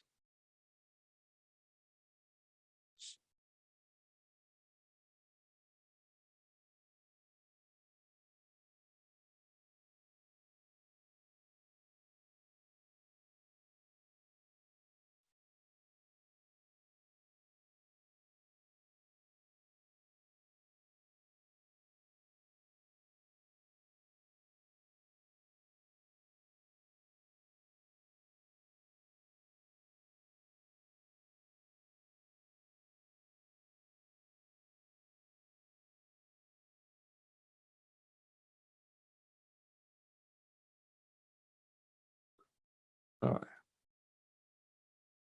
Show our UI. Let's load our requirements. So by default, it's all kind of orange. So you can imagine if this was expanded, like more rooms and all that stuff, it'd be kind of cool to have like the switch lights here, all kind of red, orange, or whatever the color is. And then as we go, so this family particularly, I think this one's called Artemis. That one has a requirement for 2. Right, so if we go in here and we just like bam, bam, all of a sudden this turns to green. Nice, right? But if I get too happy with the chairs and go over it, now it's back to orange. All right. So same thing with all the other ones. Like if I go in and create a couch, the minute I fill the requirements, it turns to nice green color. Then we're gonna have some ottomans, I think. I don't know what these are for. Say we place, how many of them do we need? 7. Nice.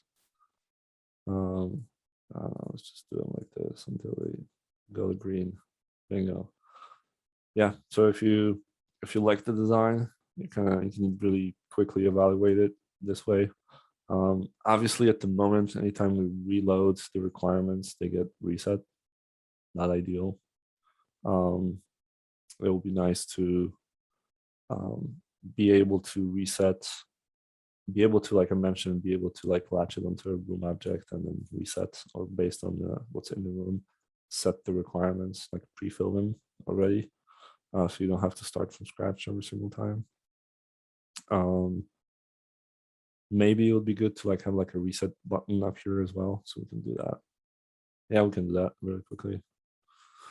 Just to get you used up to working with the events and binding. So what we can do really quickly is for the Dockable panel, we can do like a clear button over here. So instead of having a button like this, what we can do is we can do a stack panel.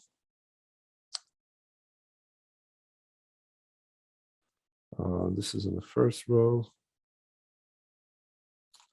I'm gonna have orientation horizontal and flow direction. We want the buttons to go from right to left, like this, no comma. Okay, so inside of that, we want our button for loading. No grids necessary anymore, right? And then we also want another button called clear, so we can clear those requirements. Same width, same height. No longer need a horizontal alignments on this one. I'll just keep it in. Our margins for this one would be this, maybe? Nope. So the I'm gonna flip those. That's the first thing I want to do here. That's A. So I want to have a load and a clear button on the right. Now the clear button on the right needs to have a 10 margin, and that looks okay to me. Now the clear button, you can just give it a command. We can bind it to clear.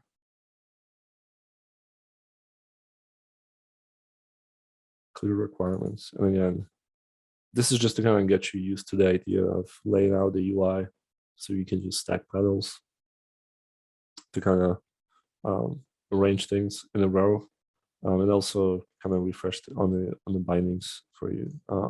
This is something you're gonna do a lot of time. Like this, like a bread and butter of creating WPF UIs. It's just like binding things from the UI layer to the kind of code behind layer. So the clear requirements, it's going to go into the Dockable view model, and we're going to need a new relay command, right? Clear requirements. Then I get set. I'm going to say clear requirements is actually a new relay command on clear requirements, right? You can create that method. And then what happens when we clear requirements? We're basically just gonna wipe them clean. I don't want to unload all the requirements. I just want to wipe clean the value for the requirements, right? So what I want to do is I want to do a for each requirements, right? So requirement wrapper. I want to take each one of the requirement wrappers and take the place count and just reset it to 0. All right.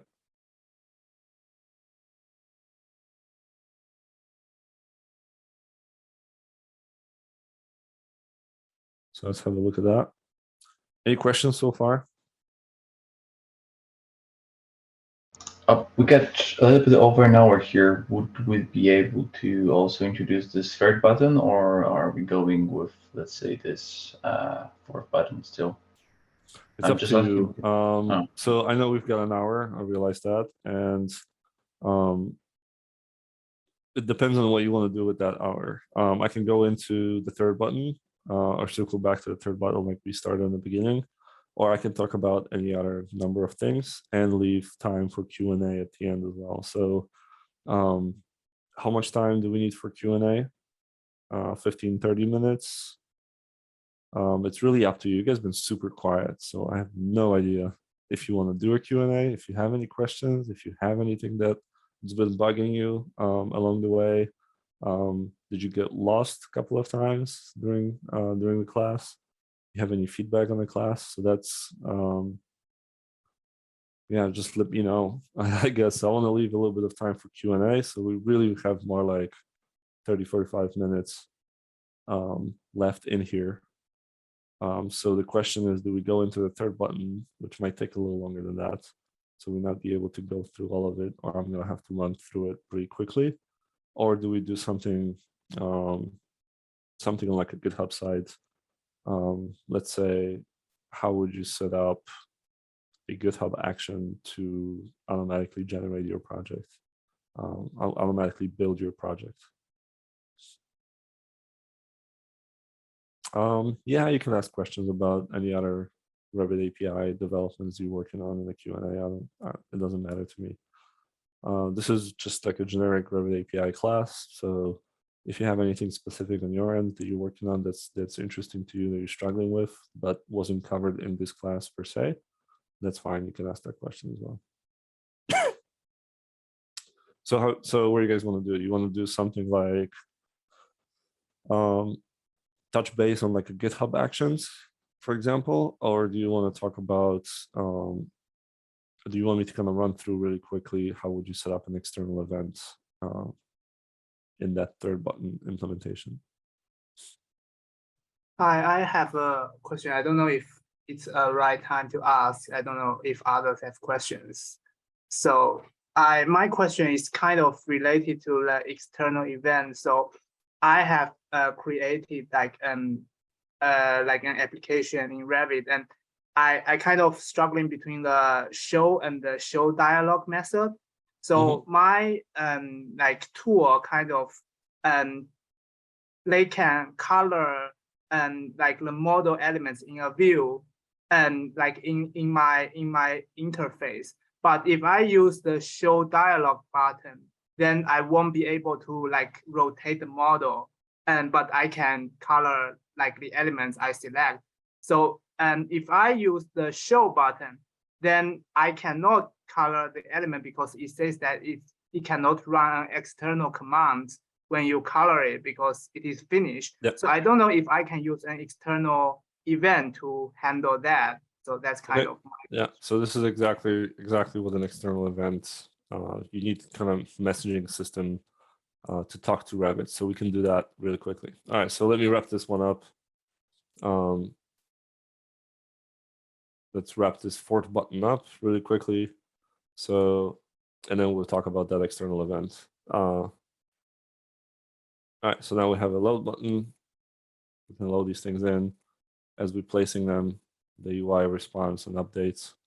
We can also do a clear button that's going to reset all of these values over here. And then if you reload, that will have reloaded this as well. So yeah, so it's kind of, now it's listening for all those incoming. So that was the point of listening to what's happening in Revit, updating the UI, right? Okay, so with that in mind, let's circle back to how would you convert, because we skipped what I called a third button in here, in order to kind of jump into this event-based messaging with the Dockable panel. All right, but the third button was supposed to be an implementation where we basically copied the UI from the second button, where it lists a series of rooms with areas. But this time, instead of showing it as show dialog, which is on the same thread, on the main thread, instead we do what you guys were asking about, which is show that with a show command instead of show dialog, right? So how would that work? So let's run through this really quickly and implement that right now. And I'm gonna kind of go a little quicker on this one because this is more like a copy paste boilerplate stuff, because I want to reuse the second button for this third one. So I'm just going to run through this really quickly, and then we'll talk. Then once we get to the external event, I'll slow down a little bit. All right. So we're going to need a command for that one as well, right? So we're going to have a third button command. All right. There's going to be an external command. Right. And like I mentioned, we can basically just grab whatever we're grabbing from the previous one. Right. And I'm gonna create copies of all of those things in here for the third button. So I'm gonna create myself a copy of the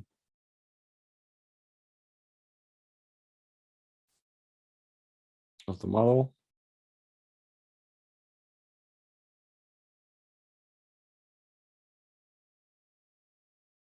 And I'm going to grab that model from here.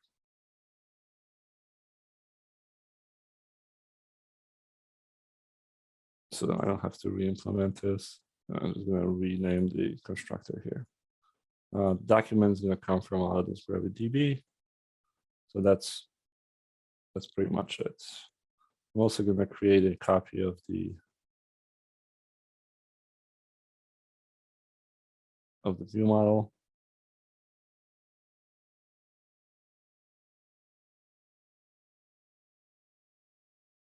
From that second model. And for now, I'm just going to grab all of the same things from it. Right, import all of those types. And change the name of the constructor. Right. All right, so this is meant to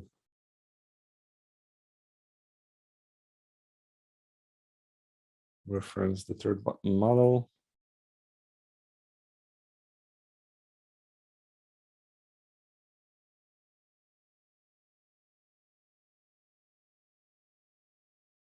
All right, so in the model, there was a couple of methods for collecting and deleting. Right, so for the moment, we're gonna get them in here to make sure that the view model is not missing anything. Good. And then I'm gonna just copy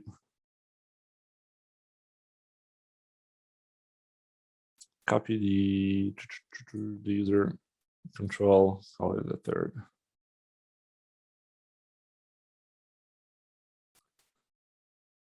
Third button view.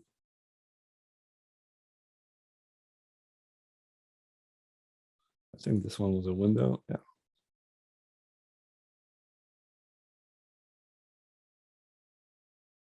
Okay, so, yep. If it's a window, I'm just gonna clean this up.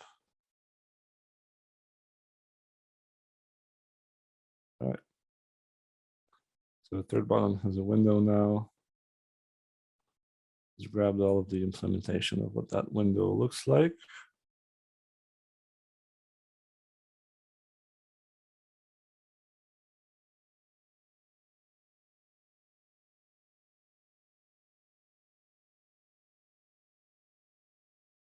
All right, so it's gonna have some resources.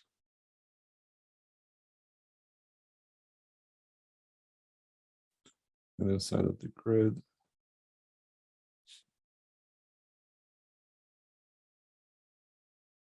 it's gonna have a little table with a delete and a close button.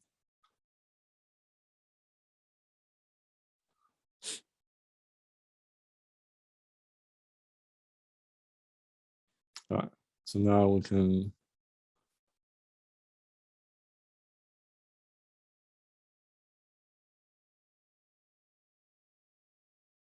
redo this and the actual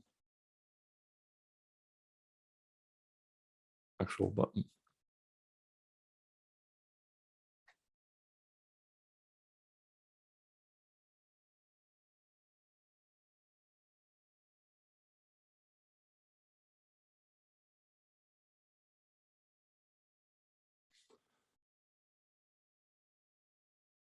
All right, that looks good to me.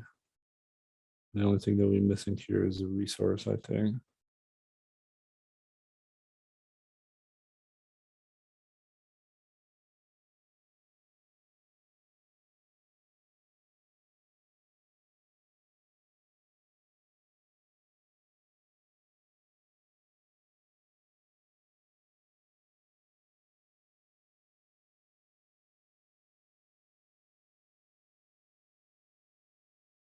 Remember, you're gonna make that resource an embedded resource.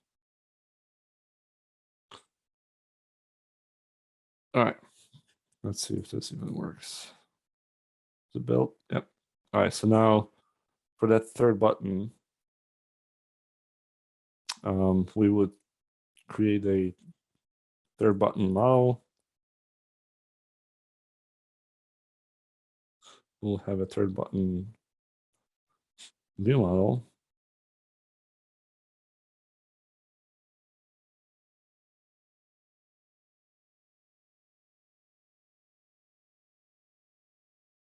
And a third button view. That view gets locked up.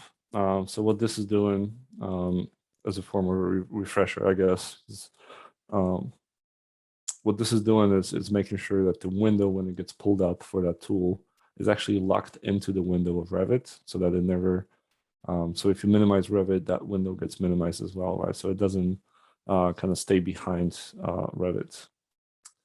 Doesn't stay in front of the Revit window, even the other one is if it's hidden, right? So, but instead of doing the view show dialog, so to show it on the same thread, we're gonna do view show now, right? So now this is where we're getting into how to handle, because now that window is gonna get launched on its own UI thread. You cannot talk to it in the same fashion as we did before, right? So let's make sure we update the app command.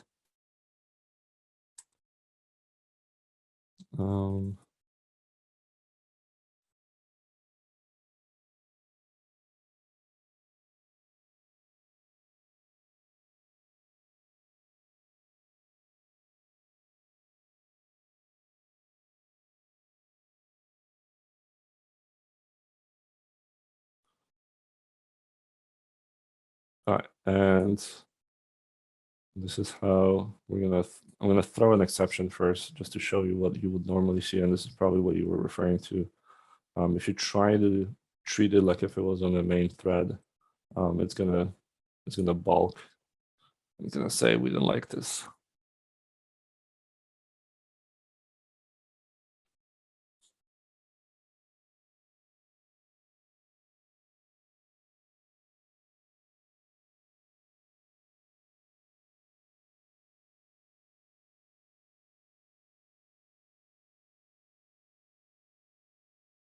All right, so now we have that third button.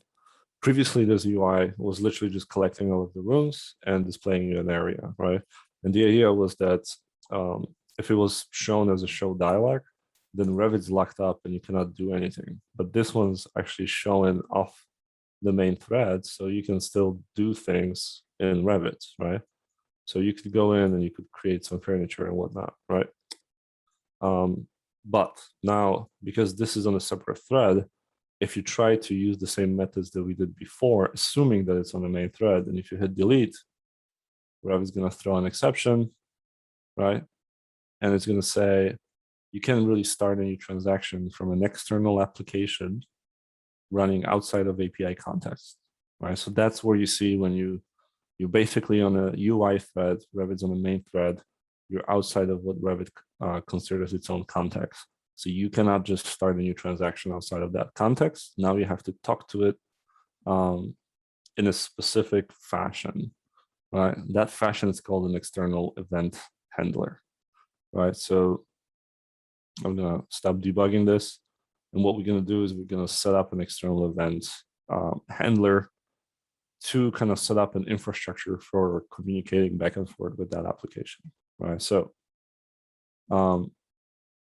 in that third button, what I'm going to do is I'm going to create a new class, and we're going to call this a third button request handler. So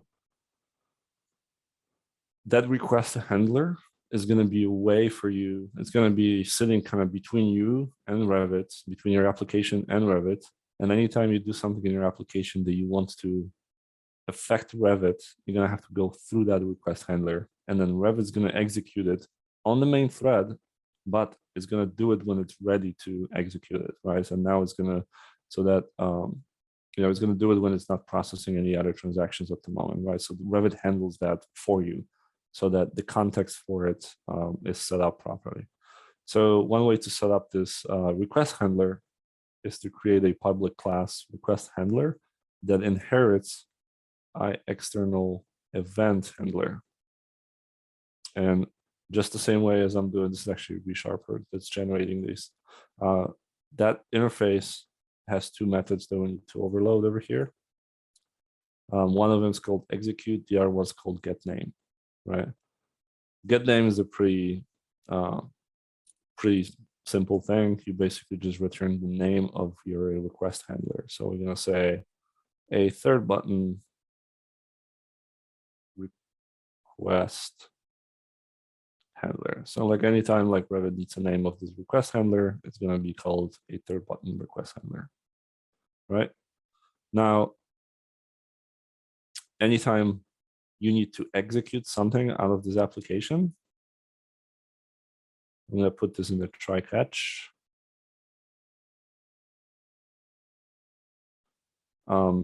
Anytime you try to execute anything out of Revit inside of this request handler, the execute method would get called, right? So you kind of have to put your logic of what this handler does in here. So currently in our UI, we have a delete button that's meant to take a selection of rooms from that dialog and delete them, right? We've been handling that that inside over here when we create a new transaction and we delete those rooms by their IDs, but we cannot do that anymore over here. We have to do this inside of the handler, right? So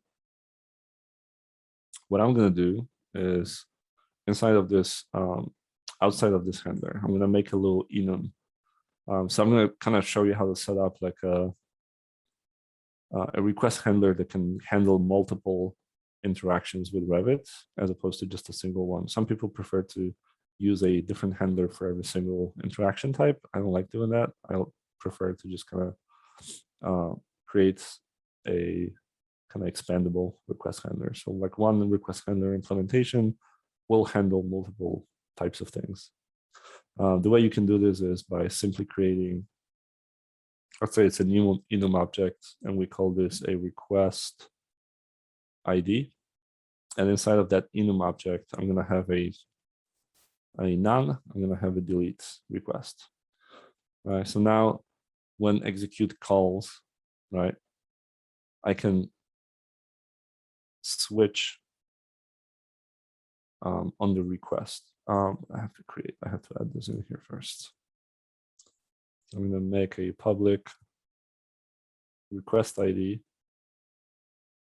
request property, right? So we're going to set this request property to tell the handler what to do. And then we're going to switch over here. And now we can implement all the different switch cases. In this case, we only have none or delete, right? So if none gets called, then it doesn't do anything. You can just return. But if the delete gets called, right, you want to create some kind of method handler. It's called delete, and we're going to pass an app object to it. So it's a UI application. So this is a currently valid UI application context where we can get the Revit document from it as well. So we can start a transaction on top of it, right? So this is going to be a delete method over here. So now I have to implement what that delete does. It has a UI application. It's not a UI controlled application. It's a UI application, right? App, and this is going to be my handle delete over here, right? So anytime this happens, and then anytime someone calls the delete method, the switch statement is going to kick us into this, and it's going to call the delete functionality. So from our model, we no longer need this here. Right, so now we need this implementation instead of here. Well, actually, I'm going to leave this like that, but I'm going to take the guts of it, the part that actually kind kind of transacts with Revit, and I'm going to put that into the request handler. So over here. Now it's going to be missing a couple of different things, right? So the first thing that's going to be missing is the document, right? So now I have to recreate what that document is. So the document I can get from application or the UI application, active UI document, there you go. So now that's going to be my document here. So when I'm starting a new transaction, that's going to be my document. Well, active UI document.document, right? So the UI document is different than document. The UI document handles things like selections, while the document is the underlying documents of the Revit database. But now that I have a doc that's current document in a context, I can start a transaction and delete things, right? This method was also taken a list of spatial element wrappers, right? So these were the wrappers that we're using in the UI to display each room. These were the selected wrappers for that specific thing. So now if we're going to re-implement this here, we have to have a method for somehow being able to pass that selection from the UI into the request handler. One way of doing this is just by simply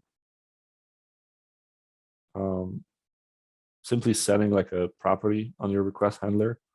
And I'm going to call this argument1 get set. And I'm going to make this an object, which means that this can be set to anything, right? Because it can be set to anything, it also needs to be cast into something specific, right? So in my delete methods, I know specifically that what I'm looking for is a list of spatial element wrappers, right? So I can say if, right, argument1 is a list of spatial element wrapper, right? And I'm going to call these selected, then we're good to go, right? Then we can handle this. We can say like that. Well, let me wrap this up into another one so I can actually negate it. So if it's not a list of spatial element wrappers, I can just jump out of here. That's easier for me than nesting. I don't like nesting things. So I rather just do a negated if statement, and then I don't have to nest things later on.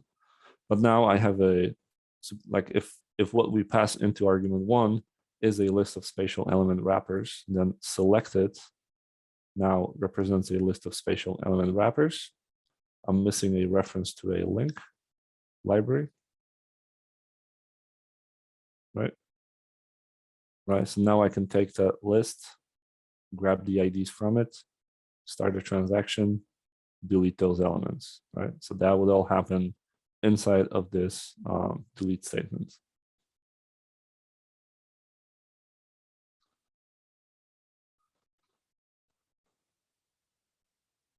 All right, so how do we now actually access this from our view model? So when we interact with the UI, right? So the way before we can access it, we have to actually register that thing with the app command. So one way of registering this thing is basically you have to create a couple of properties here. So because we have to keep it exposed, so you can actually access it from other applications. So it has to be publicly exposed on that app instance. So you can create a static property called a third button request handler. Hold this third button handler, make it a get set, right? And then we can also create a static external event. And we're gonna call this a third button event. And that's also going to be a get set, right? So for each one of those request handlers, there's also going to be an event that needs to fire for it, right? So once we have those two property placeholders, right,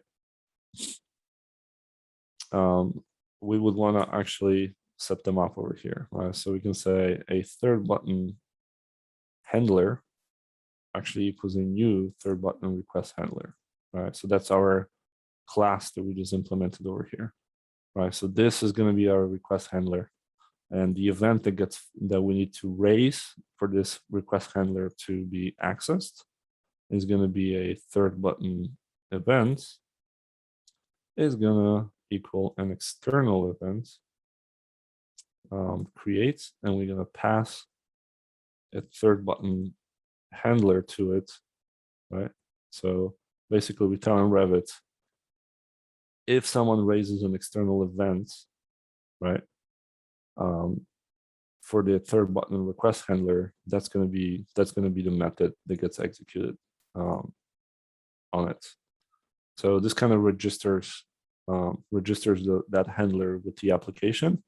It also exposes it publicly so that we have an external event that we can raise and then a handler for it. So when this gets raised, this gets called, right? All right, and then to finally tie it back together, right? So we have that delete button. So currently that delete button over here, yeah, it calls a delete command in a view model, right? So there's a delete command over here in the view model. It has a handler for that. What it does, it collects selected elements from the UI, and it reaches out into the model and calls the delete method in a model, right? So now we over here, and we have a list of spatial element wrappers from the UI that are selected. The way to handle that at this point would be, now the app commands we just created will have a third button handler, and on that handler we created an argument1 property to pass selected into it. Remember when we say that argument1 over here is going to be anything, but when we're handling the delete command, we're expecting it to be a list of spatial element wrappers. So over here in the model, we're setting that argument1 to be a list of spatial element wrappers, right? All right, so now that we set that argument, next thing we want to do is app command third button handler request, right? So we have to tell it. Remember when I was saying in a request handler, let's create another property called request, and we can have multiple things that we can set that request to. At the moment, it's non-delete, but you can also set it to, let's say, select, right? So now we can have another thing that this can handle. It can handle non-delete or select, right? But this request property has to be set on it, right? So if you go back to our, right, and we're gonna say, well, this is gonna be a delete command because we're passing the arguments needed for the delete command.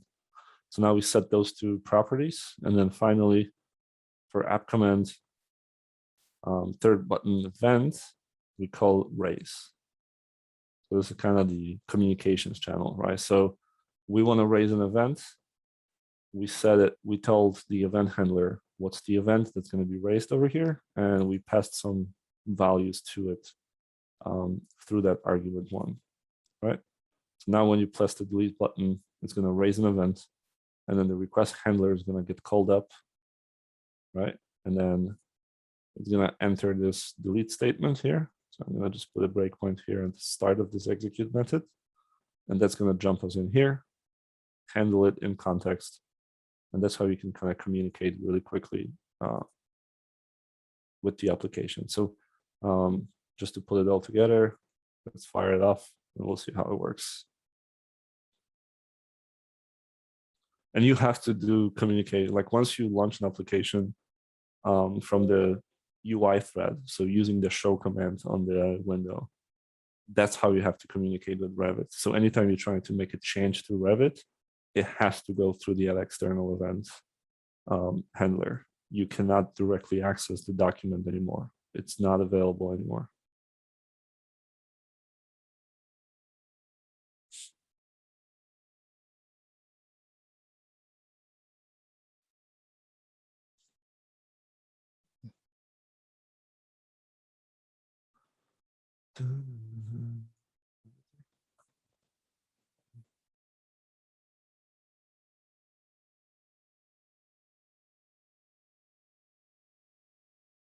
All right.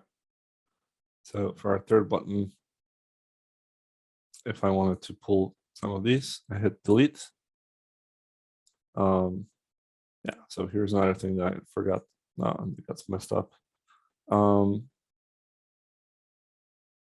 When I'm calling delete, I'm closing the window over here. There's no reason to do that. And also the window close, the window property is null. So I'm gonna have to fix this at some point, but I technically don't want to close the window just yet. So I'm gonna save, see if I can continue without completely crashing. Yes. All right, so the UI exception didn't crash the application, so this still continued off and fired off the event. So now it's gonna do the switch request, and the request was set to delete. So it's gonna go into the delete method. Inside of that method, we're gonna get a actual reference to the UI application, and the argument one was set to a list of special element wrappers. So these are the ones that we selected.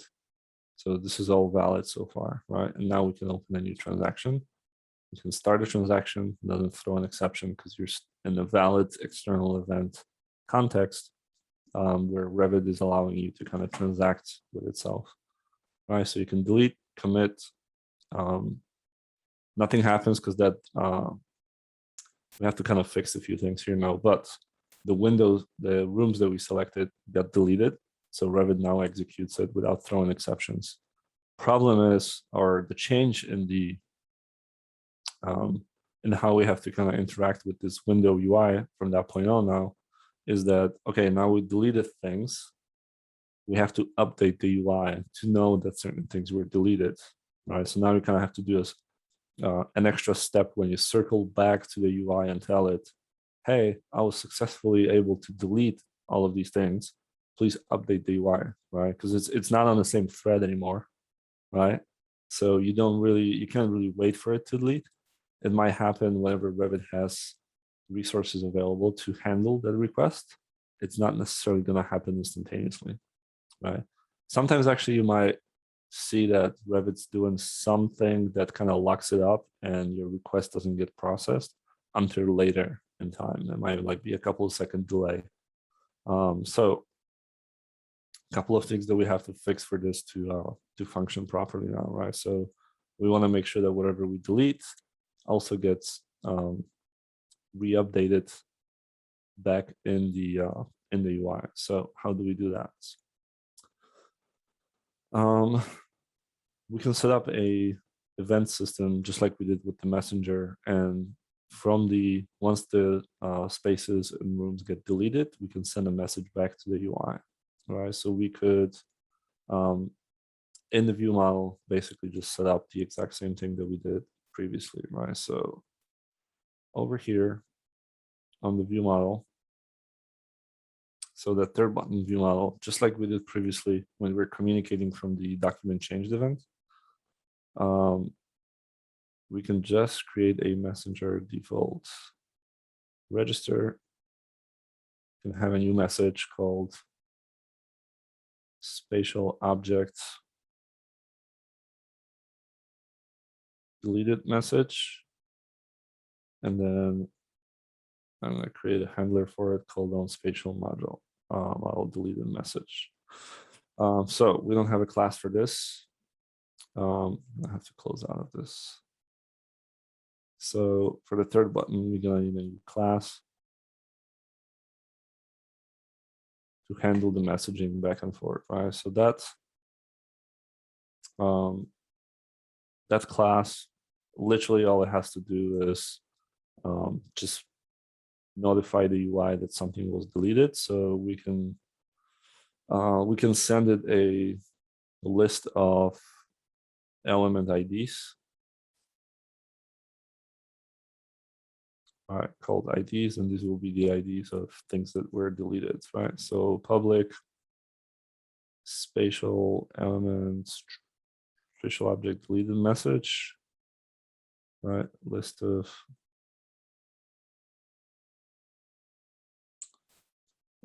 element ID. And I'm gonna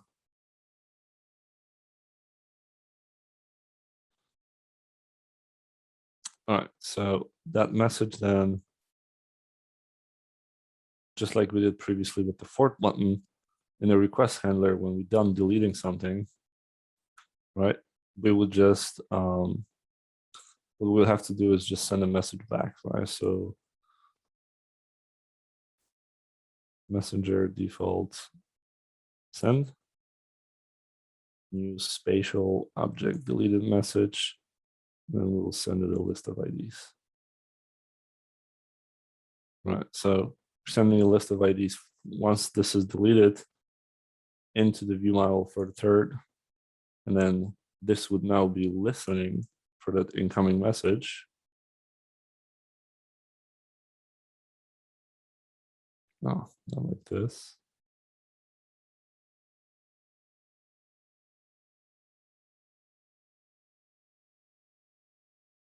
Oh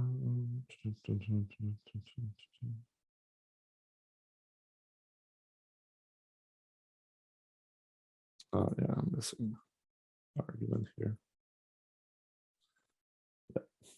All right, so now we would need like a handler here for what happens once the message that something was deleted arrives, right? So let's first get these spatial objects. So we have a collection over here of all the spatial objects. Spatial objects, just like rooms and spaces, is like an overarching class for all of those. So out of those spatial objects, right, we would say where. So the message is going to send us a list of IDs, right? So where object.IDs contains elements .id. We're going to negate that, right? So basically, we want to go through all of the spatial objects where object.IDs doesn't contain spatial objects, right? So we want the negative. And then we want to set the spatial objects to a new instance of observable collection, right?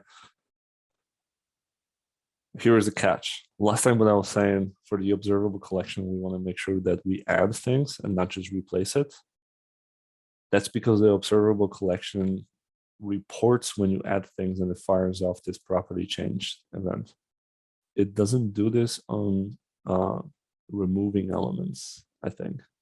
So resetting it completely is also valid in this case, right? So we're gonna just reset the observable collection to those new set of new set of objects here, right? So these are IDs of the deleted elements. We're gonna filter for the spatial objects everything that was not deleted, and then we're gonna reset that collection to those objects. Let's try this again. All right. One more thing that we're going to fix here is the window thing, right? Why was window?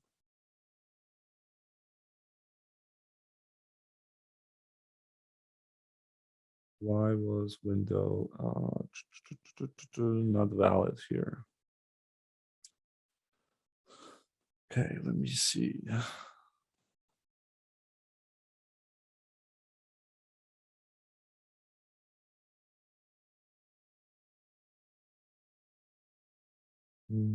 Okay, so the window has a name. When you hit the delete button, Okay, so the argument here is that when you hit the delete button, the command parameter passes a window object. We never named this window. All right, so now this window has a name win. So when we hit the delete button, that win object, which is an actual window, would get passed to our own delete method, right? So that will have a reference to that window. It's not null. Problem with that is that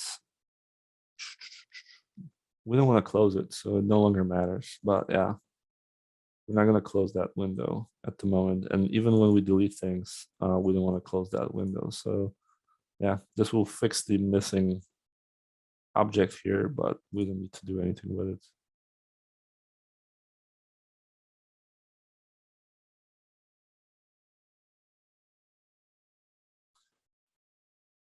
Does this make sense so far? I was going a little fast. Yeah, that was pretty fast. Yeah, we don't have much time. We only got about 15 minutes left. So I just kind of wanted to show you really quickly how to go through that. But now instead of, I guess the idea is that you just can't communicate directly with Revit documents. You have to do this through that external event object. Right? So not this one, this one. So as you pull this up, right? If I delete a bunch of these things, it's gonna go through, delete them, commit the transaction, send a message to our UI, and then our UI is gonna update itself, right? So we can keep going with these until we delete everything, right? And then we can close the window. And if we were to relaunch it, there isn't that many rooms anymore. But the idea is that every communication that you're having with the transactions in Revit, you can keep this active, and your UI is not blocking the main thread, so Revit can still do things, right? But if you want your UI to do something to Revit, it has to go through that request handler, right? And then Revit, when you raise that event, Revit queues them up in the background, and it will process them and call the execute method when it's ready to process them, right? So that's the whole idea, that you don't do anything to Revit, right? That's why those external events are there. That you don't ask Revit to do something when it's not ready for it, right? So they queue them up and then they do them. There's not a method of kind of queuing up those external events. It's called an idling event. So you can use an idling event. An idling event is an event that Revit fires off. So if you're in Revit and you're doing something, Revit's busy now, like I'm moving my mouse, Revit's busy. The minute I stop and don't do anything for a second, Revit's gonna fire off an idling event, and it's gonna check if there's anything else that it needs to be doing, because it's not doing anything now, so it has time. It's free and available, right, to do some work, and it's gonna check an idling event queue to see if there's anything there, right? So you can either use external events, or you can throw things into an idling event to do that communication back and forth. I think external events are a little, maybe they're a little more stable, I guess. That's what they were designed to do, handle this kind of off-thread communication between the UI thread and the main thread. Idling event is pretty heavy-handed, because the idling event is it literally fires all the time. Like right now, it's firing, it's doing stuff, it's constantly firing and checking if there is anything in the idling event queue, just because I stopped moving my mouse. So it's a little heavy-handed approach. If you're gonna do anything in the idling event, make sure that it's kind of short and quick. But at the same time, external events are a little finicky too sometimes. Like if you fire off 2 external events right after the other, it's likely that the first one gets discarded and only the second one gets executed. So sometimes you kind of have to wait for one to finish before you fire off the next one. So you kind of chain them. So that's up to you to design like the chaining solution.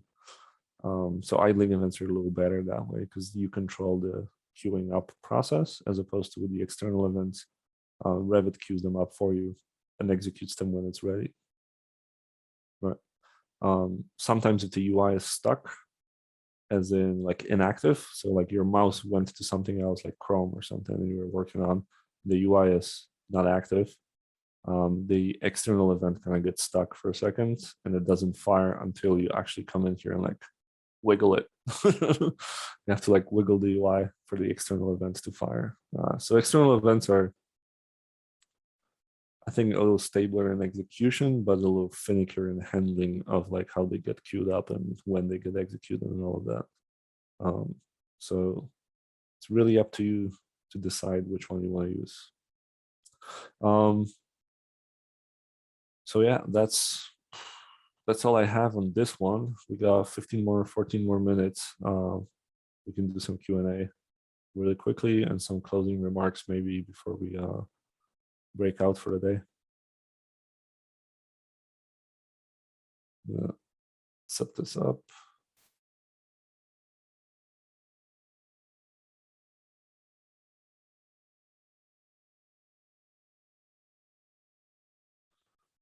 Guess any questions so far?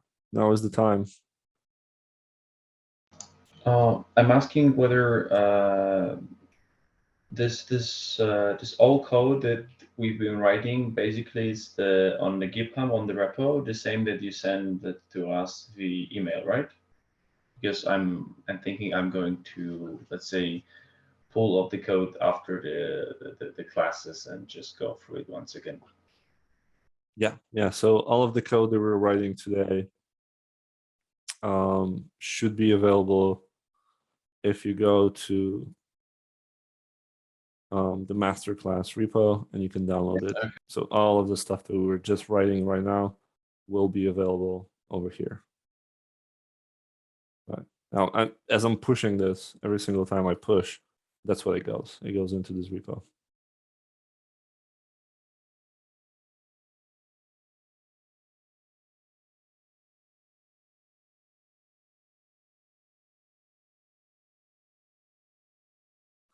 The question is, any possible workflows that an external event can talk to external applications or APIs like Forge API or BIM 360 API? You wouldn't need to, if you wanted to talk, or talk as in like if you wanted to connect to, I don't know, GitHub or any other Forge or any other application, you don't have to do this from the external events, right? Like Forge itself is like outside of Revit context, right? Like so there's no reason for you to communicate with it through an external event, right? External event is specifically designed to allow you to communicate with Revit itself. So like you would, if you were building if you had an application that pulls up a little window and you pull some data from Forge in that application, the act of pulling data from Forge can happen in like the view model for your application. It doesn't have to be through the external event. But once you pull some of that data in there, and if you wanted to take that data and then apply some of the information from that data to the model itself, that act of modifying the model, that has to be done through the external events.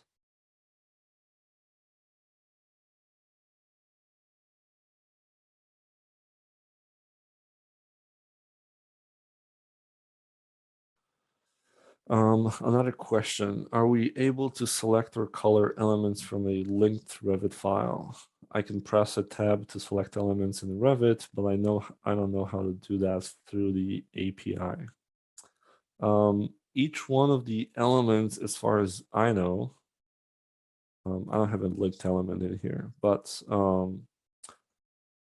if you install an application called Revit Lookup, if you select something in Revit and you go to Revit Lookup Snoop Selection, you will find out that each one of those elements over here under Properties, it has an element ID for it, but it also gonna have somewhere in here, there's an element ID.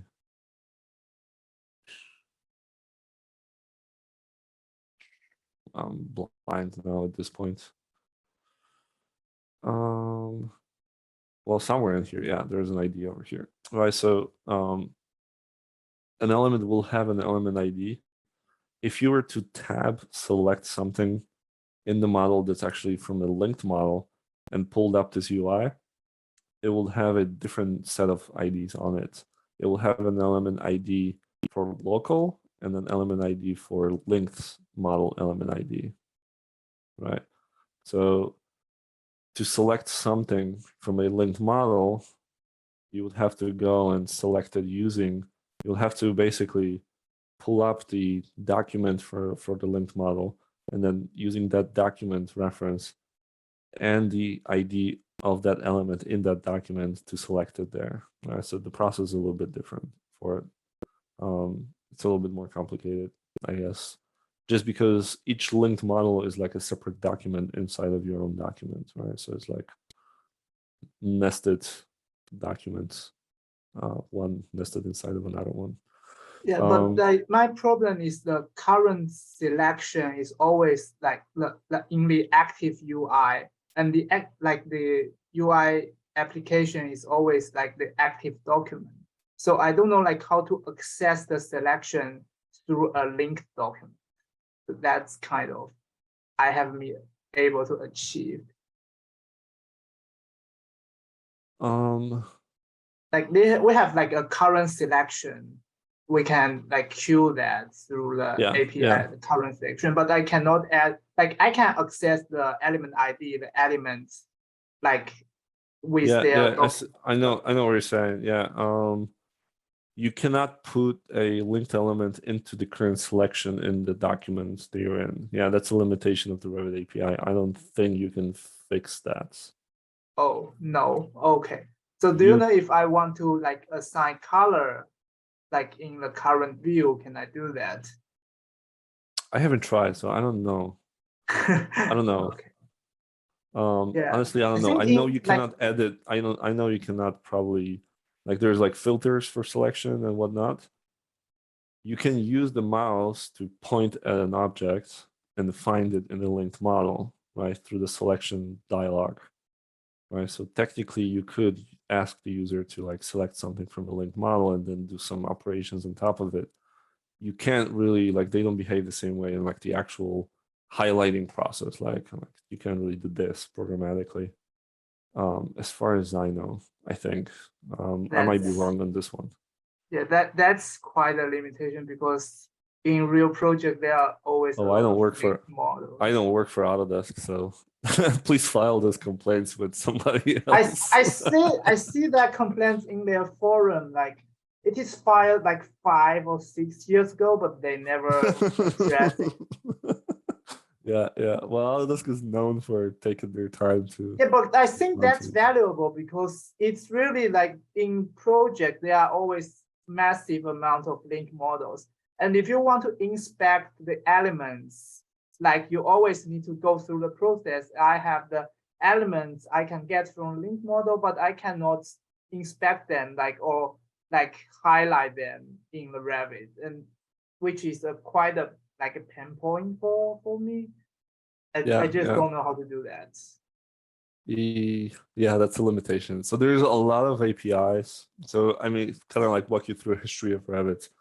In the beginning, there was no APIs. You couldn't programmatically kind of interact with Revit at all.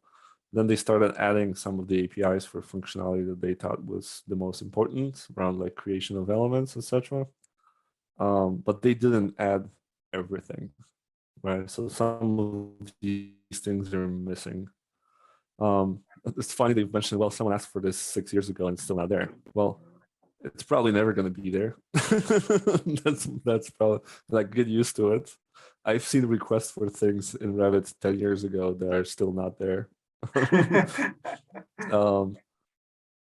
They basically had a policy a couple of years ago when they said anything new that we add to Revit will come with Revit API functionality support, right? So that you can, anything new that we do now, you're going to be able to also do through the APIs. But there's no guarantees that we're going to extend APIs to anything from the past. All right, so I'm sorry. Some of the things they kind of rolled in slowly but surely, some of the easier things to do. Around views, for example, they extended a couple of things, but over the years, but yeah, we're talking about multiples of years. It takes that long for them to respond to these things. So 6 years is not unusual. 10 wouldn't surprise me still. I'm very surprised if they respond to something and from like one release of Revit to the next. so anything in that time frame is magical. Everything else is just expected. So I'm sorry, it's just not, most likely not going to happen. So I would bet it's never going to happen and try to figure out a workaround that would work for me without that functionality. That's just how it is. Okay, so we have another question. Any recommendations on further study, books, web resources, etc.? Personally, I just do things like write projects. Come up with a project for yourself to write. You know, that will kind of keep your muscles stretched and warm when it comes to like figuring out how to get into these things. Once you try to actually build something, that's what's going to drive you to look up solutions and dig around. Jeremy Tamek's forum is a pretty good place. Exactly. There's a couple of other guys online. My forum, ArchiLab, I sometimes post some code. You can see I know it's written mostly in Python, but code that people post on the Dynamo forum is always pretty good resource for kind of learning about Revit APIs. But the best way, it's just by doing. You want to pick a project and do it. That will be the easiest way for you to find.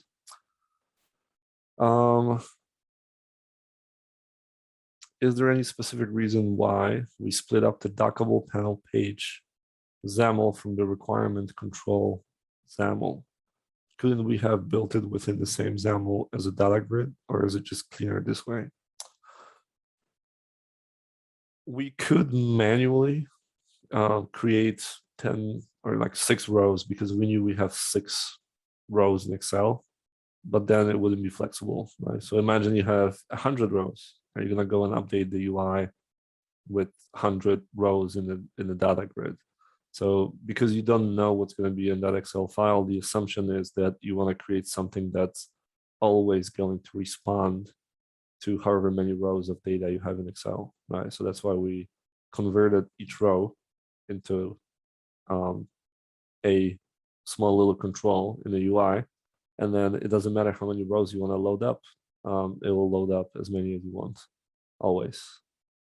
Right, so just creating those rows manually would not be feasible. It would be a management nightmare. Also, very link-specific question, but when would you use select versus where, a specific intent behind it, right? So if you have a collection of elements, and from each one of those elements has some properties, right? So let's take a bunch of Revit elements.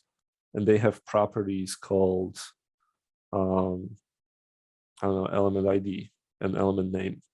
If all you were interested is to grab the name of each one of those elements and throw them into another list, then I would use select, and then select is basically selecting that property from the object and creating a new list from it, versus where is a filtering mechanism for a list.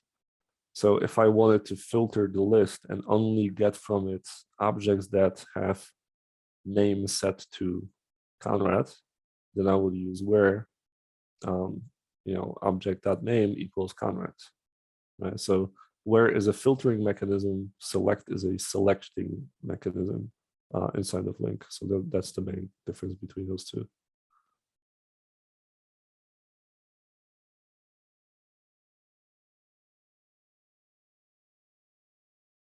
Thank you, Bakir. All right, 4 p.m. Any other final questions? We're gonna wrap this up.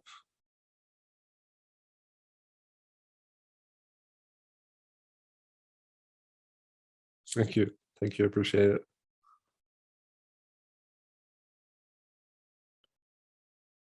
What are the GitHub actions that you would recommend? Oh, I was knowing gonna about.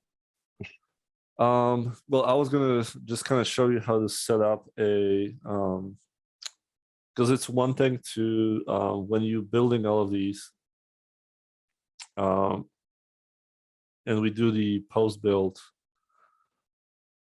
when we copy all of those, when we copy all of the information into the add-ins, like let's say Revit 2023 Masterclass, right? And we, after we build the project, we copy all of those resources in here on your local computer, right? So that works for you locally.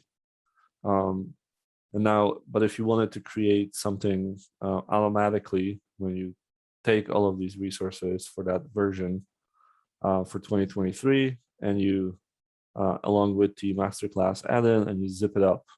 And let's say you have 3 or 4 versions at the same time. So you can tell GitHub actions automatically anytime you push into the master branch, zip up, create those, build those projects for each version, zip up these resources into its own version, publish to a release, or send an email to somebody with those releases, with the updates. So you can automate the mundane task of just wrapping up your builds.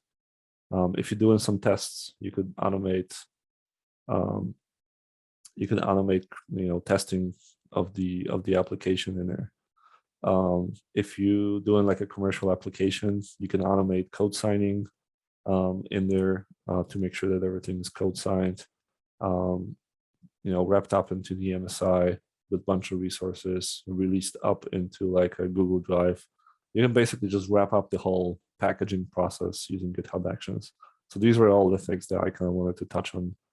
Not all of them, but at least how to automatically build the repo from GitHub, zip it up so that you don't have to do this manually on your computer.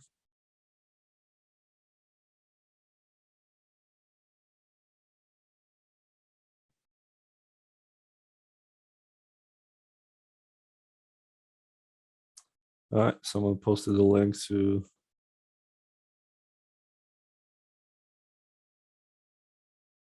WebView 2 examples. Yes. So WebView, WebView 2 is a different animal, right? So basically WebView 2 is like having a Chrome browser inside of Revit. You could build your application inside of you could build a web application inside of Revit and basically have it communicate with Revit. It'll still go through the external event systems, but WebView is just a layer between Microsoft ecosystem and Chrome. It's like a Microsoft's wrapper around Chrome. It would really be overcomplicating everything trying to use this method, because now you're building a web app, which is a world of JavaScript, HTML, CSS, all of those, to have a UI in Revit. Why would you do this? Typically, you do this if you're building the same UI for multiple applications, right? So I have a good example of when you're in Revit, I have a good example, for pollination, we have this thing called pollination apps, right? This app itself is a web app, and this interface that you see over here is actually hosted in a WebView 2 app. This same interface exists in Rhino, and it looks exactly the same too.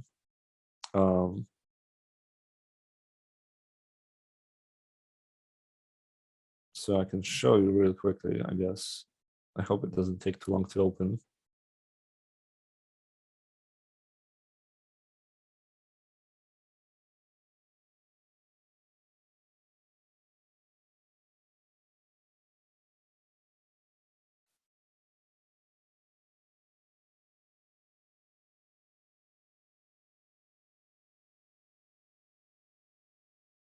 All right, so if we have like an energy model in pollination,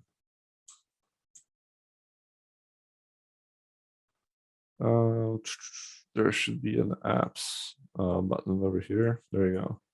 Right, so now exact same interface.